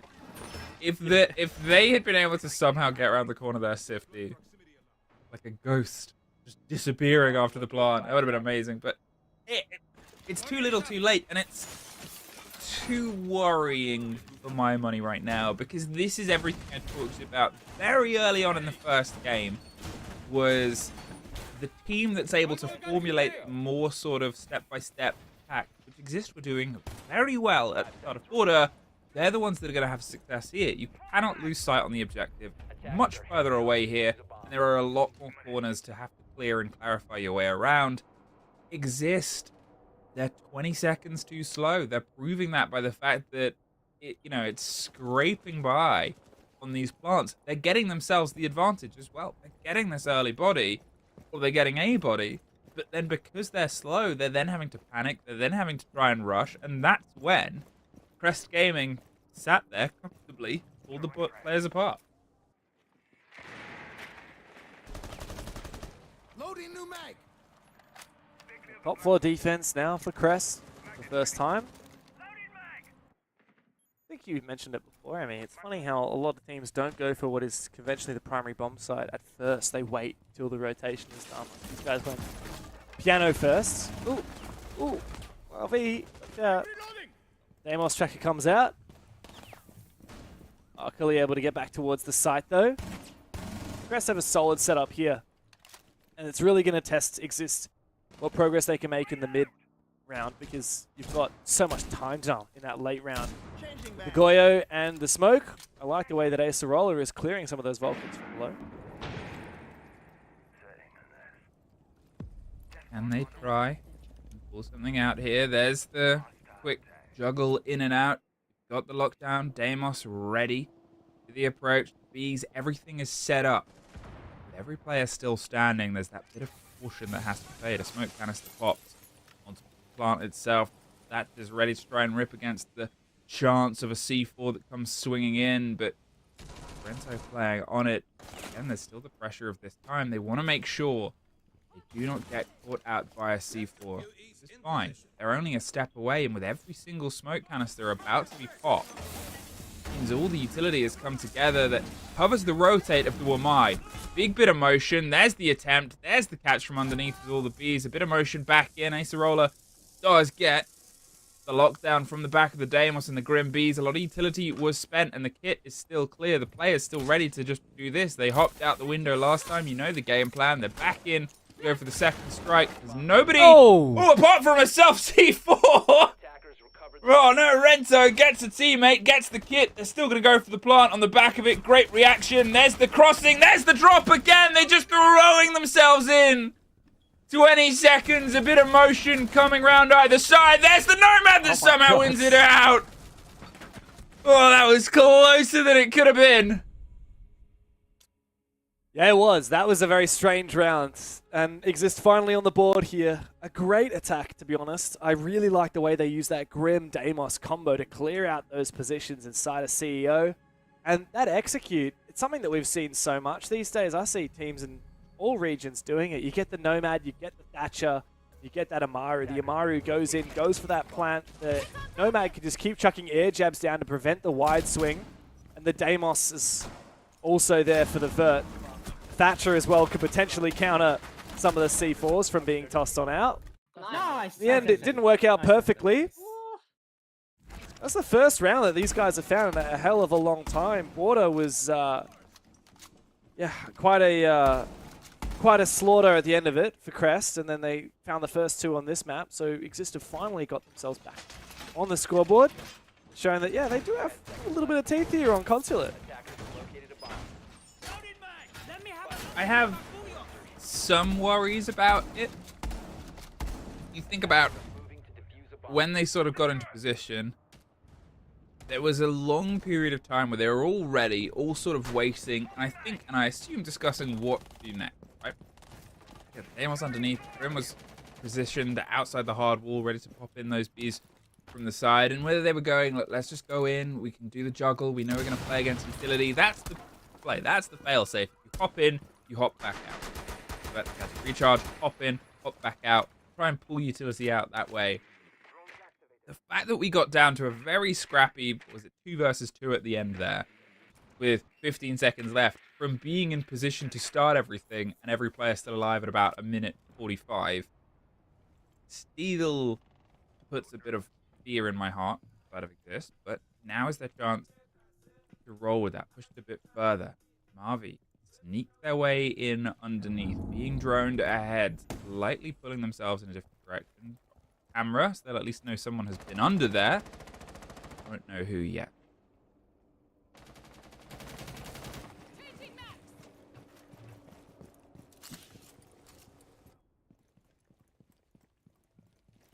Trying to figure out what Exist are planning here. At the moment, still all outside the building. This has been one of the problems. They are very slow in this first phase of the round. Perhaps not looking to do a proper clear of the top floor this time around, but something a little bit more direct. Oh, Red Bull's also got a pre-ripped C4 and a vertical angle. Fortunately for Marv, he does lose his life early, sneaking up from the bottom of Spiral Stairs.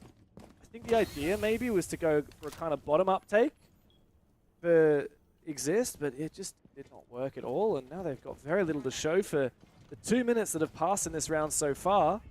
Blitz can get close to sight, but no diffuser, and Lua finds a second. This is a strange round for Exist, and just going from bad to worse.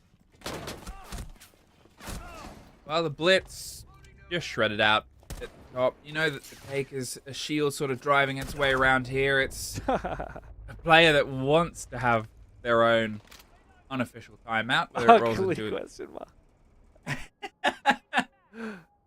Ugly wants to fight. And he does.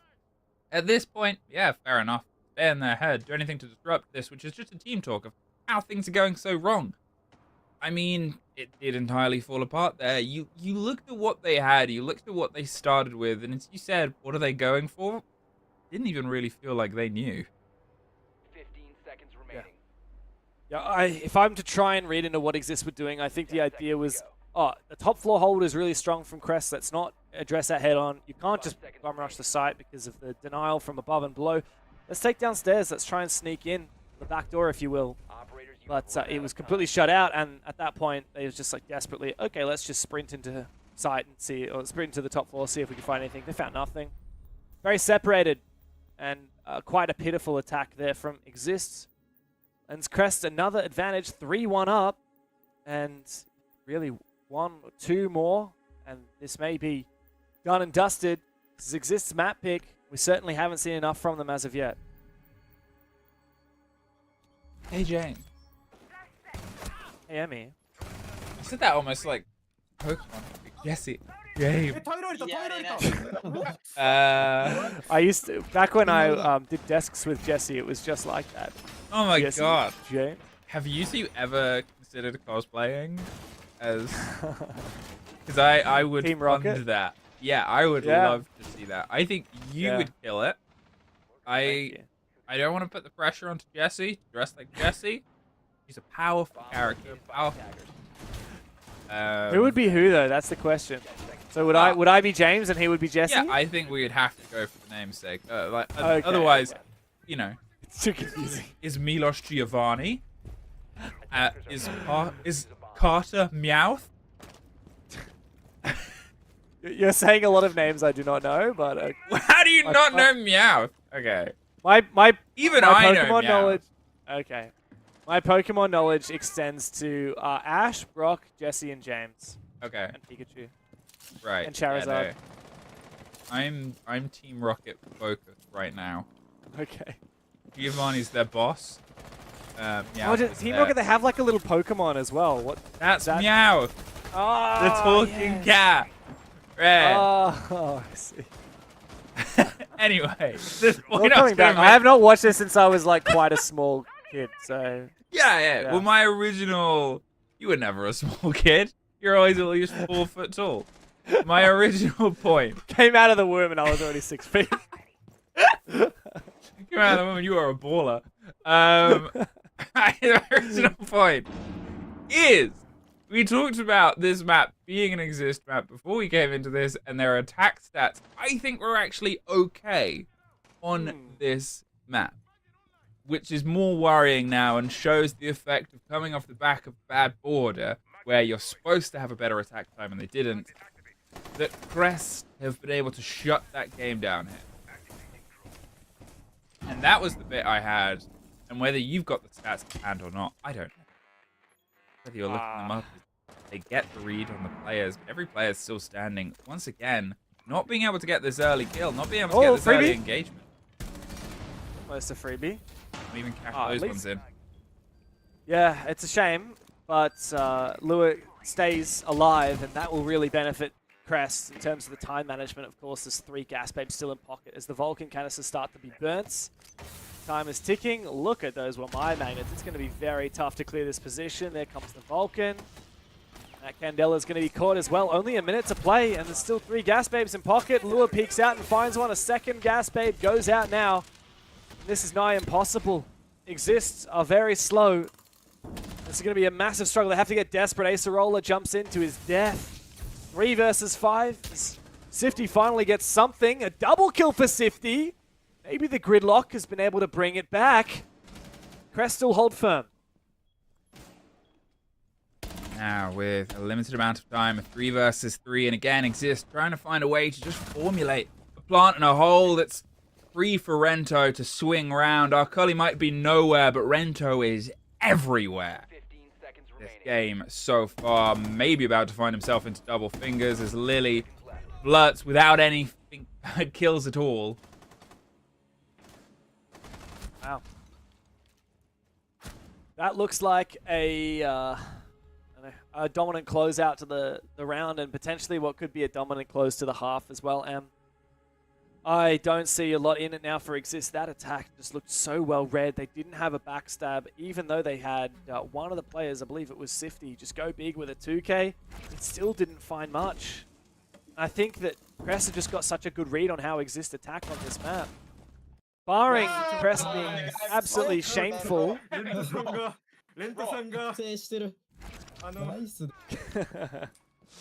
Barring Crest being pitiful on the defense, on the attacking side, I think that this is going to be such a challenge for Exist to fight back from.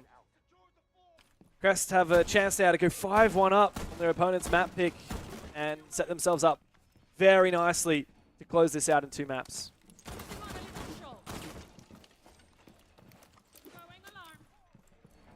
Crest Gaming getting themselves more propped up, getting themselves, as you said, closer towards the fight now.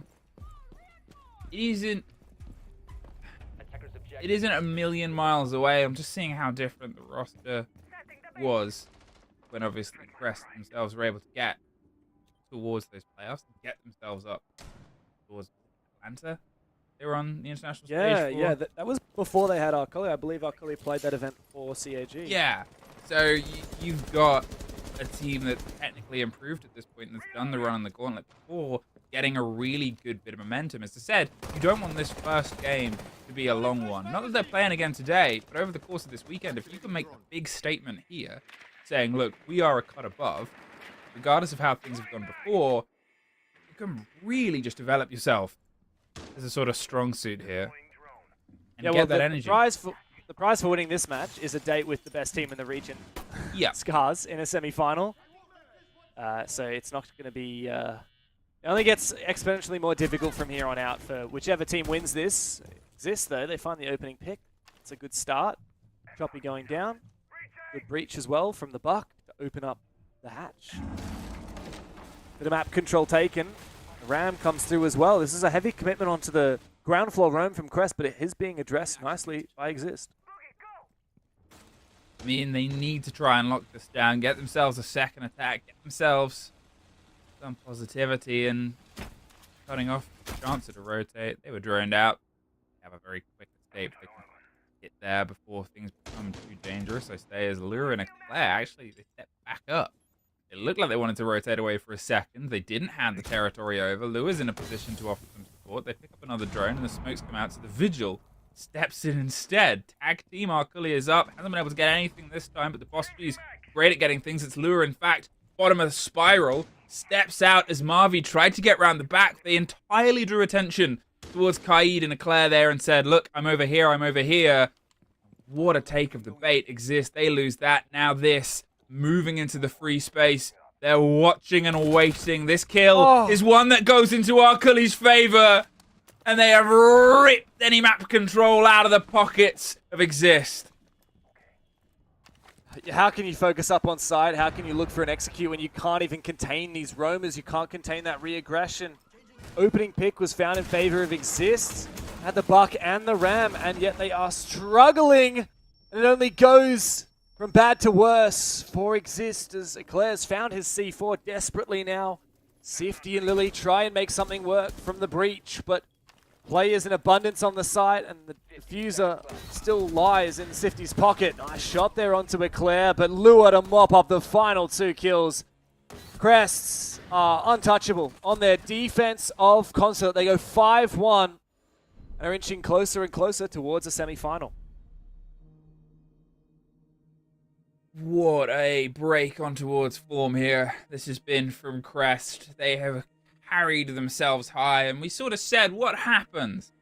How do you shut down a player like Arcully? What do you focus on? What's the team talk? Should have maybe looked, okay, what does the rest of the team do to step up to Arcully's level? Rento has been huge. Choppy as well, both of them. I think it's at least 7-1 at this point. Just growing and growing here. 8-2, 9-1. Lua, sorry, not Choppy, but either way, space has been massively filled. For Arcully might not be the difference. Bomb located by attackers. No, Arcully hasn't had to do a lot this map. It's crazy to think he's only got 1 kill so far. Lua and Rento have been stealing them all. Now as we hit the side switch, let's see what Crest can cook on their attack. It's not an easy thing to do, and as much as I hate to admit it, Emmy, there is a very good chance that Exist could seriously just come back from 5-1 down on this map. Yeah. They came back from 6-3 down. Sorry, they got almost swept on by Enterforce on this map from 6-3 down. So that's almost the opposite to what I was hoping. They've learned. They've lived. Maybe they've learned. They've lived getting reverse swept. Like, you step in, trial by fire. You get made by it, and then you can try and bring that in here. Quick breaks, quick pressure, quick Crest was a quick game decider. Border here, they've made sure they can get the breach open. And that question of time, that worry, then into the juggle, because also from the side of quick Crests, we saw some quick falling apart where the strategy did not quite connect. The bees are in, the blinds are out, the close window plant, slightly off piece position, is pointless. Because everything is set on fire. The Tachanka had the watch, and that's sort of reminiscent of those other quick plays where everything fell apart. Bang. Yeah, well, I like the idea. I like the gusto from Crest. There was something cool there, but the Tachanka, Goyo, Maestro, Smoke, every operator you could possibly want to deny plant for those rushes.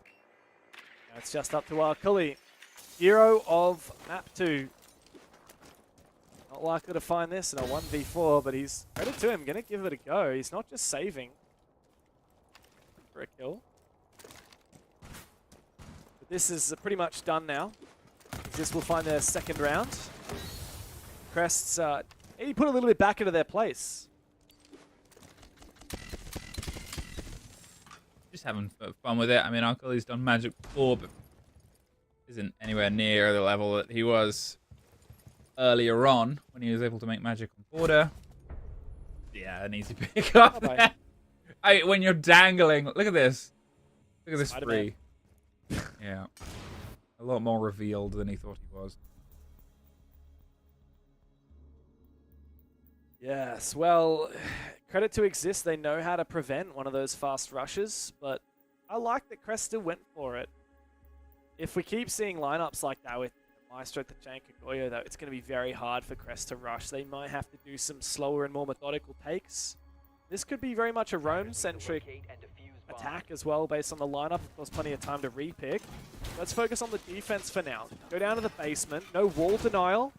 Kaid brought to the table like we saw from Crest.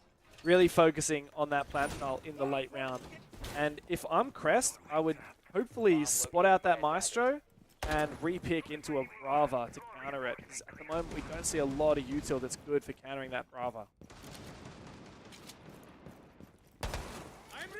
They've got, I guess, in that sort of conversation of what you'd want to pull it against, some freebies, but Brava, I'm not going to say they've fallen out of favor. There are still some teams that enjoy the use. I remember upon her release, people cited her as being maybe game-changing, maybe one of the most powerful operators in the right hands. And with the pace that Crest like to apply towards the site, it seems like they're almost unbothered by the gadgetry that's ahead of them. To their detriment, they should maybe focus on the fact that they're being burnt alive, but instead they go for things like this. Now the Blitz is to protect this breach from exactly... Oh, no, not even that. Lua took some damage, couldn't get the cover and the protection on towards it. Are you going to double down here? Marvi expected them to hop in and go for the kill.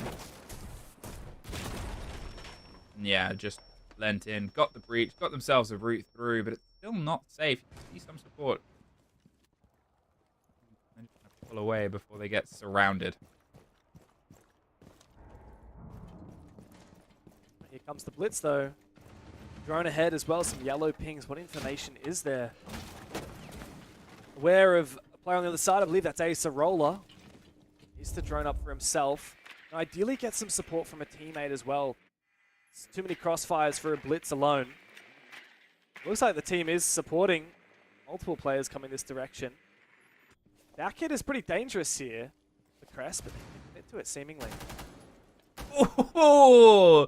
Turn their back to the fight there, and the fact that the breach has shown is open with a Tiburao on the board. They were just a bit too distracted, maybe played it off, had to go and watch the back. The Maestro is on the Maestro cam, watching and waiting for this player to step close enough for it to turn into a gauntlet, but there is nowhere for them to go. It's a long corridor, and that's the nightmare here. There's the swing round. They're not quite able to get the full bite out of it. Tiburao's playing in a very narrow space. The C4 rip concern them, but as that wall will get popped open against the back of the time, the blinds come out, and here's the rush onto the bottom of Spiral. Not quite. They're not quite sure that nobody is tucked on towards the locker's corner, so they have to wait for this explosion to pop out, for the blitz to move their way up. The player on Lumber, though, there's the Maestro. Finally pops his head up after watching on the camera as Sifty gets the kill on towards the back. Marvi gets one more. The blitz has made his way into sight, but gets locked down from behind. And it's just all fell apart there for Crest. What an utter travesty. There was so much teeth in that. There was so much conviction. I love the idea. But not a single pick found on that execute. The minor details, a Tubarao to lock up the position with his auto canister as he fell back. Just players from Crest not capitalizing on the flashes, not being able to use that blitz in a solid position. Now Crest will just wait out the end of this round. 15 seconds to go. Bento just showing us his best reload animation. And 10 seconds to this go. is starting to string these rounds together. 5 seconds to go. He's just getting a thumbnail for his... That's what they do, isn't it? You go to coastline, you shoot in the air and reload. You have run out of time. That's exactly what you do. I'm a graphic designer. I know this. Graphic design is my passion. Graphic design is my passion. Goes makes a thumbnail. And puts Champ 1 logo on it. Yeah, like there's 3 champion logos. Yep. And they're all the one logo. And they're all the one logo. I'm the number one champion. You know, Hap might get champion this season. I am very disappointed to hear that. That is, I don't know, that makes me question so much about this world. Many bombs as they can. Who's been carrying him this time? That's what I want to know. I don't know. I haven't played ranked with him yet this season. I know that I would be the carrier, but I'm also no idea what his stack has been. I don't know how Frank's dealing with the news. I need to check. Who's blacklisted from the O stack? What O stacks? Oh no, the talent don't spend all of their time together every waking moment. Unfortunately not. Hasn't been a lot of ranking stacks recently, right? I don't 5 seconds to go. want to assume who the worst player is, but I think I can make an educated guess. Please guess. Well, it's not going to be you. It's not going to be Guz. It's Jake. It's Jake. Yeah, that was. It's Jake. That Oh, we have fun though. We have good fun. Jake always provides the entertainment. Yeah, I mean you got vibes over rank. This is like the most sorry to distract. This is the most common aggressive peak I've seen this so much recently. Doesn't work so well with the pulse, but I've seen it with impact grenades. You impact the top of that wall, people kill the player repelling on break room. I've seen people try and do that like 3 times this week. Very much come into the meta recently. It's like new, right? It's dangerous, it's new, but now because it's new and it's been seen, it'll get old. Pulse on this map is just, I love it. Even in the old iteration of the map, very Really? low floors. Very. Oh, the no! Whoa! How did they know? Akali is so lucky to be alive. Like, that is unbelievable timing. There was no info. That was just good timing. Akali has the power of God and anime on his side today, it seems. As he gets away with his life. Mirror window popped elsewhere. There's still generally everybody standing. Crest, they're trying to find a way to force this out on towards the end. This is technically the tertiary site, technically the place where they can make it happen, and they're putting a steady focus on towards utility. I've said that's something that they haven't always been fantastic at before. But they'll try and drive their own play. Hey, you can sort of solve problems that are in front of you when you come up against them, but I like this where they're paying a little bit more respect towards the setup here, smashing it down, getting themselves the pocket space, concerned about the rotate, something that they did very well. Now, the verticality must be secured. Pop that mirror window on towards the back of it. They have all that verticality, they have the eyes, they have the Deimos tracking and all the ram work as well. I like that they didn't break that wall in the end. I think they've sort of realized maybe we can try and pop our way up. Salty wants to pop his way out. He might be about to find a fight. Does Eclair expect this? No, Salty's moved away.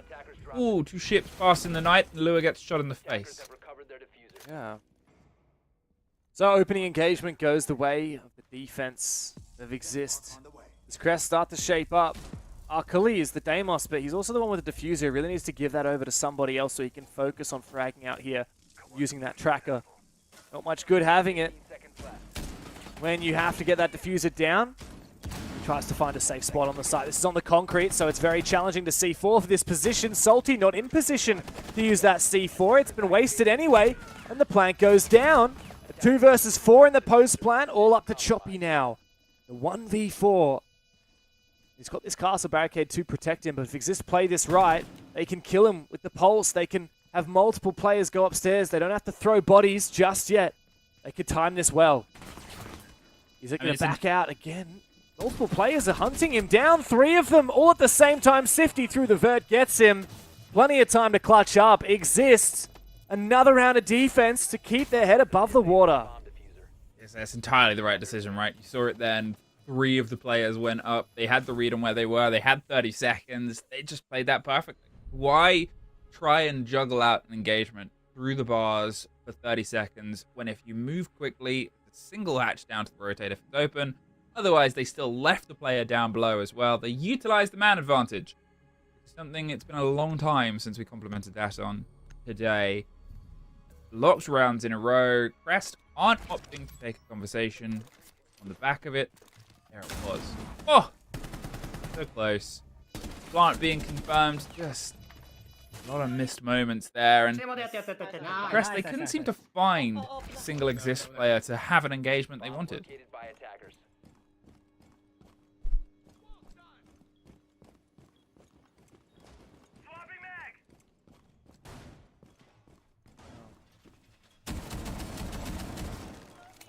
Crests have a lot of vision on these attacks and usually have like clear idea of what they want to do.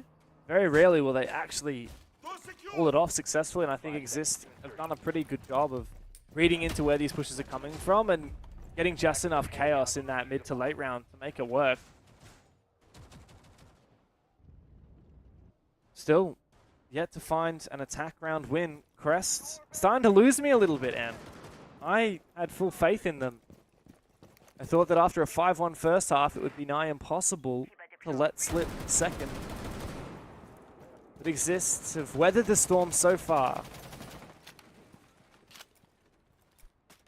I think this is that sort of conversation about a sprint turning into a marathon, right? And how the test of a best of 3 is your first proper test. It's where a lot of you'll see teams that aren't used to it fall apart on the international stage and the play up towards it. Now, obviously, there are players in this lobby that have found big success on those. And there goes a Crest Game player as they start out. The blinds come out. The 2 barricades give themselves a little bit more wiggle room, but it won't stop Eclair going for the swing, going for the take of the players' safety. The E1D is currently away from them, be able to pick up the player. But if they don't do this well, there it is. Around the back. They're at least safe and secure. They got a trade. What happened there? Yeah, how's Sifty gone down? I think that must have been to Arculi. Yeah, there you go, finish off. Wow, Cresta everywhere all at once. This is a very chaotic attack. Players outside Visa window, players outside Visa double, players at bottom spiral. Declare now moving in from Visa. He can't quite decide where he wants to make this play. At the moment, I think the focus for Crest has to be just capitalizing on the fact that they have that numbers advantage. They've just burnt another C4 as well. Really, the instrumental play here is Arculi in his position at bottom spiral.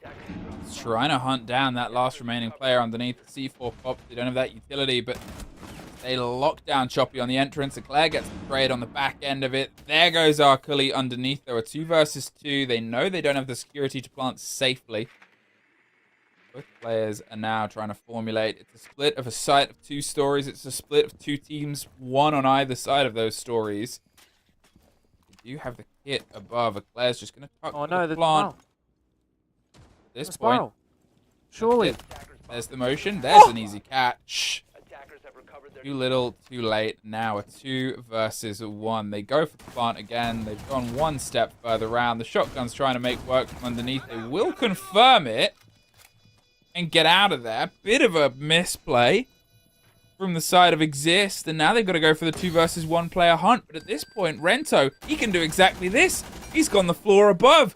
He's flipped and reversed the whole idea of this hold. He's played against it. They know where he is, but you have to try and draw his attention with a fight. They're going to go for that. Acerola's going up. It's a bit of a risk. One of them goes for the defuse. The other one goes for the watch itself. They're on the kit. They're on the plant. They're going for it. Oh, this is dangerous. He's gone for a big rotate. Oh, they pulled off. What? He knows that he's on the pistol. That was madness.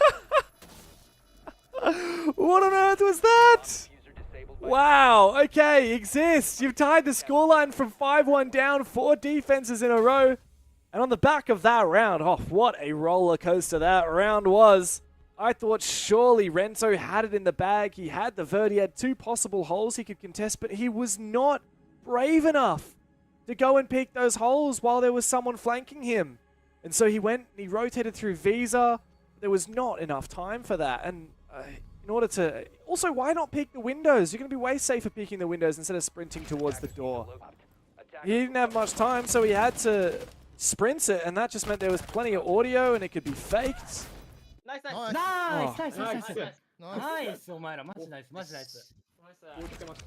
was nice. That was... Do you reckon that was nice? Do you think they thought it was nice? I think it was nice. I think they enjoyed... I think they thought it was nice. There's so much going on that round. There's a part of me that understands why they went for the jump out was... Okay, there's one on, there's one coming up. They don't want to take the 1 versus 1 fight. They didn't feel like they're in a position to deny from above because they would just get killed from the side. But you also look at the time left in that engagement and you're weighing all these numbers. Again, a lot easier for me to sort of talk about from this position. He believed the player was still planting, which is why he was sprinting with the pistol. For the classic line of why are you sprinting? That is why. But, I mean, just very, very messy end to that round with a difference of about 3 seconds. 4 seconds to get onto that kit and get it confirmed again the second time. 5-5. We find ourselves now in 5-5. We do. Oh, Crests kicking themselves. That was the best chance they'd had so far of finding an attack round win. Now, the first 3 attacks from Crest, they only found 1 kill or 0 kills in each of those rounds. And there, they brought it back to a very winnable 1 versus 2 post. So, even though Crest had a really phenomenal defense, they just have had absolutely pitiful attacks. They need to change that right now, otherwise it's going to be map point for Exist, and will be threatened to go to map 2, or map 3 rather. Salty has a really great C4, and the refrag is not quite there from Arculi as well. As top 4 defense peeled back gradually, Exists still in the advantage. Nearly lost on towards Grim. All of that control of the space. One of the most popular picked operators currently in the C4 getting the neck. And Crest have just collapsed on their attack here. And it's looking worse and worse. We are spiraling and hurtling towards a map 3 at this point. And every single kill has happened somewhere else as we try to find our way through. It just shows the confusion. Crest have no idea where the next strike is going to come from, and all of that momentum pulled away. Wow. Wow. All right. Map point 4 exists, and Crest are showing us absolutely nothing on these attacks. Now, how many kills that they've got? They have found 5 kills in this whole half. 5 rounds. 5 kills, 5 rounds. Yeah, it's about damn time you take a tactical timeout. Probably should have taken it before. Way too late. late. Way too late. I mean, let's see if they can have the magical conversation right now. They are entirely backs against the wall. They have done. If this was how the game opened, with them on their attack, and they had got 5 kills over this many rounds, you would be like, the whole series is lost. That is just the energy that you would sort of bring onto that revelation. That this game is this close is entirely because it's a game of 2 halves. But think about how many rounds that sort of fell apart because Exist were their own worst enemy. They were slow to the punch. They weren't quite able to get themselves round. If we get ourselves into OT, you still favor Exist at this point just because they've been able to wrest so much more momentum in themselves, let alone in towards after they've played. 2 C4 kills as well. And Marvi really locking down that position at the stairs. Marvi had an unbelievable round. These guys are such a low energy team. I gotta say, they've just come back 4 rounds of defense in a row. I'd be to screaming, find I'd be match crying. point. 5 rounds of defense in a row, that is. And yeah, I mean, I would be yelling at the top of my lungs. It exists. They seem to function well when they're calm and chill. Well, let's see if they can keep that momentum going. They're going down to Cafeteria Garage. This is a very solid bomb site to defend. Crests really fumbled the bag last time on this bomb site with that blitz and Ying push. They had an opportunity and then they got absolutely decimated. It was a flawless round against them.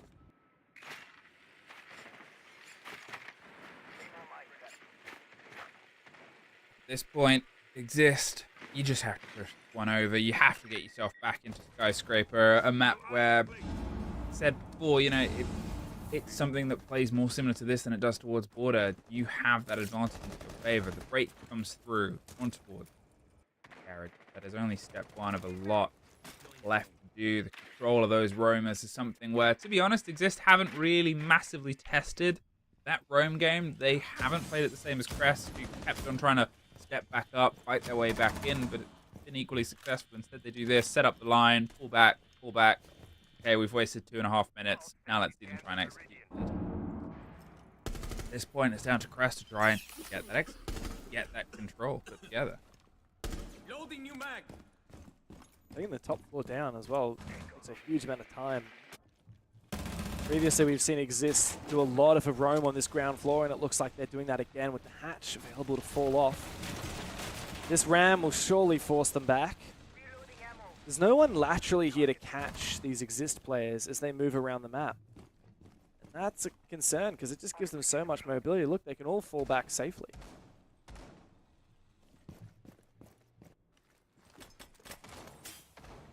Now, with everybody still standing and Salty free to move in, but Oh, this is cheeky.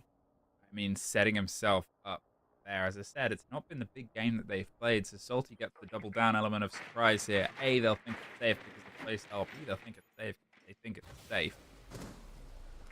Here, as they find every single bit of utility with face and foot. Minute and try and formulate. When will Salty strike? Now becomes that overhanging idea.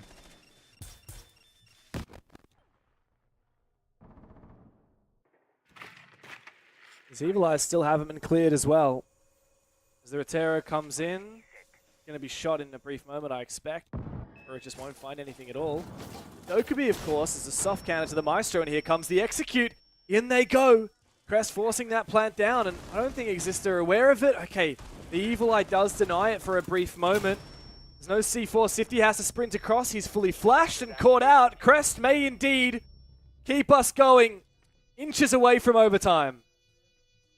Guess the execute didn't quite come at the right time there for the side of Salty. Crest just had too much working in their favor. They pulled the plant off. There's one more kill that goes against them, but Eclair has the watch down, leaving just Marvy. Looks like we'll be heading our way in towards OT. Bees are that way. There's no real clean route through onto the side. If you hit the hatch, you're a madman, and very quickly afterwards, a dead madman. At this point, for 10 seconds, you had no other choice. We're going to OT here. Dev and Crest somehow locked this one out. Yeah, wow. Look, credit to Crest. They actually read that pretty well. A C4 would have completely stopped that push, though. Like, narrow margin. One C4 flung from Kitchen, even from Yellow, would have stopped that push.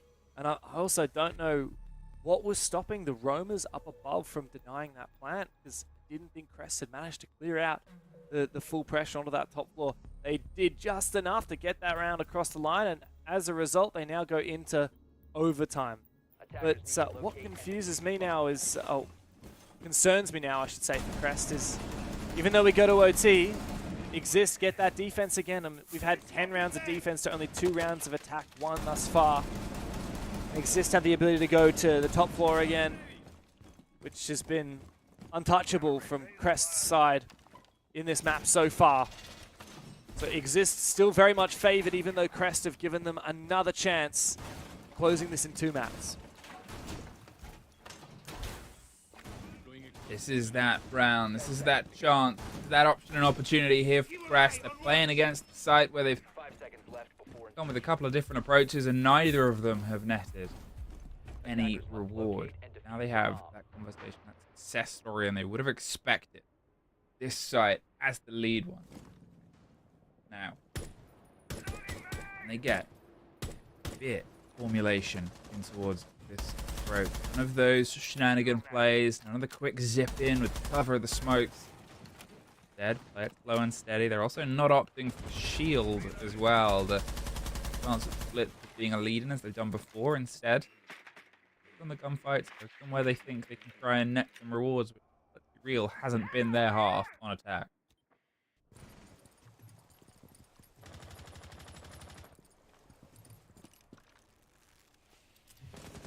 Oh, this needs to be picture perfect from Crest. You've bought yourself a second win, you've bought yourself a second chance, but you have to make good on it now.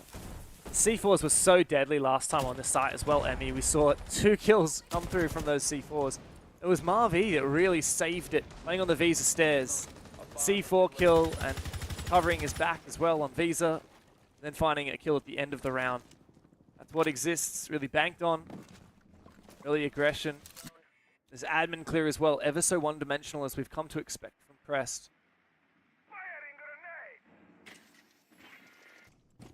Where will this first body come from? Where will this first player be taken out of? They're getting themselves control underneath. They're trying to get the fight here on towards vending. It's a long, long corridor, a long, long swing to lock yourself down on, and still a lot of utility in the way. The Tachanka suffers a fair bit of damage, but enough to survive, and they can still deny this position, still bouncing the pressure on towards the back end. They're concerned about that pressure coming up the top of the yellow stairs. Otherwise, it's generally all stacked here. Rento's got the cover on the cross window, gets it open up. Players further back a minute. And a close C4 as the Deimos is caught out. There it is. Akali just swings on the back of the intel. Lily swings back. Marvy gets choppy as well. They're being pushed back just as much as they're taking from the players. But most importantly, it has stopped progression. The pressure of the attack has drifted away. They've had to pick up and rotate. And there's Akali, the magic man from before, but because of that, they lose underneath. And Exist just pull themselves back round there. Yeah, not often you see a big round from a Tachanka player, but Acerola, with that magnified scope there on the SMG, absolutely farms them while they're all worried about that player below. Beautiful stuff from Exist, and once again, match points or map points before them to send us into Skyscraper. would seem a little bit fitting to have two Japanese teams playing on the Japanese map to determine the series. The Crests are not done yet, and they go back onto the defense, which has been so drastically favored in this map from the get-go. Nice. I think that's the most energy we've seen from Exist in the last 3 hours.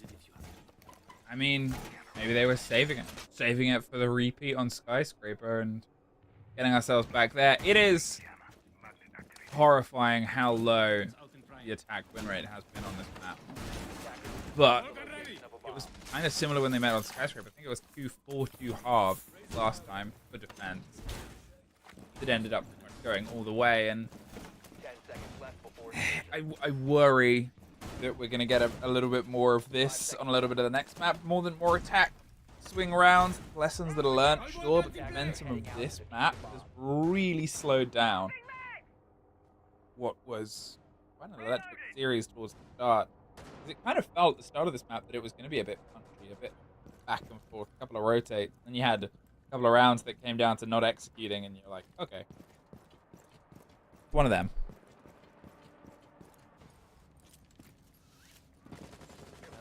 Certainly has been one of those games.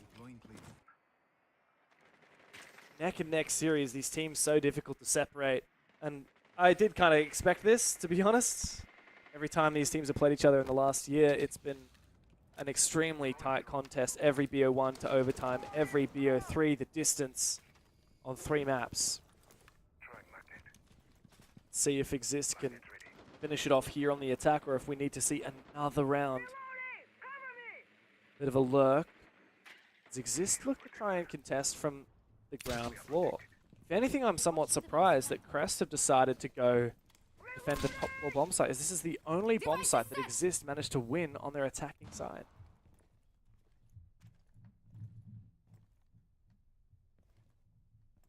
Salty wants this first break. First attempt, as he said, the decision to come here. Think about how it played out before. They got themselves prepped up, they got themselves ready, they're in position, they're uncontested for a long time, and Crest only really opted to react at the end, and that's kind of what Salty is free to do right now. Now, there's not too much of a distance between him and support players.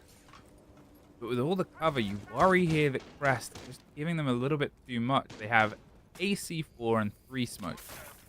Their way of trying to actively deny. You assume there's some pre-place denial there with the side of Goyo, but the Buck is doing their best to make all of the work of that. They are being very loud here about what their approach is. Apart from the Blitz being maybe that quick break and attention driver, it's the same setup as they were on their success before. Don't change it if it's not broken. Now, Blitz activates, cuts their way in, kills the smoke. There is now no...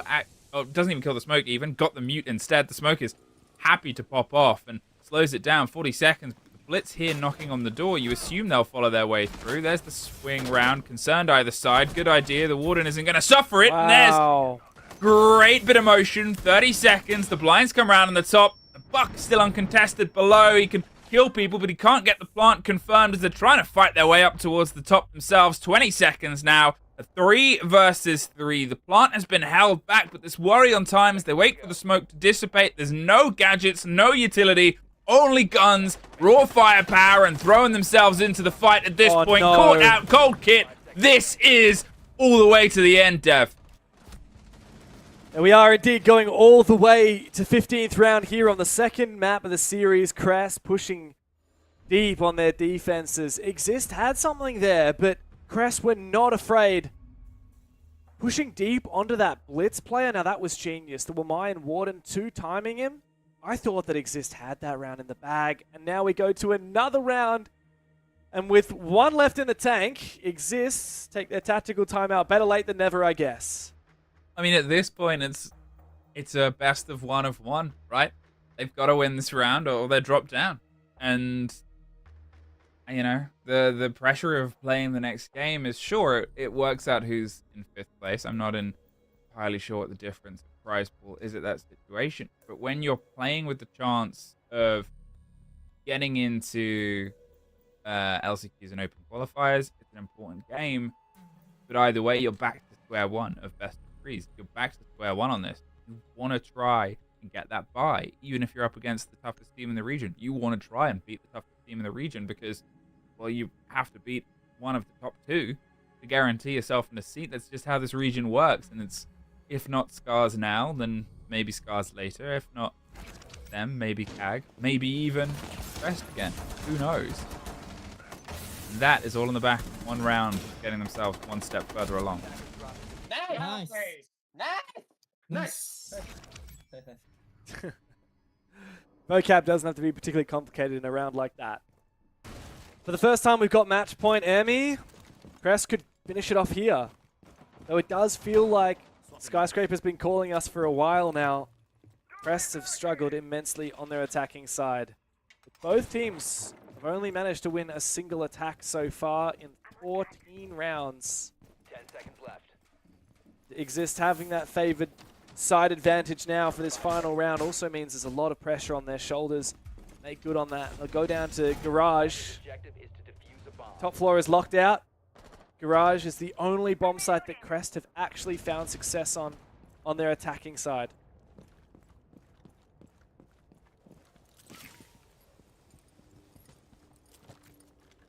Okay, how can this one find itself another twist in this situation? Crest, well, one round away from ending your day on a massive high, beating the demons, your own and Exists.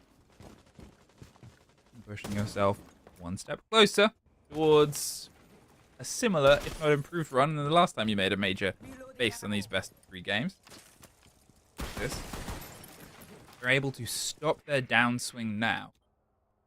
Take a win against Crest. Take a little bit of that energy back from where things have been peeled away from them. Get a bit of revenge for the end of the split. As we said before, they started so well in the league and then fell off at the end. Stopping that here, active revenge against your most recently played team, really sets your sort of chin up high before you went in to try and battle the best team in the region. 7 apiece. Slow and steady is Crest MO right now.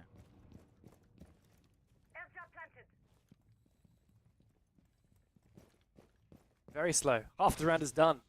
Not a single engagement. Steady is great, but these roamers can always go for a flank.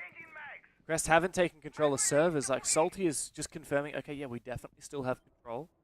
Definitely not received any pressure on the rear side as of yet. Oh, there's an electric wall. We haven't seen many of these from Exists. This exothermic should detonate. Ooh, lucky that he chose just the left-hand side. The wall is blown open. That Tuberou canister. Zoto goes out just too late. This is going to be a very hectic end round. I can see it already. It's got to be at this point. They've got themselves here ready on the pillar tuck. Flores is trying their best to remove the gadgetry on the back end, but they're still in this position, still able to act and react. You assume more and more will be thrown towards them. They have to ping the watch, and they're just going to keep rebuilding, keep drawing out. 40 seconds, and with that shield on the door, the bulletproof as well, getting the watch. No. Lua does get the kill. I think that was from above. It was. Lua had the deep angle as the ram on the hatch. Gets the cut onto pillar. The smokes come out. And now with the bulletproof watching, there's just some spray through. A bit of motion, and they're planting. Oh, this is in a dangerous. slightly awkward position, but it's not quite well enough. They go down. 20 seconds. They don't have too much time to get the pick back up, so instead go deep. Go for the fight onto Kaid and get the drop. It's Lua still above, making the distance work, making the difference work as the Flores goes to secure it. Acerola steps back in, but he can't quite get deep enough. Takes the breach, takes the planter, but too late. The 2 versus 1, but one of them is down. It's the 1 versus 1. Exist. Your hope of staying here in this upper bracket run is on Marvy. He's holding on, but not well enough. Choppy cements Crest win. What a way for that one to end, Death. Holy what a game! What pure undiluted chaos between these teams!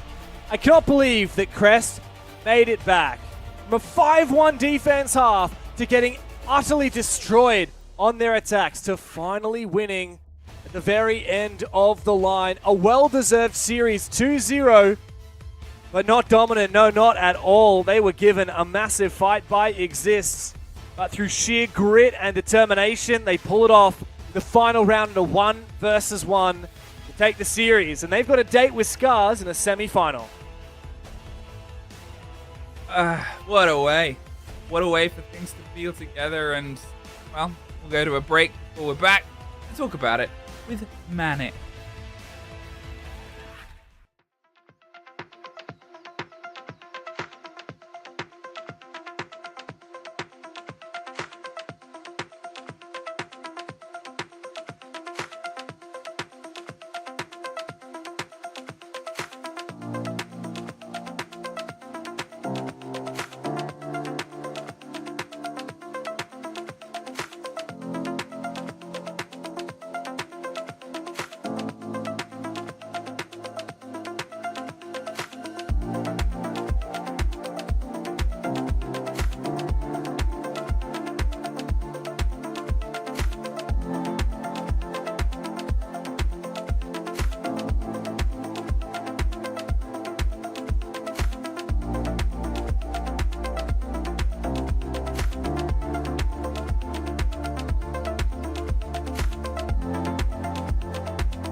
All right, well, Crest definitely did not want to let that one go to a third. I am still struggling, Dev, with the fact that that was such a dominant first half, and we had such high hopes, and it was literally 5 rounds in a row that Exist brought back. I'm listening. I'm literally sitting there listening to you. I've got my speakers on. I'm back on my couch. I'm kind of just chilling a bit, and I just hear I'm starting to lose a bit of faith in Crest. Yeah, just a little bit.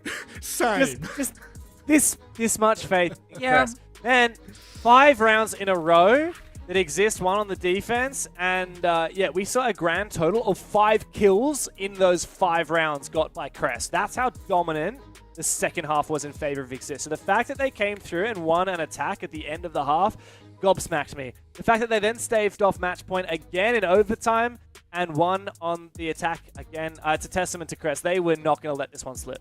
No, they weren't. And look, it was a very competitive match, right? Like this was. Exist got more kills. Yeah, they crazy. wiped the board with them. Exist statistically should have won, but you know what? They didn't. No, and that's the beauty of Siege, right? That's the beauty. You can have all the stats in the world, but it doesn't make a difference when you clutch up in the last round of the second map. I mean, honestly, even if this was to go to a third, I still had this feeling like Crest was just going to have a slight edge to them, but that second half did worry me. I will sit here and 100% say there were a lot of rounds there, because a lot of them were really convincing as well from Exist. It's not just the fact that they were winning their rounds, but you saw 4 or 5 players left alive in at least 3 of those rounds on their defensive half, and it kind of felt like it was starting to slip away a little. I mean, like, where was it going so wrong for Crest? I don't understand. They just sort of lost the plot a little bit. I think the complications of this map being quite vast. It was Exist map. They wanted to have a bit of that extra space. They made it work. They apparently only had an idea of how to play one half of the 4 halves that we watched. They played it really well. And that was just something like every single opening kill went away from Crest. They couldn't get their teeth in. They tried quick, they tried slow. All of it failed. And they just didn't really understand how to approach it until they got the Hail Mary round at the very end. But even then, you know, they lost the opening kill. They lost the opening position. The opening kill was what, 20 seconds left or something like that. Like, it was truly do or die. Yeah, we were transported back to 2021 all of a sudden, and I was concerned. But, Dev, I guess it may be a precursor for the game against Scars, because, like, if Exist are able to capitalize on small mistakes made by Crest, imagine what Scars will be able to do. They're going to have to tidy their game up.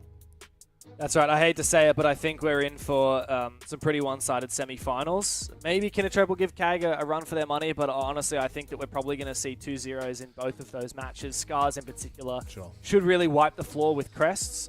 We have seen competitive matches between the two before, but I think those days are behind us. Crests, they're all right, but I think there's going to be a bit of map pool diff involved. Akali, though, man, if this guy steps up, he has like a switch, and if you just flick that switch, I don't know how you can flick that switch, but if you can do it, he'll just have a game where he gets like 15 plus kills, and it's completely single-handedly like every one of those impact farms and saves a game for Crest. So they're lucky that they have him. He was unbelievable today, as always, especially on that first map. Yeah, a bit of a life game. I mean, there's not many players, or even just games I've seen where players have been able to get, 20 kills in under overtime, right? Usually when we get to that 20 kill mark, we're seeing overtime, we're seeing those rounds push, but he did it in 12 rounds. 19 kills is what he totaled on the first map, and then second map, it felt like he did his job, maybe not as greatly as what he had done in the previous on Border, but regardless, those are the players that you need to step up, and he's the kind of player that if you can flick the switch against Scars, things will start to get a little more interesting. But let's actually have a look at that matchup and start to break down a little bit. Dev, I know this is your last time on the desk for, is it the entirety of Japan League? Are you coming back at all? No, I think I'm jumping in for one of the LCQ games. Okay, but we won't see you again this weekend. So I'll give you, not final comments, but I'll give you, just wrap up what your thoughts are. Yeah, look, today was competitive, particularly that first series. I was surprised that Kinatrop and Enterforce went the distance. Credit to Enterforce. Honestly, with how these matches have gone today, I think, despite the fact that I reckon Exist is a far better team than Enterforce, I would not be surprised if Enterforce end up winning that. And this Qual playoff seeding match, the 5th place match, actually does have a lot of impact, because the winner will go into the LCQ. The loser will have to go and play in the qualifier playoffs. And Enterforce didn't even qualify for the LCQ in stage 1. So yeah, I think results as expected, more or less. Semi-finals I expect to be 2-0s. Grand final, I think Scars will probably get it, but we saw an upset in Asia where Bleed lost to Elevate. We already saw CAG take a map off of Scars earlier in the stage, so anything is possible, I guess. Anything is possible. That's the way you could pretty much sum up APAC, no matter whether you're in Korea, Japan, Asia, or OS. It just always seems to be that way. Of course, our 2 quarterfinals are done and dusted. Although Dev may be leaving, we are not. Hapri joins us on the desk after this short break. Actually, I'm not even going to say short break. It's going to be a bit of an extended break, so feel free to get up, get some stretches in, get some water, rehydrate for our 5th place matchup.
Total calamity, total mayhem inside of the server. Out of nowhere, they find their round back into their favor. Holding up for the blood, the wave!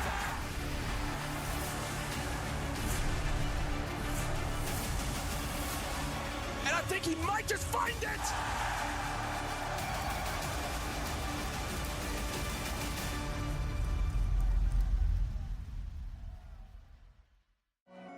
Ouais, choque-les, choque-les, ouais, choque-les, choque-les, choque-les, ouais, voilà ce qu'ils me disent, les entends parler et ils maîtrisent, j'arrête que pour rafler la mise, petit pas sur la piste, et le succès je l'ai pisté, disque la place du premier, je fais monter la côté, sur moi tu mises gros, tu connais déjà l'équipe, ça criera au complot, je prends le double, on est quitté, je fais la magie des chiffres.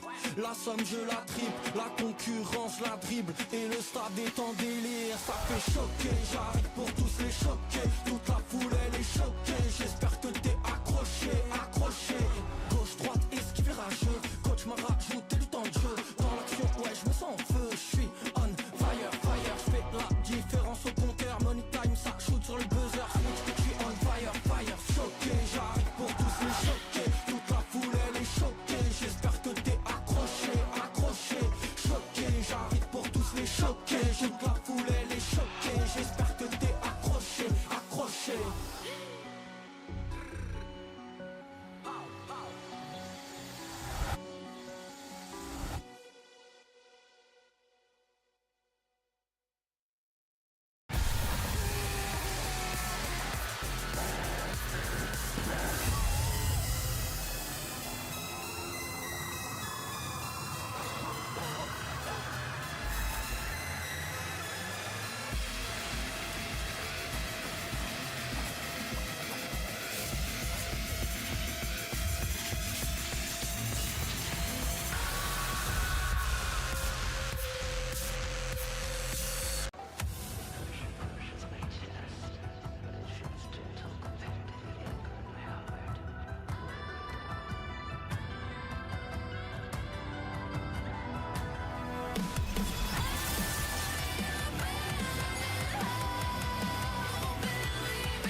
tulips in a twist.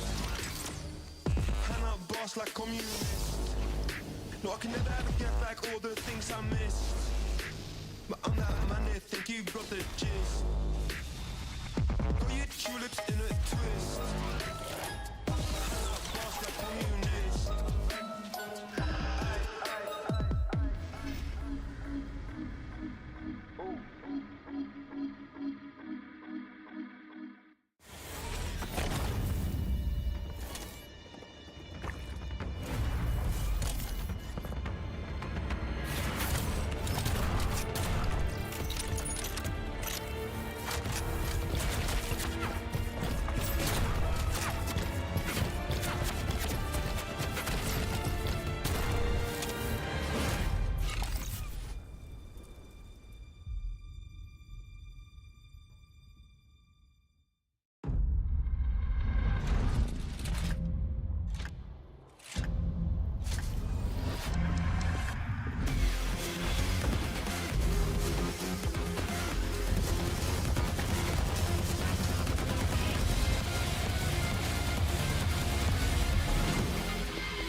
what we've been training for.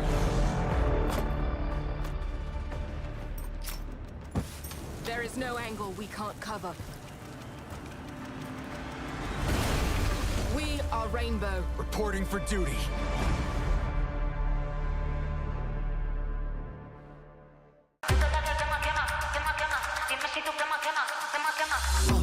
Tap tap, yeah, I want that. No lines, I don't cut back. Sweet, salty, and all that.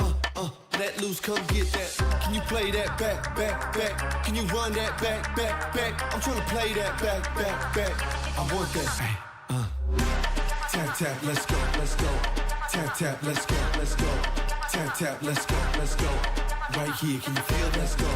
Tap tap, let's go, let's go. Tap tap, let's go, let's go. Tap tap, let's go, let's go. Right here, can you feel that? Ooh, you feel that? Ooh, the real back. Ooh, I'm still that. Ooh, you catch that? Ooh, I guess that. The best back. Yeah, yeah. 30,000 up, I'm a pilot. Might jump out if I'm wildin'. Catch my flow, I'm so stylish. Tap tap, real smooth. Can you play that back, back, back? Can you run that back, back, back? I'm trying to play that back, back, back. I want that. Tap tap, let's go, let's go.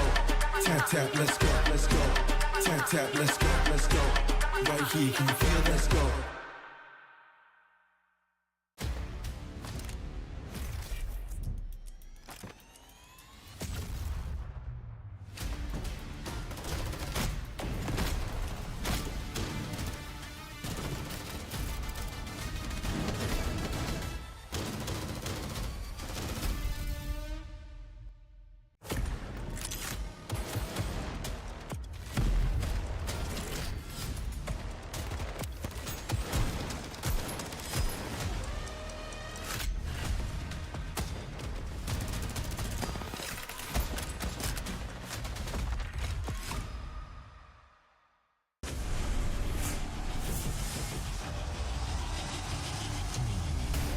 It's total calamity, total mayhem inside of the server. Out of nowhere, they find the round back into their favor. Holding up for the plunder wave!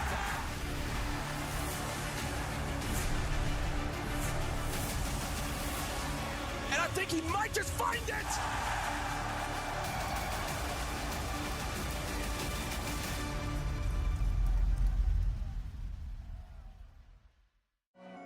Ouais, choc-les, choc-les, ouais, choc-les, choc-les, choc-les, ouais, voilà ce qu'ils me disent, les entends parler et ils maîtrisent, j'arrête que pour rafler la mise, petit pas sur la piste, et le succès je l'ai pisté, vise que la place du premier, fais monter la côté, sur moi tu mises gros, tu connais déjà l'équipe, ça criera au complot, je prends le double, on est quitté, je fais la magie des chiffres.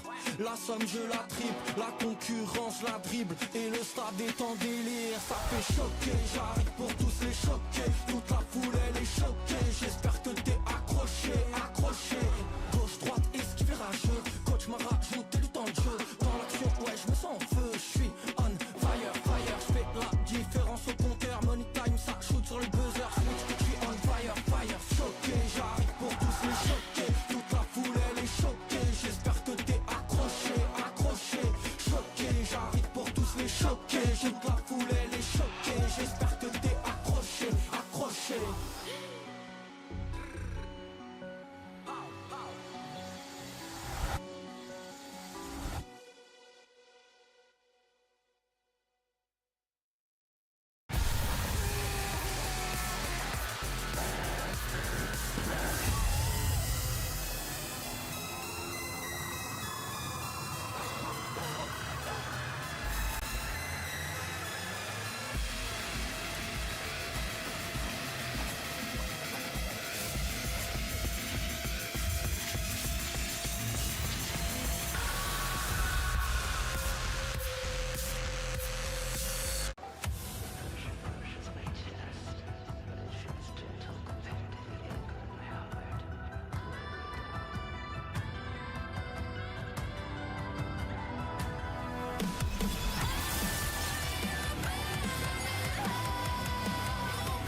All right, well, it is underway. The 5th place matchup is somewhat important as well because this will direct you straight through to the closed qualifiers for next weekend's final Montreal spot for Japan.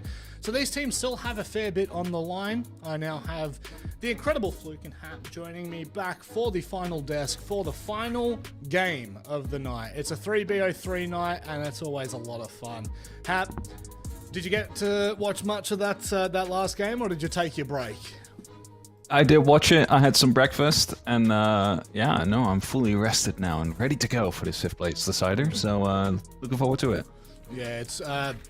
I was going to say it's been a funny old night. Really hasn't been that funny. Nothing funny about a 2-1 and a 2-0. But look, at the end of the day, I think coming into this, Kinotrope are always heavy favourites. We could talk about that. We could go around and around and around in circles all night long. That one was a little interesting for a second there. Enter Force, by the way, just correcting myself from earlier. What? I know, crazy. It's not Entry Force. Can you believe that? They've really missed their chance there. But this is how the bracket's now panning out. Of course, we are down into the what is quote-unquote qual playoff seeding match. But the semi-finals we have tomorrow night, I'm really excited for those. CAG, Kinotrope, and then Scars and Crest. Those have... obviously, they've got clear favourites, but it could still end up being close. We saw what Kinotrope did in playoffs of Stage 1. Maybe they might be able to replicate it here. How do you feel it's played out, Emmy? I think, kind of too expected. I think, obviously, there's a lot to be said about the energy of these teams that being pieced together, that so far the teams that are going in with they're probably going to pull things together, have pulled things together, but, you think about Crest being worse in the season, for lack of putting it, having a terrible first stage and a great last year, and the conversations around that. Here at this point, you assume it's the same for Exist, that they can sort of put pressure onto Enter Force 36, but who knows? It's been a funny day. Funny old day for some funny old games. We love this funny old game called Rainbow Six Siege. There's no doubt about it. 6th taking on 4th. Enter Force. Wow, that was very close to being a tongue twister for myself. They looked somewhat competitive in their opening map, but then it kind of fizzled away to I think it was a 7-2-7-2 or maybe a 7-2-7-3 hat. At the end of the day, coming into 5th place, they're still the lesser of the two teams.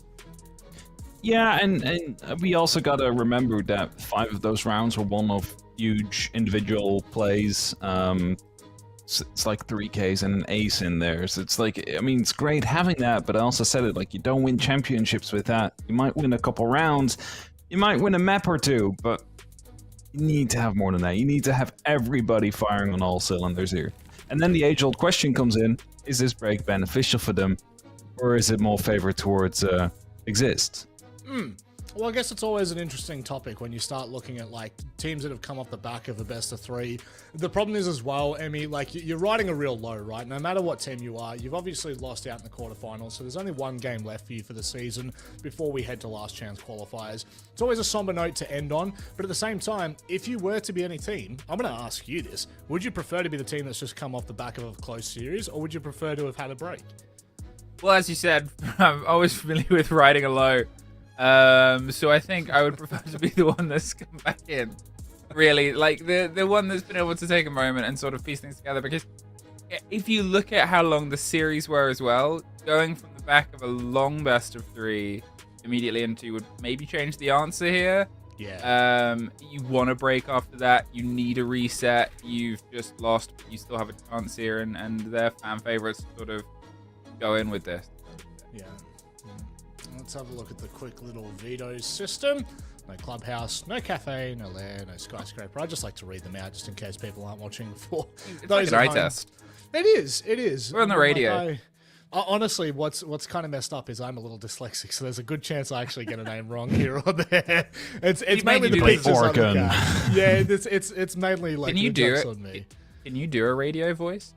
Can You I have do a a radio? No, I don't have a radio voice, unfortunately. It's my radio voice is my host voice, right? Like, there's nothing really special. I know, it's just regular old me. There's nothing special about it. But there could be something special about this game, Hat. We go to Bank Chalet and finish on Consulate. I don't know if you have a way in which you trend after these, but I think it's I think it's pretty stock standard here. We know who's going into this the favored.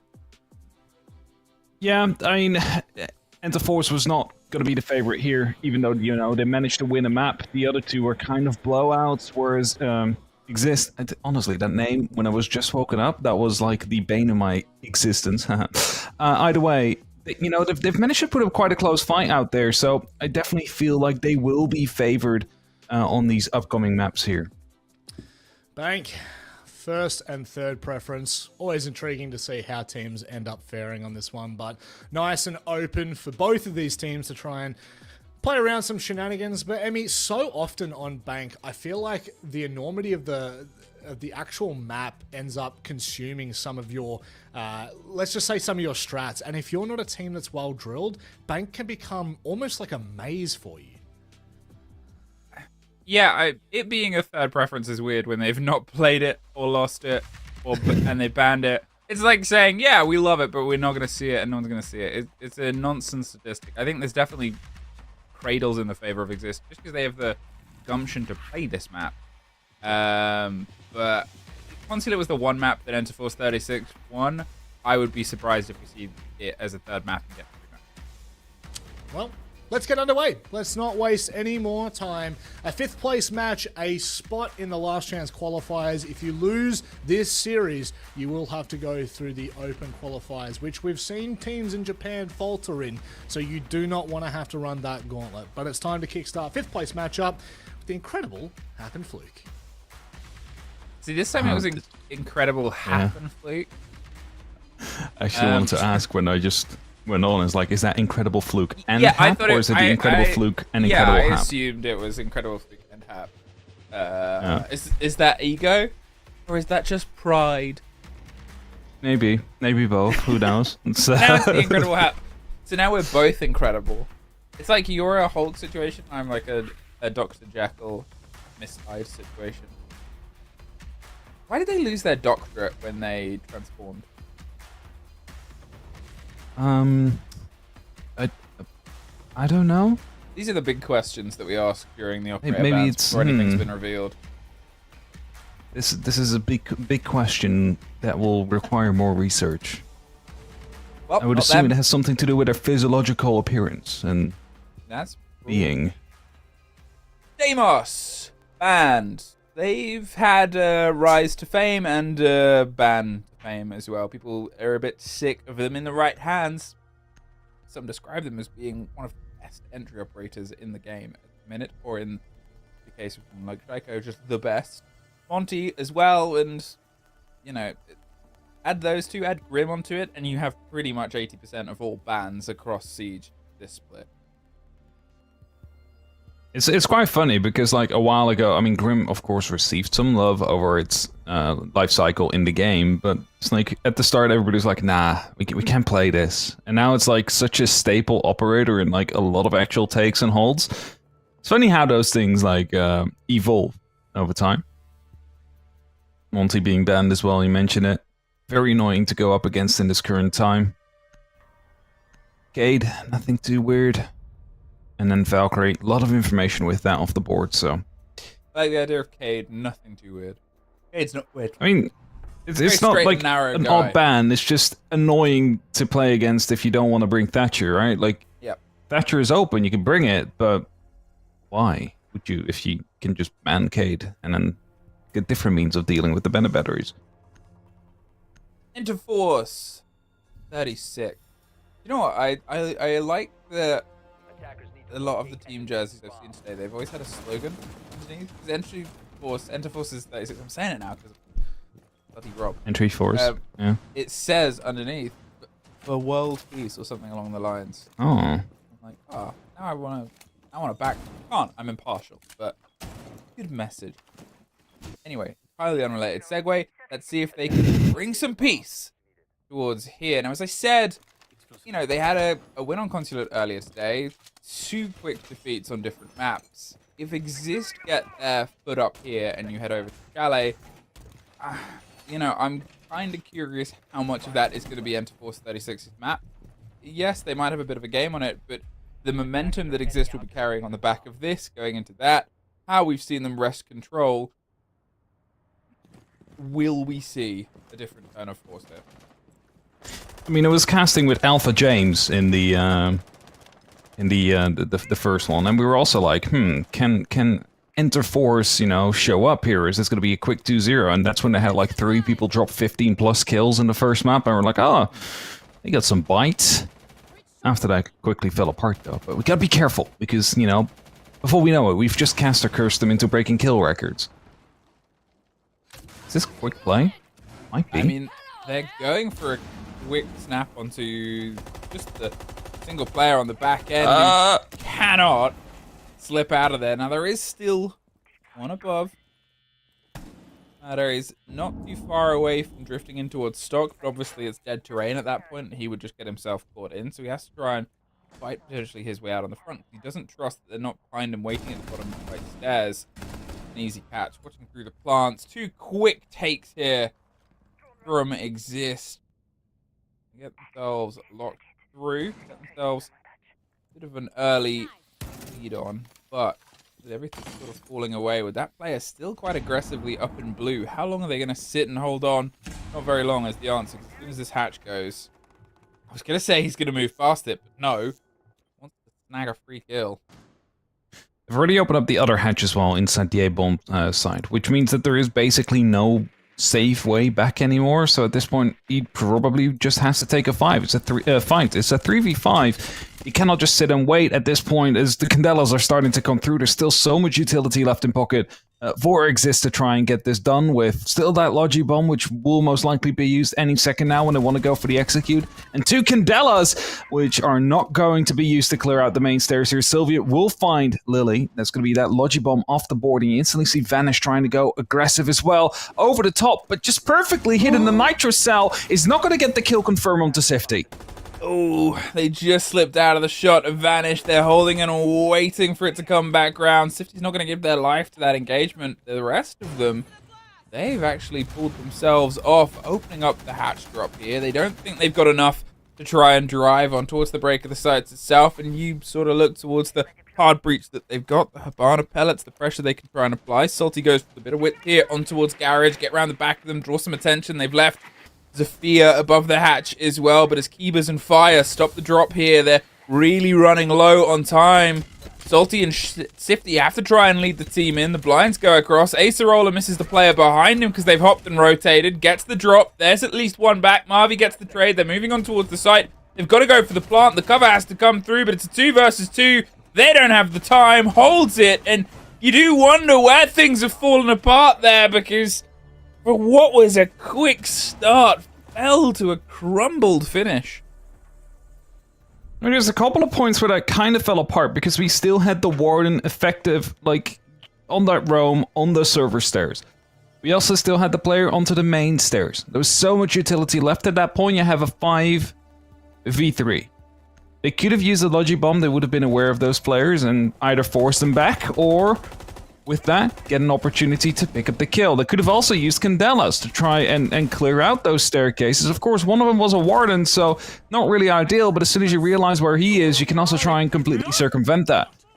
They use their... I just realized we have the player comms, of course, at the end. We do. Do you speak any Japanese?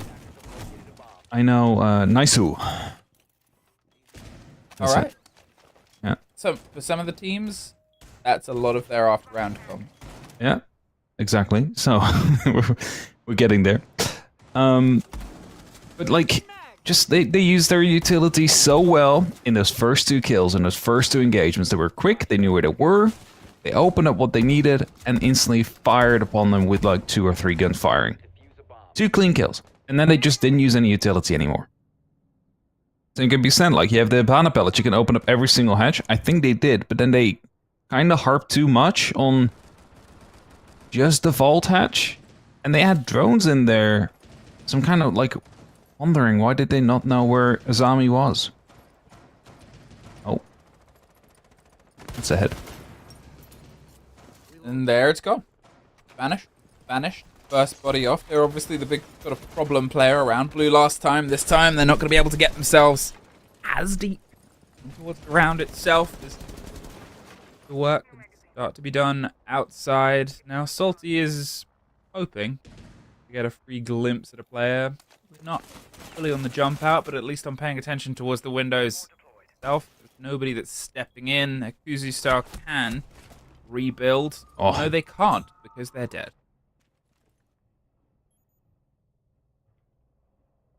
Great, another kill to come through. And that pushes them towards that 3-on-5 situation. Once more. Phone call comes in. It's going to be giving them at least some security to potentially work with. And they just wait. Oh, another great shot coming in from that glass. It's been very lethal there, Salty. Winning 2 kills and putting up a lot of pressure as well. And now both of them playing around near the janitor hallway, retaking the long desk. No one's still repel. Smokes are starting to come through. That's usually a sign that something is about to happen, like a plant to be attempted. But there's no movement yet on the side of Enter Force. There it is, traded out, leaving just Yamada alone. They're hoping to get close enough to get a kill onto the repel, but at this point, in a post plant and all the positions propped up outside, does get one. I mean, it's a firing line you're entering onto here. This is insurmountable, I think it's fair to say, unless Exist really just throw this one towards them. They rotate onto janitors, going around, and circling the remaining player here. 20 seconds, let it play out, but knock this one as one apiece. Bit of space. Ooh. Wants to do something smart, but unfortunately... Was trying to get the angle, couldn't quite find it. Probably wouldn't have stuck it, like, able to be continuously stuck it anyway, considering there was that many people left on the board. But, I mean, you gotta try, right, in those kind of situations. Just wondering, like, what kind of fell apart? Because they had, like, a whole castle set up on the site, which would have been more than efficient in actually dealing with the situation they were ahead in. Of course, they lost someone early on to a window repel by the glass. But it felt like they were just completely out of position there. No one was really playing around in that B-bomb chassis. Basically, we see Jaeger playing around now. You have those rotation holes, you have those castle barricades. It's such an easy space to manipulate and basically make your own. But either way, good round from Exist. Spotted the opportunity, went for it, cleared out exactly what was necessary. As open areas up next. Very heavy mirror usage, by the way. Like, don't... Like, when the operator just came out, you basically saw it everywhere, right? Like, and then, of course, the bans got introduced, mirror got banned a lot. Ever since, teams have learned to basically find setups without the mirror. But now we're having Enter Force 36. A very heavy architect lineup here, with Castle, with Azami, with Mira. Really looking to just restructure the entirety of the open area out there. I really love the hold of open and how it's changed with the mirror and the castle as well. That sort of extension that you get across the middle floor, the way you can put pressure back onto quad wall, the way you can sort of have that little hop between the small box office and then archives itself. It just gives you some fun wiggle room you otherwise never really had. And I can't remember the team that I first saw play that sort of castle player, play that extension, but that was a horrible sight to try to hold on to. Until people started to play it in this style and until the dangers of the other side came together with the play on verticality. Either way, down here for this, I mean, really with the start that they had, you'd think that they should be 2-0 up, but that was actually how they had themselves in the earlier series as well. When they played Border, they had a great start, then they got bit back against it. There's a trade out, but they did lose. There's Zafia for an Oryx. I mean, that's job the Oryx wants to play. Kusu was one of the better performing players, though, on the side of Enter Force in the previous game that they were playing. So removing him is already one big threat removed. Also, of course, like a big roamer that you've just taken off the board has the opportunity to jump up those hatches. He's not just limited to staircases. There you go, repel ins have been spotted, but no response, and instantly just finding the angle out there. As they take out, and another one, just finding themselves right next to the site. Salty with the CZ. We're finding ourselves in a 2-on-4 situation again, and this is the third round in a row we have this kind of a like disadvantage for it, Enterforce. Spraying their way as a very scrappy fight happens, but as I said before, that is not a room you really get too many evacuations from. Dake, alone in a 1 versus 4 exist. They've made sure their man advantages come together. All that space I said was playable. Very dangerous. They don't even have the opener on the back, but it plays into their favor a little bit. They can sort of sit behind it. Do they know about the player that's about to hit them from the kitchen door? If it's still open, the races and the spray happen over the top. 30 seconds, loads of time here for the attackers to get themselves propositioned in. Now they have a rough idea on where the player is. Now they have an exact idea. They take the drop, going for the plant on the back end. There's a little bit of motion and a ring around the rosies, but it's quickly locked out by Exist. And not letting that take longer than necessary. There's a smart placement on the Goyo still to be popped off. I mean, there wasn't that much time left, so at least that player was out of commission for the rest of the round.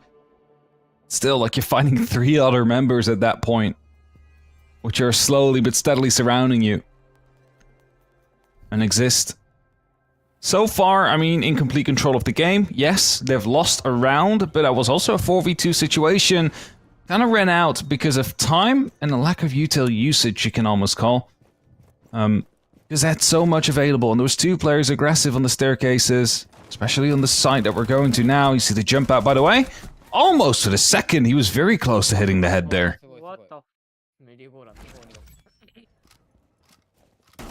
Few rounds now for Exist. Back down towards the basement, where things started pretty well for them, and then tapered and fell and collapsed off. There's a moment there where I was like, imagine if Damage was still alive in the prep phase and you just take the head off the teammate. Would be very sad. Very accidents happened that way. I've had it yesterday where I was shooting a drone and like the action phase just started and a guy ran in front and I just headshotted him. But because I had a teammate walk in my fire before, I had reverse friendly fire. So I killed myself. So very unfortunate. These accidents that isn't around in prep phase anymore. Workplace accidents happen. Yeah, exactly. Oh, that's reinforced. Now it isn't. It's a pretty quick in, by the way, for the Hibana, just on the top floor already with 30 seconds. Like, the second was like, that's a defender who's surprised by the setup that they've gone for, but... They're making sure that... Expecting impact trick.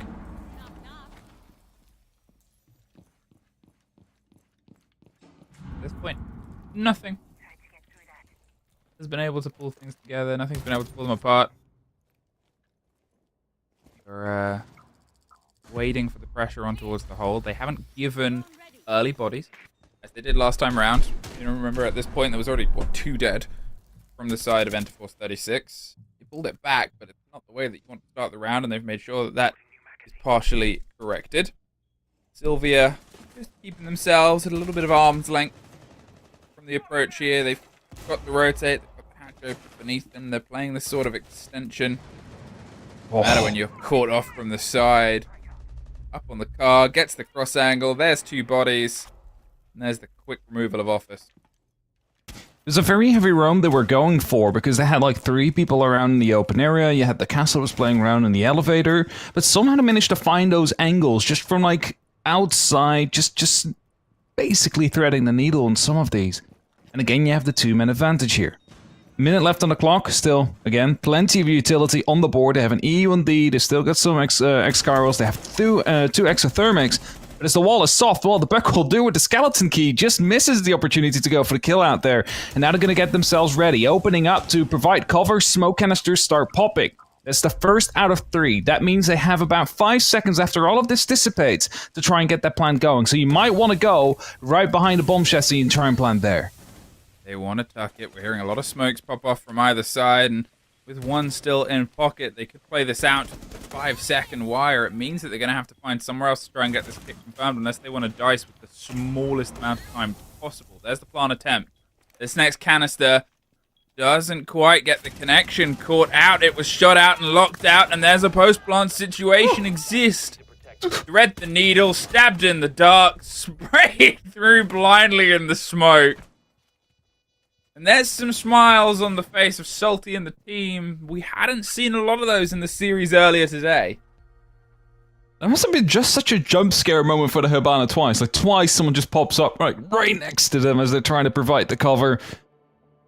And now we have the tactical timeout coming in from Mental Force. Having a little chat. Because things are not going well. And the last time they had a tactical timeout, Emmy, they decided to go for 3 jump outs. So I'm just preparing you for what might be to come. I'm prepared. Good. I'm there. I'm ready. Emotionally. Physically? I don't know. Jury's still out. Well, you have a short while to find out. I might scream. You might scream? I like how before as well you made a reference to the bit that me and James did about James being an alpha. Yeah. I didn't know you were listening. I listened. Sorry you're not. Sorry you weren't listed as an alpha. Yeah. Is what it is. I'm sorry to be the one to break this news.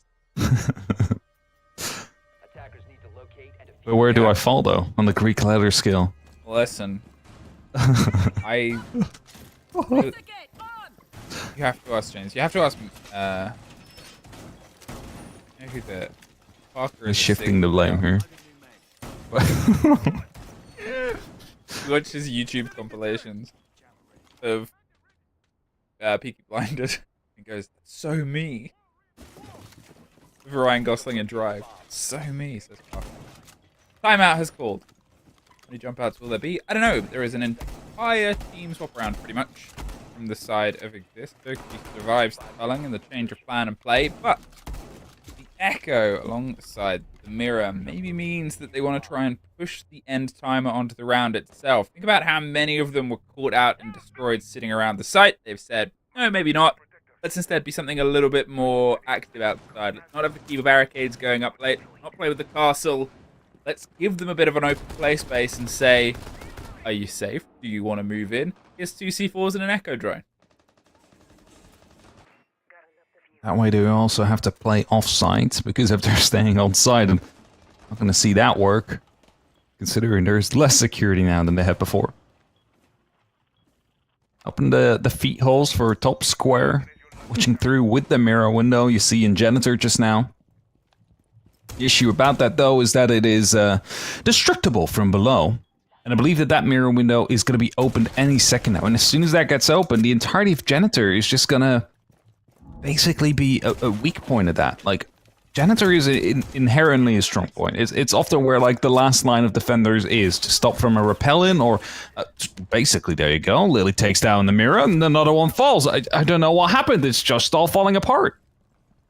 Everything exploded on White Stairs there. Take got the end of an engagement that had already drifted away, but now it's a 4 versus 2. They do still have a chance alongside the Echo drones with the C4 as well, and they do still have that mirror in place. Importantly, that position might be something that can be utilized. They step aggressively. They instead want to change that idea. Say, well, they think it's clear. I'm now in this position. These won't only when you move. Reveal them. Has to move first. So patient.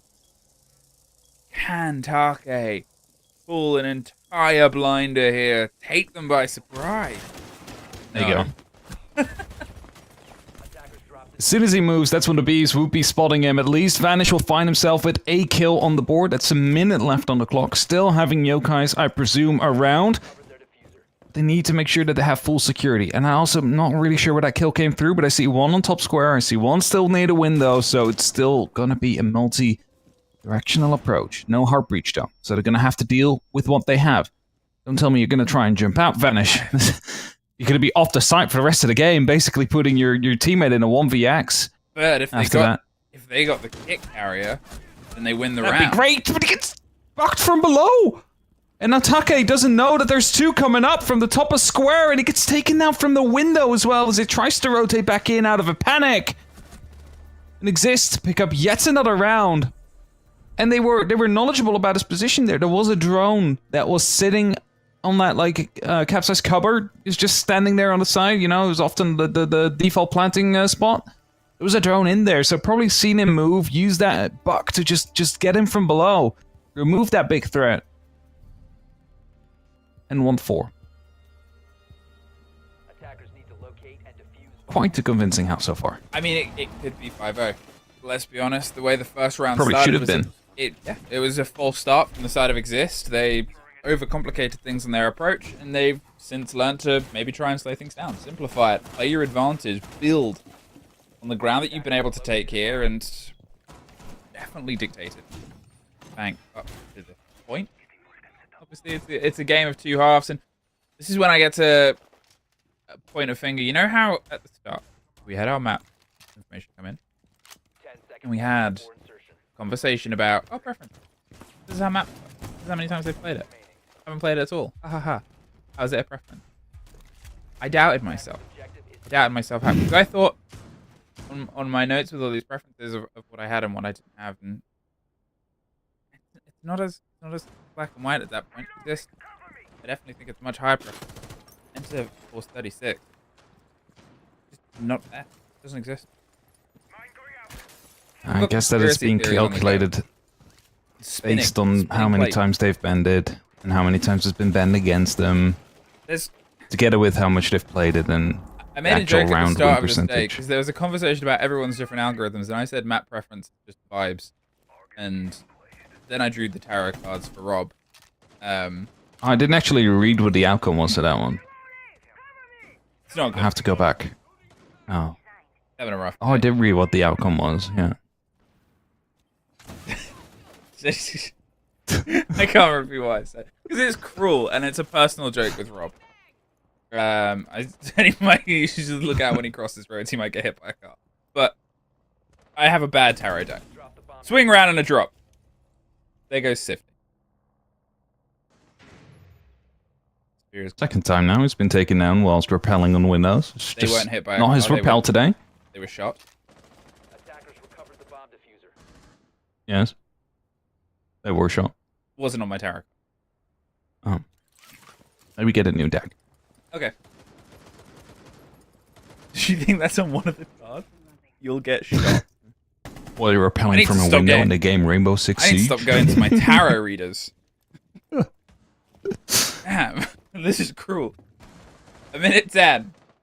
They have one kill on towards the attacker and a body advantage that hasn't been traded. This is something where they haven't been able to get this before. They might have been able to sneak kills and strikes in, but usually it comes with a cacophony of back and forth on that one round. Here, they're at least in a situation where it's still a bit of a battle. It's still a little bit of a chance at leading onto the back end of it. And they... Do they know? There was someone upstairs just now still. I think they've only just rotated out Yamada. Going around on the Kanto elevators, and Azakuzu here taking lots of damage as he's just running through the side, just wondering where he's getting shot from. It looks like it's the window and upstairs and everything at once. But he lives now, so the gun is still firing, and more importantly, the goos are still, being generated as well, which you can use to stop a last-second plant, which, is coming any second now, considering there's only 20 seconds left, Emmy. In 20 seconds left, the problem of Exist was a problem before, and turning into a big problem here. 5 versus 2 at this point. Enter Force 36. They're more than happy to start cutting it across. There's one kill, but it doesn't live for very long. 2-4 split isn't horrible, especially when I would say that was really the only round where it felt like they were in control. Yeah, I was going to say as well, like, this is the best round that they've played so far. Just in complete control the entire time, no real pressure onto the site either. Sure, there was a bit of verticality, sure, damage was being done to players on the site, but there was no threat of that ever really getting out of hand, so definitely best round so far played by Interforce. However, now over towards the attack themselves, and that's where things can break. This is where the true difficulty will now come in.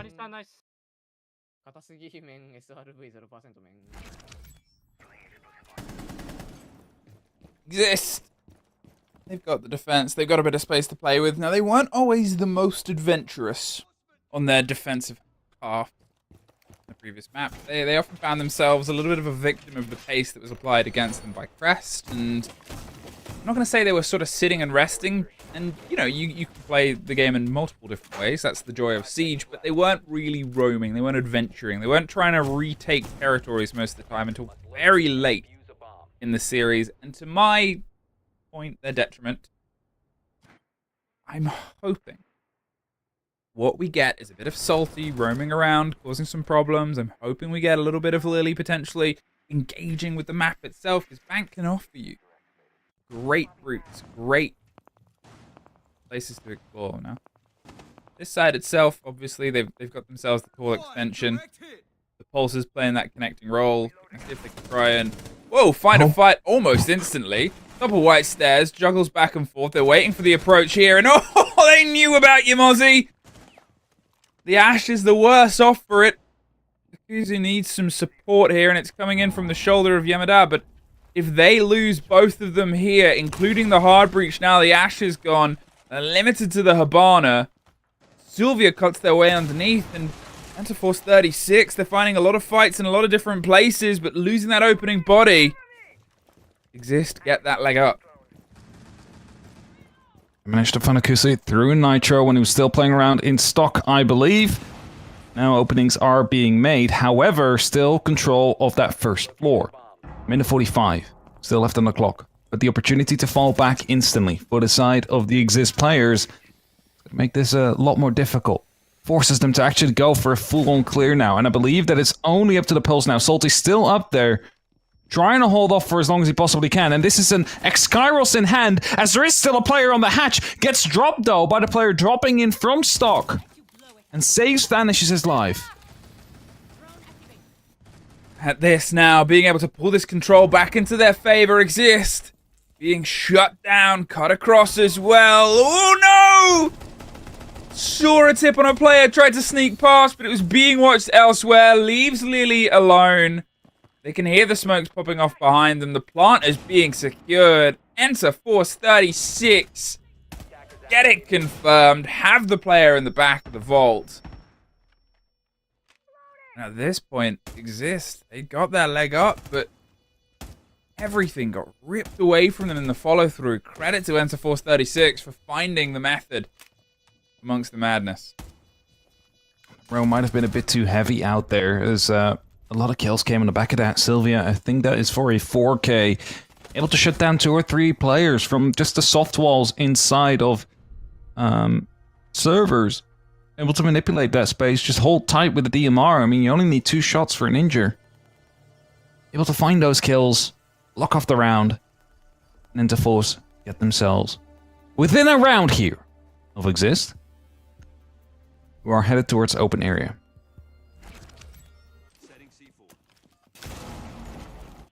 Yeah. It's like the angle that Sylvia was playing all the way in the back of the servers, though, caught him like 3 kills. And people kept moving into it. And that's just a bit frustrating when you see it like that, because it's like, oh, guys, come on, talk. Like, you know where you just got your teammate shot from. You gotta make sure that you don't just walk in there blindly, because you didn't give him a reason to move off that angle. He's still gonna be there.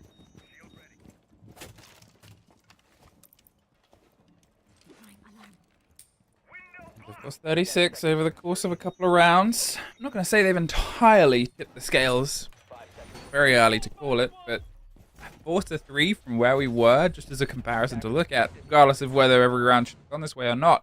You can't argue with the fact that it has. They are within touching distance of getting themselves level here. A couple more rounds, a couple more fight backs there, with the entry kill not working in their favor and being able to still find the cemented result. As I said, I don't know if we're going to get towards Consulate.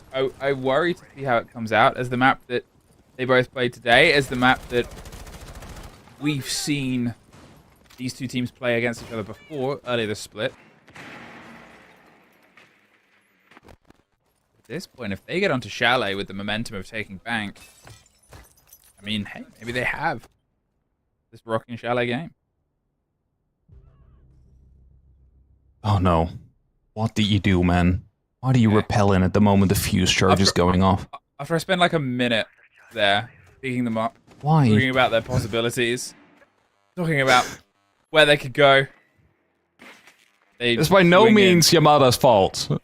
He's fusing. You're repelling whilst it's going. What are you doing? I don't understand. It's not even that it's a quiet gadget. It's just some loud thunks happening in a row and a bunch of explosions to follow up. And now they're dead as well. I mean, I guess there's the conversation about maybe there was a real unlucky bounce, because they were technically 2 rooms away from each other, but still. Just wait a second. There's the almost the pullback onto Take. They did get 1 revenge kill around the top of Banana. 2 players, 1 either side, close to death. Take wants to try and secure this kill, put them in the 3 versus 3.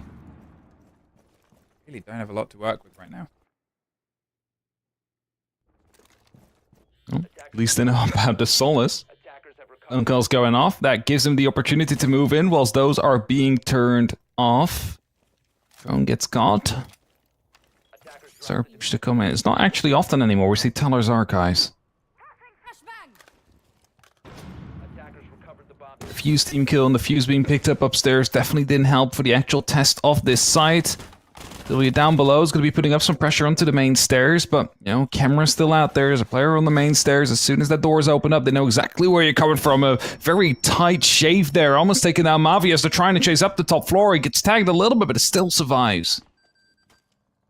30 seconds now. Time's getting narrower and narrower. You can see that Exist. They're sort of playing this at a little bit of arm's length for now. They're letting them take a bit of territory. They want to make sure that the next engagement is one that they can try and formulate themselves to wrap around. They know at some point the pressure of the plant has to come through. They're sort of saying, look, have this space. Bottom of white, creep in. There's the push back out, but Vanish wins it. They lead themselves through the crossfire and the snapshot happens. As I said, they gave them the space because they wanted to do exactly that. Leaves Take alone without the kit. And the round goes just favor. I'm still thinking of that few Steve kills. Like, it's not your fault. Someone that repels into that. It's just such unfortunate timing, and you know it might be an unlucky bounce, but fuse charges always bounce in the same way. So like, you cannot even really put it down to that. I think it might have just bounced to the cancel barricade and then got up next to the closet, and that's where it got the team kill from. Like, I think that's what happened. Yeah. Just went by the castle barricade there. It's just bad luck. Then we retract some of that. Those happen sometimes. There are points in map where Fuse can fuse themselves because they bounce back up through the floorboards. That's happened before. Yeah, that has happened before. Yeah, I think Plane was like a horrible one for it. Just because of how they built the floors, there was something different, and Fuse charges just built different. Built technically better if you're the building person. If you're Fuse, worse because you will just fuse yourself. Anyway, 5 to Exist. They stop the wheels on the crazy train and say, "Hey, I'm a fan of 80s rock music." Instead, we'll see if we can try and push this one back in towards our favor. 2 rounds separate them from being able to lock themselves out. Can they do it here? A Boss G. Just to make a friend in a dirt tunnel. Sylvia, are you feeling friendly, or is Blitz gonna be the lead-in? Doesn't kill them. 17 HP. They're going for the end of it, and they win out. Can they get the second? There's 1 bullet. No, Sylvia scrapes on by, just keeps driving, but the loss of a Blitz in the trade out for a Vigil. I mean, that's a game plan gone with the Blitz. I gotta say, that's a big victory here for Exist. Just taking down that Blitz with the Boss G, followed up with the SMG 33. Oh, numbers are hard. But it's like that's a big push just gone, and like a lot of like oppression that they might have been able to bring off the board as well. Of course, you still have the Ammo Ruby. You're not gonna send that one in blindly. You gotta make sure there's something there to follow up on it. Zakuza didn't have the best game as of yet. It's gonna need everything he can get. He's with the SMG as well, mind you.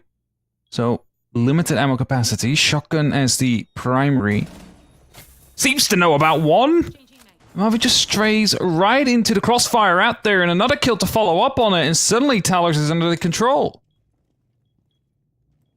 4 versus a 2 exist. Things just slip away from them on this site, and I'm gonna say they're sort of sitting, waiting for it, but this encircling motion that's going through from the side of Enterforce 36 is so solid. And there it is, just peeked around the bottom of the hatch. I'm not gonna say they didn't have a full awareness, but at this point, when they outnumber you, out-advantage you, there's no way for them to go. Now, definitely a bit of a unfortunate round there for the side of Exist. They really wanted to, you know, put themselves up onto that map point now. Instead, they're still finding themselves within a round of Enterforce, and thus they will be calling their tactical timeout. Because what can they call? Well, I mean, I think that the awareness was a big one in that last one. Said it like I don't want to say that they didn't have the awareness, but you know that there was someone down below. You've lost one of your players out there. You cannot just freely roam those hatches like that. That will come back to bite you. And of course, the round was basically, statistically, already over at that point, considering it was a 2v4. It's just small mistakes that keep adding up. Probably unaware of the player that was pushing in from the front tellers, from the main area. And just those kind of, like, small issues that suddenly snowball around out of control.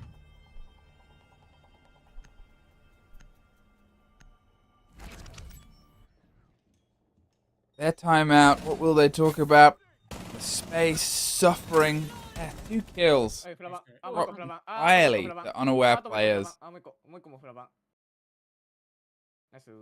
Seemingly, Enterforce have the full idea on where they want to be moving, where they want to be going, and Exist just they're losing that. They're, I'm not going to say not fully aware of the game plan here. Obviously, the step back in, the early play against the Blitz, being able to get the positions, you only get rewarded for that if you know what's going on, but the drifting motion just drifted away from Exist like a leaf on the wind. Again, last time here, we saw a very big push coming in from a DMR user inside of servers. Gotta make sure that doesn't happen again. That basically cost you 3 bodies while you were falling back to the side from your roaming position. It's a smart thing to do when you're on the attack, because they were slowly but steadily shepherding them back towards the side, and if you then hold off their, well, one avenue back towards the actual deep side, that's success. What are you gonna do against Salty coming up with the clash? He's just slowly backing up Vanish. He's like, if he pushes on, I know I am screwed. Like, there's no disappearing. Either you get zapped to death, or you climb up the ladder and he will swap to the gun and kill you at that point, so good on him falling back prematurely there. Yeah, the Clash is free to do that. And for as long as they have control of Blue and that hat, the Clash will do that as much as they can. They have an escape route. They're here to draw attention, draw focus, and be a little bit of a support structure for that player on the blue stairs to drop back if they need to. Because here's a Twitch drone, catches the Twitch drone. Bit of a loss, and it's going to give them the warning, oh, they are paying attention. They're eyeing this up. More so interested into why they haven't reinforced any of those walls, considering it was such a detriment last time. Of course, the Clash can walk through now, but you kind of want them to actually use that. The Ying will get the entry. They know that the Clash is in dirt. This has to be a quick follow-up to try and secure Salty. What they're concerned about is just swinging this corner and getting caught out. The Twitch drone is rolling on. Clash behind you.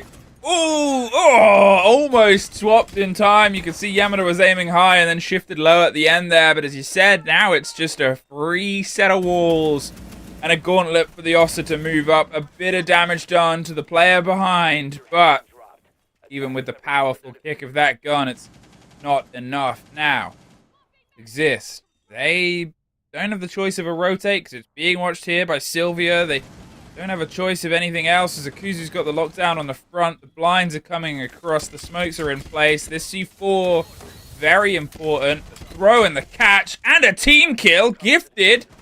Yamada gets one. They drove themselves in. The Ying tried to get one. It's suddenly a 2 versus 2.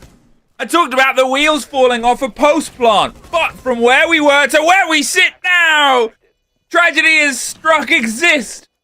They've fought for a lot of what they've got, but they've been gifted even more. 30 seconds to try and cross here. How are they going to formulate this fight? There's the first. Sylvia gets them into the 1 versus 1. It's being watched the whole time. Pops, swings on by. There it is over the top. Sylvia saves the day. But they almost threw it all away.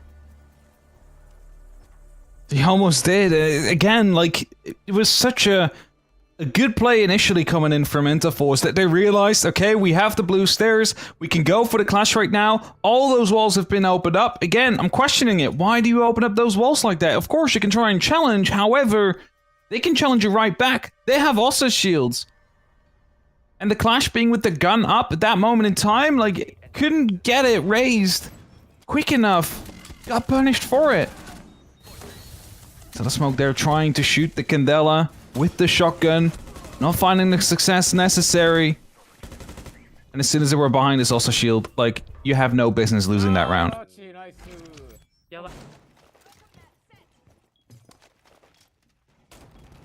All leveled up.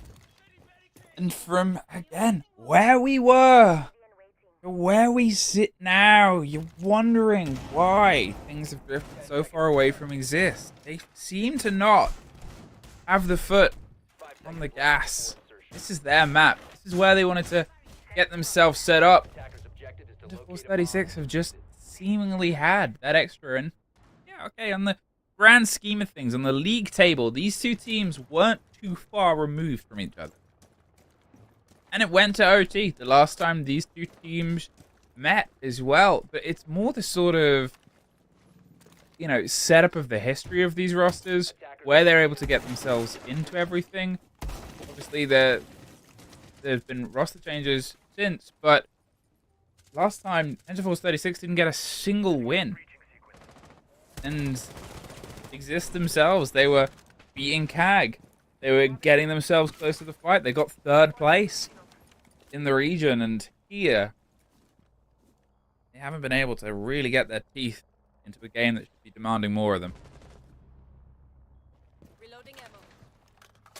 Talking of which, free entry, no trade whatsoever coming out. I think that might have just been like a jump in, a quick shot and back out again. Lack of information as well on the side of Exist, just not knowing what's going on.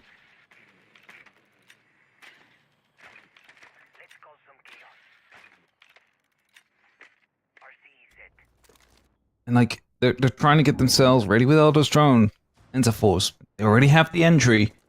They know what the side is going to be up on that top floor. Should be relatively doable, especially since these walls are about to be opened up by these Reteros, I believe. Or at least the Keeper Bears to be removed. Oops, finding utility instead. And these also shields are slowly but steadily creeping up. Oh, there is someone suddenly on the top of the square, and he's dead. Such a good response. It's just it, right? They had a moment, they had the drop on the Ossa. The Ossa pulls the shield back, and there's suddenly someone below them. Interforce 36 have just had that number. They seemingly have had a better idea of the positions of the Exist players. Could be changed here as the impact comes through. There's the strike on the Ossa, and he almost doesn't confirm. It gets 1, gets 2. The pressure on the windows pulls back. The Keeper will buy him a second of safety as Akuzu gets the cross on. It's a 3 versus 2. They've lost the Ossa. They've lost that lead in, and Sylvia is down. So as the spray comes through on the back end, back up, pick back in, but forgot about the Deagle. Swings around, looks for the next. How many can they get? Lily with the cross. And I was gonna say, Interforce 36 have been so good at knowing where Exist players are and what they've been up to, but apparently that line stops when you start thinking about Marvi. 10 seconds. Trying to piece their way across the site, trying to draw a fight out. Look at this.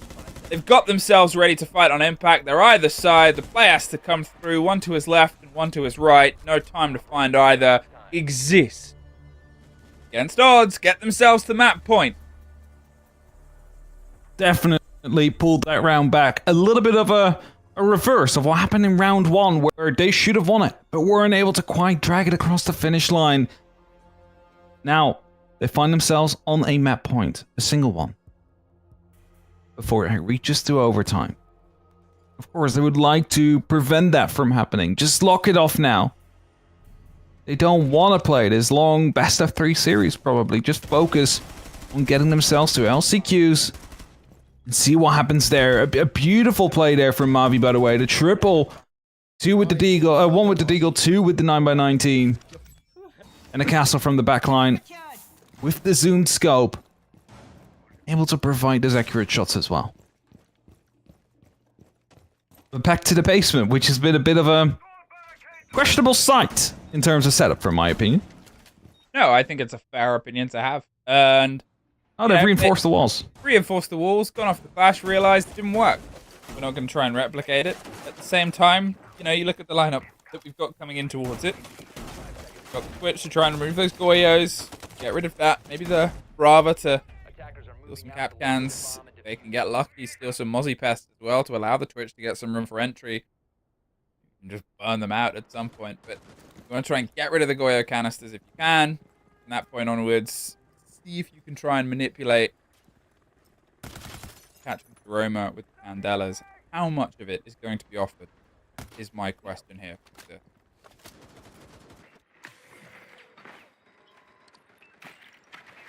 I thought I was being watched. Should have been like a disable with the EMP, but that's a bulletproof gone. In the hands now of the attackers. It's going to be giving them plenty of information of what's going on inside of the garage until it gets shut down. And as they're droning the top floor now, making sure that there's no roamers around. Mavi dropping down, not sticking around. Reinforcing the office wall out there. Doesn't want to be shut down if he has to rotate back. Because if you look at how he's currently playing, it looks like he's just going to try and hold on for his dear life on that top floor or middle floor for as long as he possibly can. It might even give his life doing so. It's such a risk because I swear this team has been so good on their attack. Is closing down those loose players, closing down those loose threads and just cutting them off before they go for the execute. And here, it does draw the Ying out. The Ying's the one with the kit, and if they go for the slow focus, you know, it's a minute and a half. They're still trying to find this connective player. They can maybe drop and have. At this point, all of them are on the ground floor. Yep, they've secured the top 2. There's still some open hatches, and you can still try and get the drop in. Gotta try and now pull your focus, reassess. What's the hold on the site? Where's the kit? Where's the protection? Is that your drone? No. Is that your drone? There we go. Third time's lucky. Could have just driven it at this point. They knew they left it there. Yeah, it was just somewhere around. There's just so many drones that are in that room. Oh, has to be very careful. Actually manages to escape from the pest. Finds 2, finds 3 Goyo pockets. I think he zapped it and that actually destroyed the Goyo. Not the Goyo, the Mozzie Pest. That might have been what happened out there. Anyway, fight around the garage. We'll find 2 kills for Akusu. And that's going to be a huge pickup. And a potential cause for overtime to come in. I mean, losing... Why is that wall open now? Losing 2 players towards that position at that point, obviously, it's a blow, but there's 20 seconds. They just need one thing to go wrong here for the attackers, and they can maybe make some work, and something has gone wrong for them before. What they're trying to do here, long arm, plant defusal, it's a perfect throw, but they can go deep with it, and they've got themselves buried all the way up red. It's the second C4 connects. There's no diffuser in pocket right now. Hap, a 3 versus 3. They're trying to pick it up, but all the pieces have slipped through their fingers. And we are finding ourselves slipping through with an exist win on their map picker bank. How did they manage to get away with that? They were down 2 people that didn't have garage. The garage wall was completely open as well, by the way, and they just managed to steal it. Managed to find themselves at a 5-7, and we could say, like, it's about time to lock off that game, but for a while, it looked like Enterforce was able to bring themselves back into it. Maybe even push it to overtime. Maybe they even deserve to push it to overtime. Find ourselves at a 7-5 victory in this first map.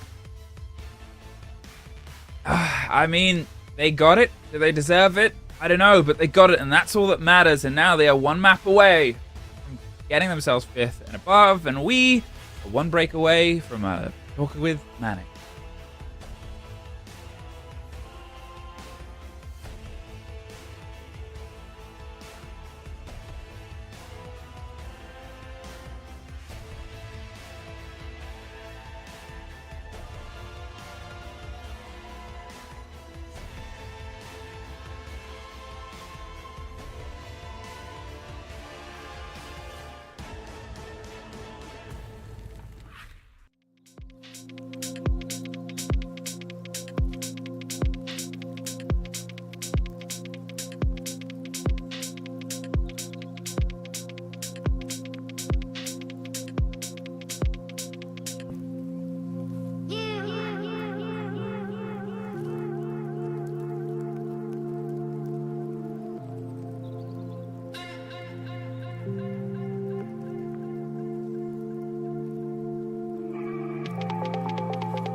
It was shaky, but they got there in the end. I genuinely was a little worried for them because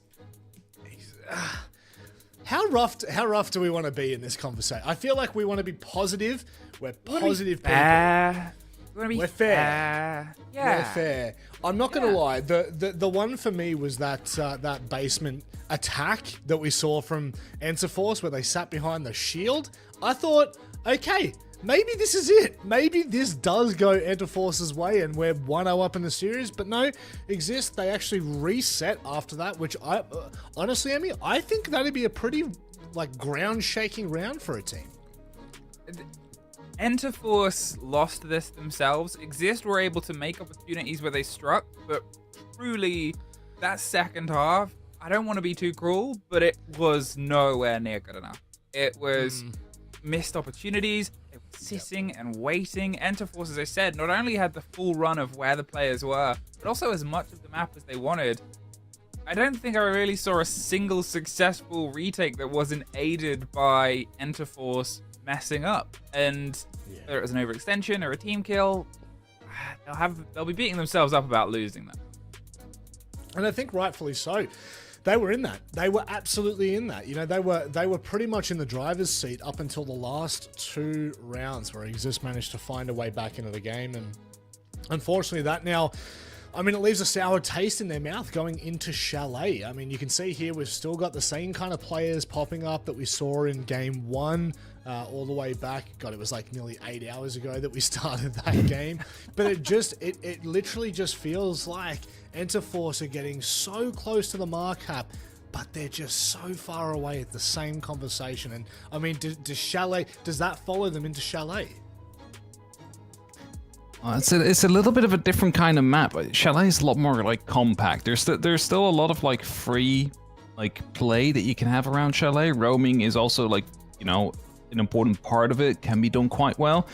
But at the same time, you're working more with actual hard points that you need to take out. And you actually have like the free kind of like open area, open spaces to really fight through. So it's hard to say because a lot of the kills came from, I'm going to say it, dodgy setups that they had on the side of Exist. Like, they left the walls open on the lockers, for example. They had people just rotating through them.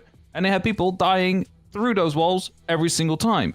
Yeah. So, like, there's a lot of space to clean up for Exist. Where on the side for Enterforce, I mean, the only thing I would say could be cleaned up is not repelling in when the fuse is putting off his charge. Yeah, that's fair. That's fair. Look, Chalet, I do hope it trends to more of a structured look for Enterforce. As you said, Emmy, I think there were multiple times there where it just kind of slipped away from them when they were in charge, when they felt like they had either the information or even the advantage, which, you know, if you go back and have a look, they had the advantage in 4 out of the last 6 rounds. That just goes to show you how incredibly tight it actually was. Again, I don't really know how much stock I put in preferences at the moment because, yes, we can have preferences in BO1s. We can start that discussion a little bit. Once you get to BO3s, the map pool opens up completely. You're playing maps that you may or may not like. And I feel like if I'm Enterforce here, I just need to focus on the game at hand.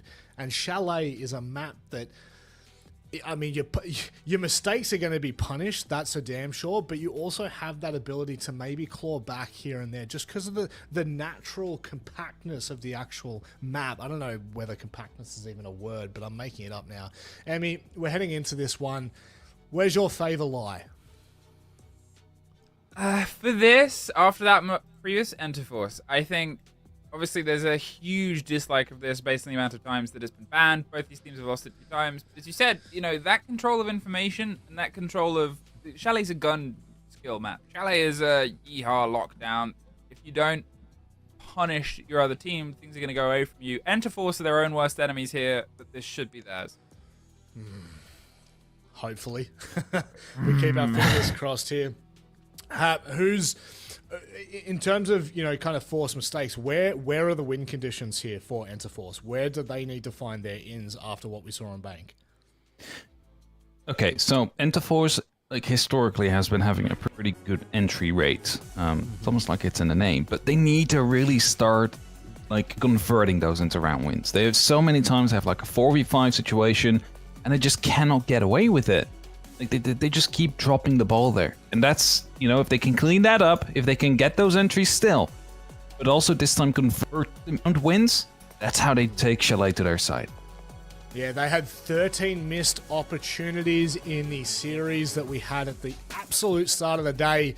And then they missed 4 opportunities to convert the opening kill in that previous match when they had 6 in total. That really starts to paint the picture that Hat is explaining very truthfully. We get underway here on Chalet. This is Enterforce's last opportunity. And let's see if they can make it count. At this point, it went pretty much all the way. I feel like, however this ends, this is probably going to go the same. I don't know if we'll get into OT, but I think we'll definitely get within 2 rounds of it. Yeah, it should be a close one, that's for sure. I think that these teams are quite evenly matched at this time. I think Enterforce is bringing a bit more pace than they might have done in the regular season, or in the group stages rather. Now trying to bring live themselves in these playoffs. And of course, it is the 5th place decider. You might be wondering, well, you know, it's not going to be for a major spot per se, but it is going to be for the last chance qualifiers. Whoever loses this map is going to go home with 75 aside points and has to go through the open qualifiers, which is just hell. Like, there's so many teams in there, it's hard to prepare for. You need to make sure your fundamentals are on point. Whereas in the last chance qualifiers, you know, there's a lot more known teams.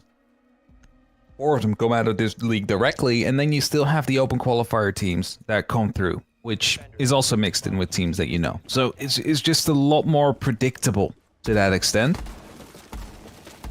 And I think both these teams would prefer to go through the last chance qualifiers directly rather than having to fight themselves through the open qualifier playoffs. The fight starts here, and as I said, Enterforce 36, you are your own worst enemies. You could have been 1 map away at this point from locking it out. And exist, they didn't really have enough of a fight for my money. And maybe, you know, as I said, it's the expectations of a team. We haven't cast Japan League this split. I can only sort of go of my gut feelings of performance level based on seeing these players previously and even last year and before then especially, because we were with Japan as a region for a long time. Yeah. But you still have those expectations, right? You still have seen the plays Salty's been able to put together, Acerola as well. There was a sort of element of energetic fragging from them, and we're just not getting any of that real energy translated. They're playing things cautiously. Ooh! They're looking for a robot. We obviously have our new operator there, Skoposh. One of the 2 bots takes a bit of damage. They do have the option to try and opt out of it. They're kind of playing that as a suicide position, really. How long are they going to sit on it? The only way he's going to be able to transfer himself back to the other shell is finding a safe place now to transition back into it. It was a great actual opportunity there for the side of Enterforce, just having that verticality down below, waiting patiently for it to pop off. Unfortunately, not the kill to be found of it. Salty will find one in return. So if he's trying to go and put up some verticality together with Yamada, nothing to be found as of yet. More being prepared here by Sifty on that mirror. And for now, of course, you know, fights are taking place off the actual side itself. No real pressure coming through as of yet. There is an extension all the way through that ground floor as Salty takes a lot more damage, deals a little bit to Sylvia. Down on 4, but we're on a 3v4 effectively. Make that a 2. Make that a 1. Yeah, Sylvia also has as much health as there are players against him. You're not going to hold out the most amount of hope here. Understandably. The lockdown comes through. The long watch Chalet on the back end. Gets the first round off to a ripping start. But how much of this will be Exist building back in, getting used to the game? Obviously, this is, what, their 4th map roughly played in a row because they did not get the break between. They had about 20 to 30 minutes, roughly, after the first series they played today ended. Very different to the 2 and a bit hours that Enterforce had. Defenders, protect your bombs from being defused by attackers. It's like a completely different exist that we've seen, you know, in that last map where we were on. Like, it was just scrappy, it was just not really connecting, they were barely hanging on and getting those defense rounds that were required to take the victory. This one was quite convincing, just fights all the way off site, nothing actually took place around the site itself. It's a different kind of team to that extent, or a different kind of play style. That worked out quite well. But of course, it's only round 1. Honestly, what is with these walls? I am on a... It's like, I saw it in the last round, now I'm looking at this, I'm like, what is this monstrosity? What, why? It's creative. Why? It's very creative. It's how falls created. It's the fact that it's all the way along as well, and I don't know if it's hoppable. I didn't see if it was high enough when they were setting it up. I don't think so. If it's not, and they just don't have a route through, it's... No, there's a rotation all the way on the back, like near along the blue wall. They've made like a small rotation in there. Okay. The rest is just the half wall.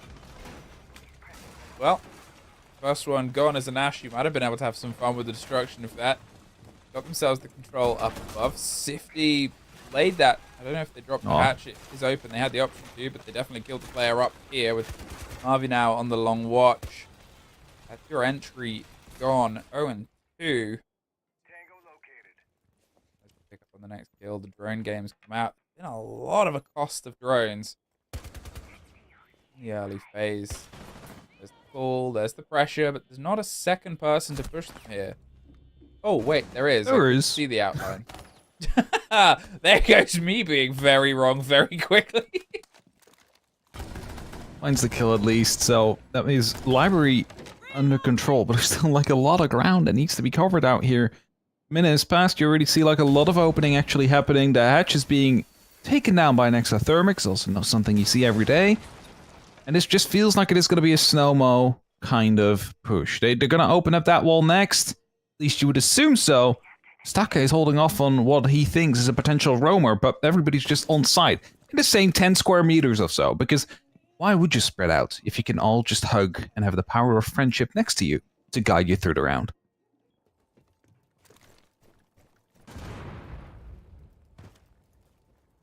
Still wanting to get this wall open, but as much as you sit and wish, Yamada, nothing's going to happen unless some pressure's put above here. They're trying to find the Can't find a Cade. Floor itself. I mean, it's being pinged out, but if you can't get the angle on it, you It's can't. placed perfectly. And that's it, right? Great placement. They're going to have to try and just swing around the side. Plant on the shelves itself. There's a bit of a catch towards the camera. The Goyo plays against it. Ram takes a lot of damage dropping inside the connector hatch itself, and that smoke will be the death of them. They just cannot get out of the room. With 30 seconds left. 4 versus 3, and the only thing they really have is a mad dash onto the site. One on blue, one above the hatch, one positioned there.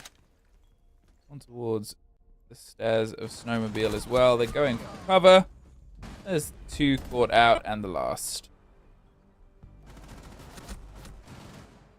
This site was pressured this time slightly.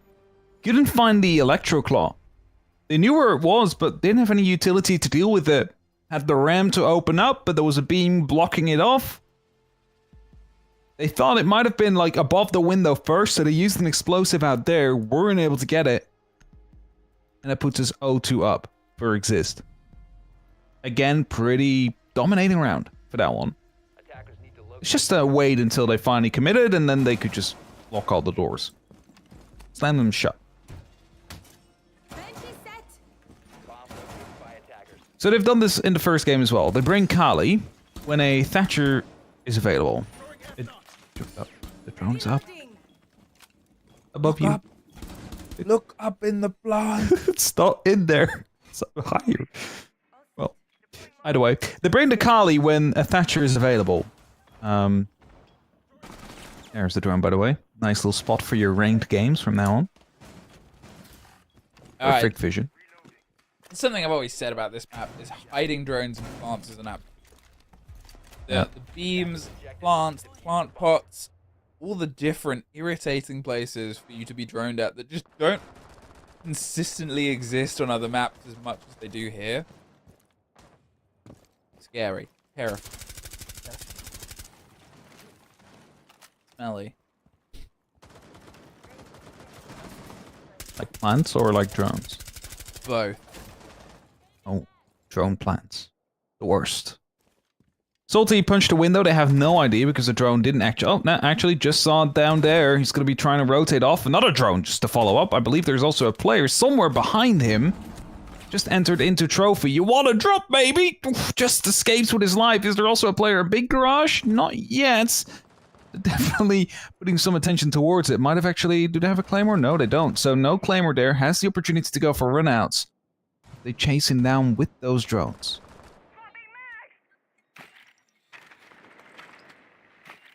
Player still standing. It's one of the first times we've seen an engagement that hasn't netted a reward yet. Something that's irritating. Enter Force 36 is the team that's wanted to try and get their foot up on those engagements. Sylvia with a bit uneasy control on the back and doesn't want to sit around and wait for a response. Not that it really exists game plan. As I said before, one of the critical points I've had about them is they'll sit and they'll wait and they'll let things fall across them. It's worked so far, but at some point teams have seemingly cracked that. People catch nothing on the lip of the window. They're ready to try and force the players out. They're going to come around onto the back. The hatch drop happens. How much can they stick on the hold here? They're still trying to get that player. On the walkway, they swing into the fight with Brava. More pressure, another Flores drone, catches more of an angle. At this point, it is only really Marvi above, but with a minute gone, they need to force this fight now. They drop down, they rotate round, that they've been able to escape. And that Salty's come up round the back. Oh, this could be big. He might be far enough away that that call won't get caught out. It won't. The motion happens onto the site hap. They're starting to push indeed, and now you have that danger that is looming above with 40 seconds left. Salty, you need to make the right moment, the right call, as the entry kill is already in your way. You don't need to go too early here, and they seemingly are unaware once more, and as he's slowly starting to shift in, explosions happen, he sees one prone, takes the shot, and instantly moves into the rest of the library, but it's only up to Akusu. He gets a knife kill for his efforts. In the meantime, it was Sifty on the side with 5 HP, who found 3 kills as well with the SMG-11. And the lockup is there, and they find yet another round. And the roamers, they've proved troublesome. They weren't quite able to get the library control as early as they would have hoped to. Of course, they didn't really have anything to deal with it. They had flashbangs, they had smoke grenades, but they didn't have incendiary bolts. They didn't have grenades that they could have tossed into that corner, which is such a staple position. 90% of the time when you're attacking that site, someone is just playing there waiting to fall, waiting to give his life in that position. But it didn't come, so Sifty was allowed to rotate back out, find himself in pantry, and find 3 more kills with the SMG-11. I had a couple of questions that I don't know if I'll get answers to, and the main one is just kind of underlined a few times of what happened. They had the territory, they had themselves going for the execute, they had no idea Salty was there, and Salty could have been a huge impact. But by the time he got his kill, everybody else from the team had already died to what was the same player. And I guess I was so focused on Salty, seeing the SMG kills come through and not seeing how it happened, my bad. But you kind of don't expect it to go that way. They did a good job at forcing the players down. I guess they didn't have enough time to properly get some of the soft ripped up on the floor of library to force maybe some positions out. They don't know if they had someone on the double window. I don't think they did there, being opened. They needed someone in that position to offer some wiggle room. Although Salty's rotate was great and could be defining, things fell so apart for Enterforce that it didn't even have to be. No, for sure, and that's just because, I mean, they had to drop the hatches. It took them so long to get control of library, because Sifty was able to just play there and not be dislodged and, well, remove himself, like, with 30 seconds to go. They didn't have the opportunity. This could be a shot! That's the Kali gone out-sniped there with the 9x19. Back to the point, just not having the time and having to drop right into an SMG-11 is not going to be beneficial for you. Lacking the support behind the actual plan that they required. Again, early kill going into the favor of Exist here. Nothing being responded to, nothing punished on the back. Charlie got some work done, was able to use their gadget. And you hope, for their sake, that was all they needed to do. It's a specific operator to bring. It always has to be, by design. By design, not dying first is probably a more preferable option here. Zifty, ready to let loose on towards jungle. I think someone might catch themselves either side. The keepers give them that wiggle room towards piano, but I'm still just looking at Force 36 and thinking, well, here's the site itself. I need to get some of this pressure onto vertical. What's the hope and the angle here that you can draw their focus in? I'm gonna go for a push here.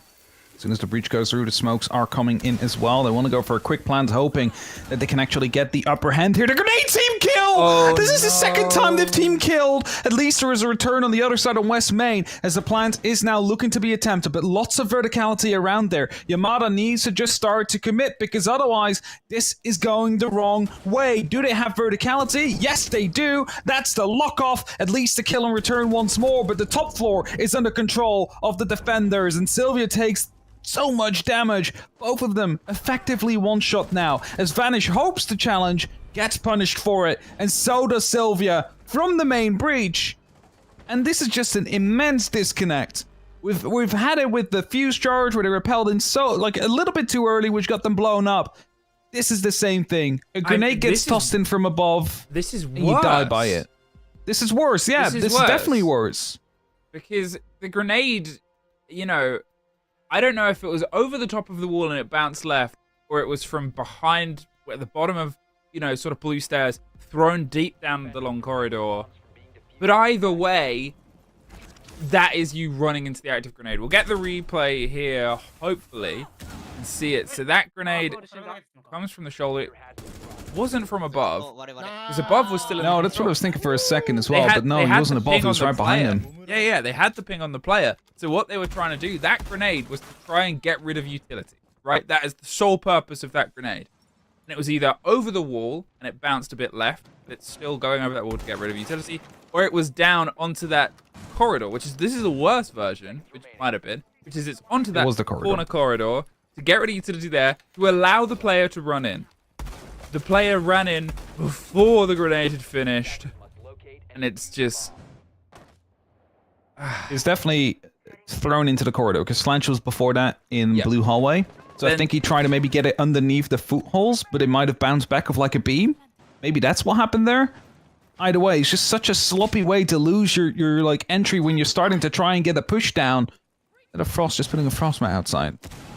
Oh no, shield. Okay, I was gonna say, it's like, not sure if that's gonna catch anything. Nitro goes fishing, and this might just be game over already for the side of Enterforce.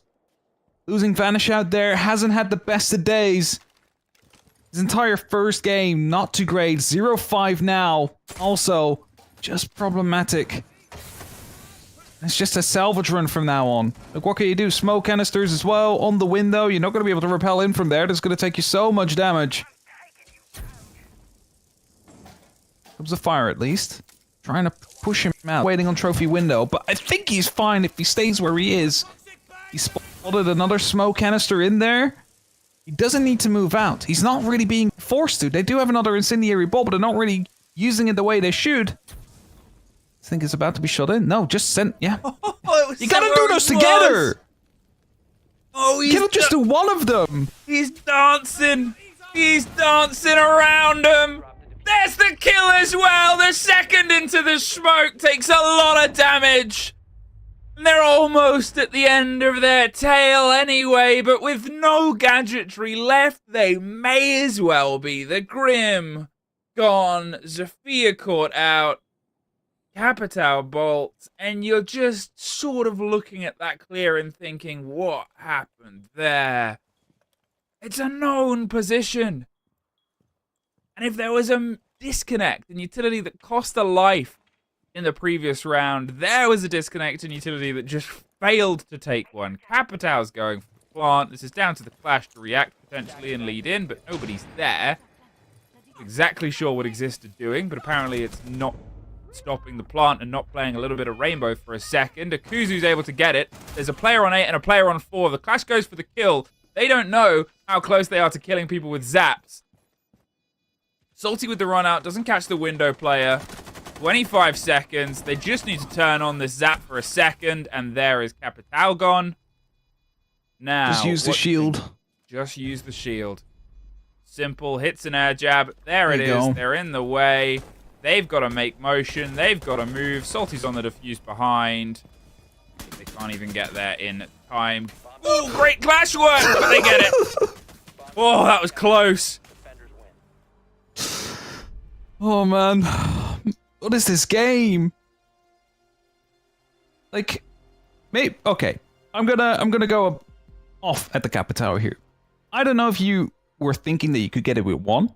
If, you know, you wanted to save one bolt for, like, a different position, and that's why you didn't shoot both.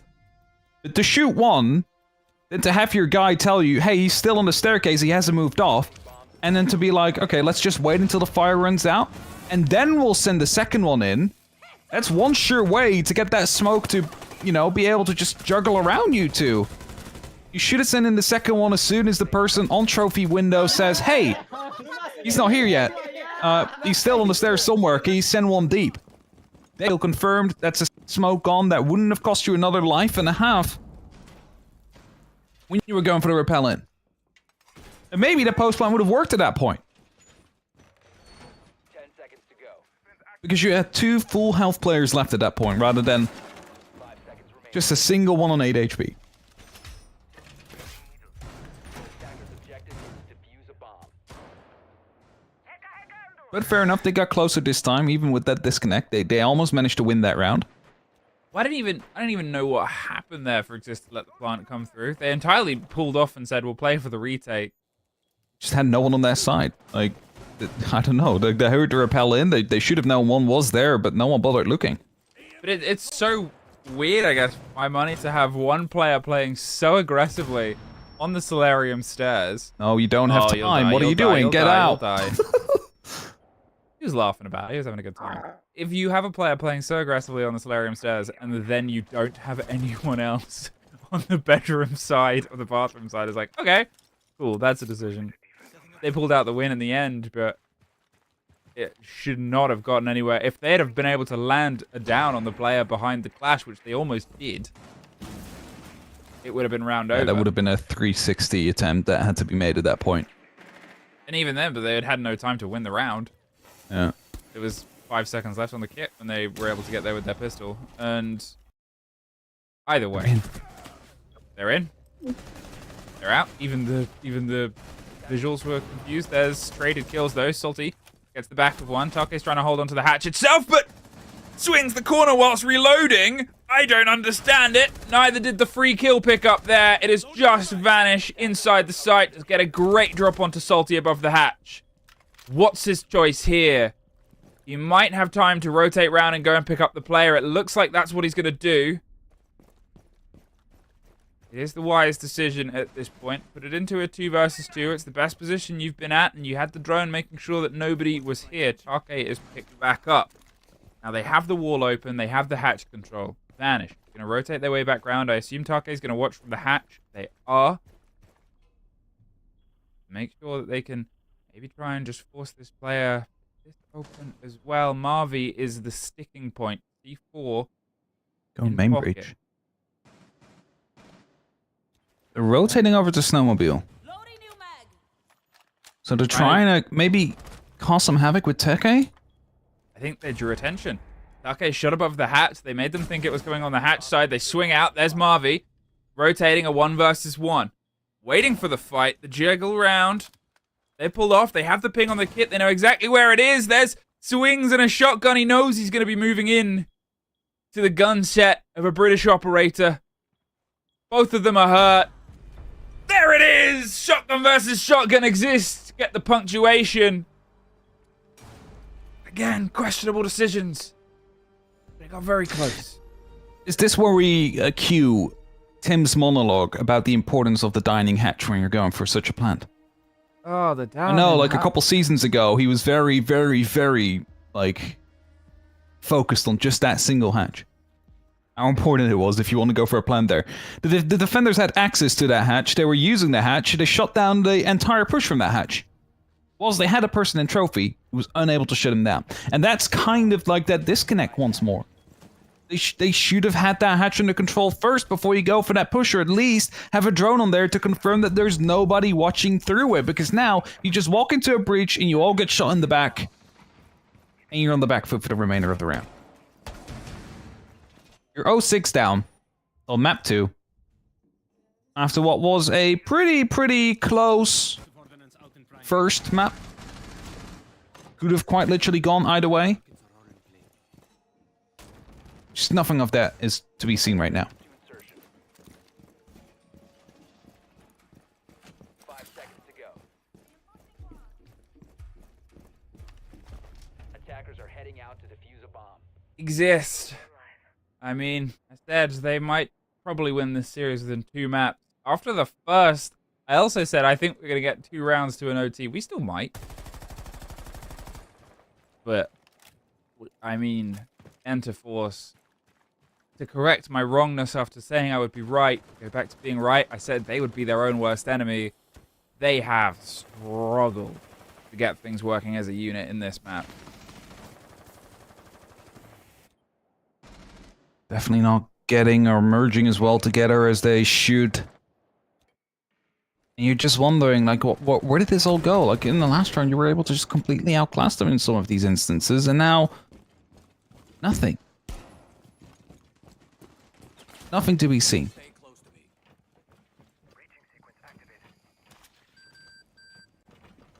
It's just weird, because, like, where did it go? That's the big question I have. Like, how did this go wrong? Take holding up above is going to find that Monty soon. There you go. Spots him. They're doubling up, though. So this might be a bait. It might be trying to get him to come challenge Take now. He's firing some rounds. They have the Legion near. But they're not taking it. They're just taking that control for now. They're not really too worried about what's behind it.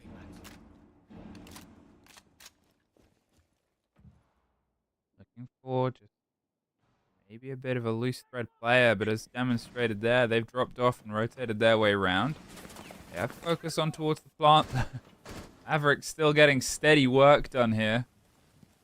Without the breach and with a minute 10 and with no real control of the hatch. Just a sort of Mexican standoff at the top, waiting for the next player to draw. They're forced further and further back. Now, it's a risk. Enter Force 36. They're playing themselves close. The shield right up and personal, but the spray is still into the breach. There's the Monty trying to get the nudge. The second player swings around. There is the Goyo canister, but Shifty wins out. Made himself a hole. There's Salty and a team kill. I don't know what's going on, but at this point, it doesn't really matter. Hap exists. They're existing all over the map here. Sylvia gets knocked out. And for a long day to end with a flawless map, Exist. They claim themselves 5th place. They claim themselves that very needed, promising position in those qualifiers, locked in the LCQs. Now we'll see. Fortunately for them, Enter Force 36 having to play through the open. Yeah, they win also, like, you know, there's 5 extra SI points and not too shabby, almost 4,000 extra USD just space to this game. So some big results still to come through, and now they can focus truly on those last chance qualifiers to see if they might be prepared, if they might be ready to still go to the major. Well, talking about major, let's bring in the major himself, Major Manic. What up? Okay, I didn't expect that.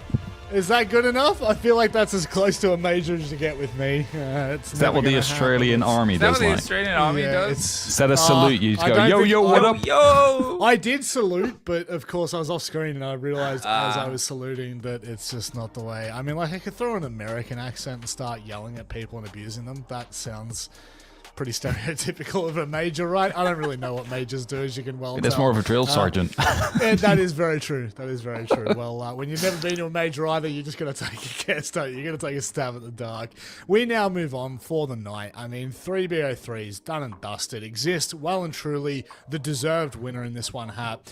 I don't think anyone was expecting a complete 7-0 on map 2, but I think you guys summed it up really nicely. There were just so many moments where Enterforce they were their own worst enemies. It just didn't connect. Like, they had a plan. They had steps to the plan. Mm-hmm. They just executed them in the wrong order. That's basically how you can sum it up. It just didn't work. And that's okay. That's okay. It doesn't always have to work. I mean, the fact that Enterforce got into the playoffs in itself was...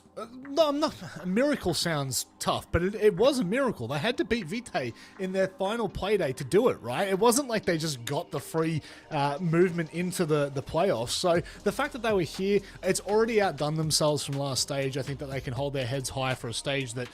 Look, it was a stage that was for Enterforce. They can go back to the drawing board now for the last chance qualifiers, or at least for the open qualifiers for the last chance qualifiers next weekend.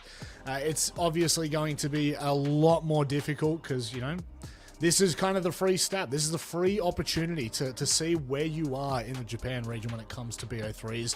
Because ultimately, we always talk about the difference between, BO3s, BO1s. Anything can happen on a day in BO1s, but this just goes to show, right? A 7-5 on Bank. It looked competitive. It looked close. We even said that Enterforce were the better team in the second half, right? We go to Chalet. Bang, 7-0. And both of these teams have played a lot of maps today, so you got to give credit where credit's due. It's definitely been a marathon, but unfortunately they're both out of the playoffs for now. It is at least, I guess, a positive for Exist that they go straight through to the last chance qualifier, Amy, but, I mean, it's merely but a consolation after falling out of the playoffs, and that's really where it hurts. Well, yeah, I think entirely... their performance needs to be stepped up. They have the potential to step it up. I'm not saying that they're going to be the top contender, but that last map, that performance was the sharpest they've had all day, the sharpest they've looked. They don't get to play anymore for the next couple of days, and then they're back in a week or so whenever we are for LCQs. However, they were able to be gifted a lot of rounds today, which won't happen against tougher teams. No, and that's really the big discussion for the rest of the teams that we've got in the bracket, which is, like your Kinetropes and your Crest that push on now. These rounds where you're, kind of, I guess, bouncing back off of an early pick, or being early picked, that's a terrible way of putting it, losing the opening kill, you won't have that opportunity when it comes to COG, when it comes to Scars. You need to make sure going into these games that you are all guns blazing, that you are fully ready for what is ahead, because when you go up against the big dogs in Japan, there is such, and maybe this might be a little brutal to say, but it is like it all over Asia. There is such a dramatic step up from being in third place, fourth place, being in the mid-pack teams, and the top two. That is where it really becomes difficult. I mean, when we look at these, which one would you lean into to be the most likely if we were to see an upset? I would say Cyclops. and that's basically because the old Cyclops, I know, of course, there have been some changes, but we've seen them on the big international stages a lot, where they find themselves in a 6-3 lead, and you're like, finally, they're going to the main stage. Oh, they lost. Yeah. They have that tendency of just not dragging it in when it most matters, at least in the international stage. And Kinotrope on the other side, of course, is also the number 3 team currently. So those two might give for an upset. Yeah. Look, I really do hope that we see a fight out of Crest at the very least. Scars is definitely coming into this by far and away my most confident pick. If I was to pick a team to go from the start to the finish, doesn't matter. You could take the league out, you could put the league in, you could just look at playoffs. Scars will always be the team at the moment. They just feel the most consistent in Japan. I mean, surely that's where we finish, right, Emmy? Surely it's a Scars versus X. I don't know who the X is, but it's X. Oh, 100%. Scars are just that cut above. As you said it before, there is such a divide, which comes from international performance. it makes it a risk, and it's always the conversation about how many slots and who gets what and whatever. But the point of the merit is, you want to beat the best, you got to be the best, and Scars are just the best right now. Yeah. And that's an unfortunate statement to make. Is true regardless of the result against CAG on the last day. Yeah, it's by country mile. Don't know if we've got tomorrow's matches ready, but obviously for those of you that are watching or playing along at home, if you like to go down that route, we do have both matches, both semi-finals being played tomorrow, so we will know which two teams are fighting for the major by the conclusion of the games. It's just as simple as that. I believe it's still the same starting time. I might be tripping there. I can't actually remember if JST is. It is a bit later. It's 3 hours later, 4 hours later. Yeah, actually, it's where wherever we mistaken. started our second. Yeah, okay, there you go, bang. I don't know why, I thought I read a 1 p.m. call time tomorrow, which was the same time for me, so just ignore my my comments altogether. That's just for just you. Know it's just know it's the same place tomorrow. You don't have to worry about the same time, it's just the same place tomorrow. So, yeah, very, very simple. I don't know if we've got predictions ready. We can quickly breeze through that as well to laugh at anyone who's made some awful mistakes. Do any. I didn't do any. You did. Look, you did. In heart, you did, okay? That's all that matters. All right, yeah, cool. I'm on 67%. Yeah, Take that, Hap. Yeah, I'm sorry. I'm just, continuing the Dutch lineage here with 33% in Japan. Yeah, wow, and. God damn. At least that one right, Hey, most importantly, Dev Marta has been decrowned as the elder of Yeah, you're Japan, like you said this morning. Yeah, Alpha Dev.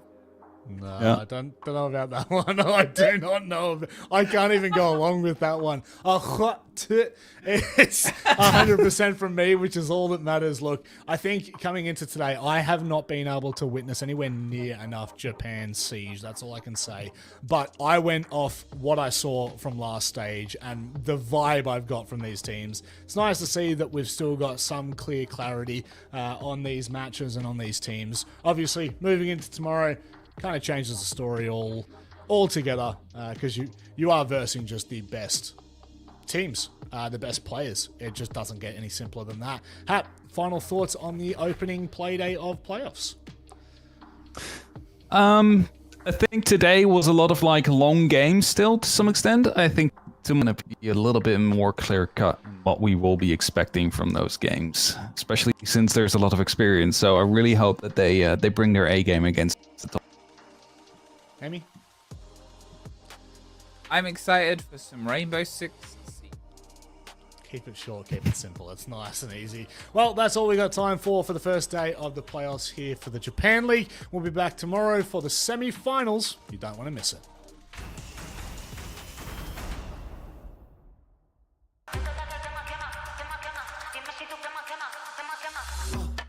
Tap, yeah, I want that. No lines, I don't cut back. Sweet, salty, and all that. Let loose, come get that. Can you play that back? Can you run that back? I'm trying to play that back. I want that. Tap, let's go. Tap, let's go. Tap, let's go. Right here, can you feel? Let's go. Tap, let's go. Tap, let's go. Tap, let's go. Right here, can you feel that? Ooh, you feel that? Ooh, the real back. Ooh, I'm still that. Ooh, you catch that? Ooh, I guess that. The best back. Yeah. 30,000 up on my pallet. Might jump out if I'm wildin'. Catch my flow, I'm so stylish. Tap, real smooth. Can you play that back? Can you run that back? I'm trying to play that back. I want that. Tap, let's go. Tap, let's go. Tap, let's go. Right here, can you feel? Let's go.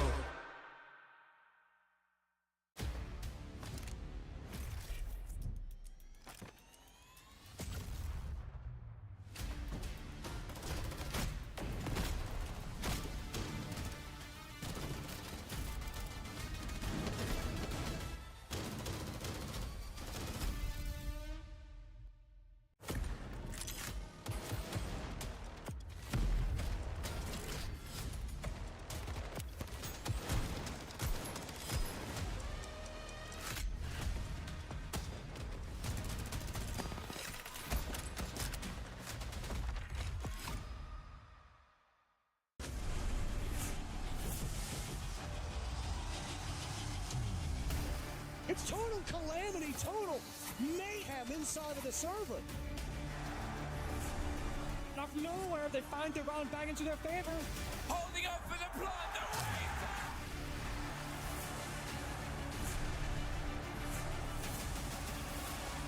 And I think he might just find it.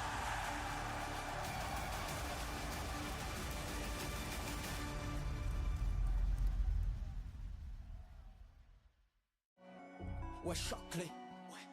Choque-les. Ouais, choque-les. Choque-les. Choque-les. Ouais, voilà ce qu'ils me disent. Les entends parler et ils m'étrisent. J'arrête que pour rafler la mise. Petit pas sur la piste. Et le succès, je l'ai pisté. Disque la place du premier. Je fais monter la côté. Sur moi, tu mises gros. Tu connais déjà l'équipe. Ça criera au complot. Je prends le double, on est quitté. Je fais la magie des chiffres. La somme je la triple, la concurrence la dribble. Et le stade est en délire, ça fait choquer. J'arrive pour tous les choquer. Toute la foule elle est choquée. J'espère que t'es accroché.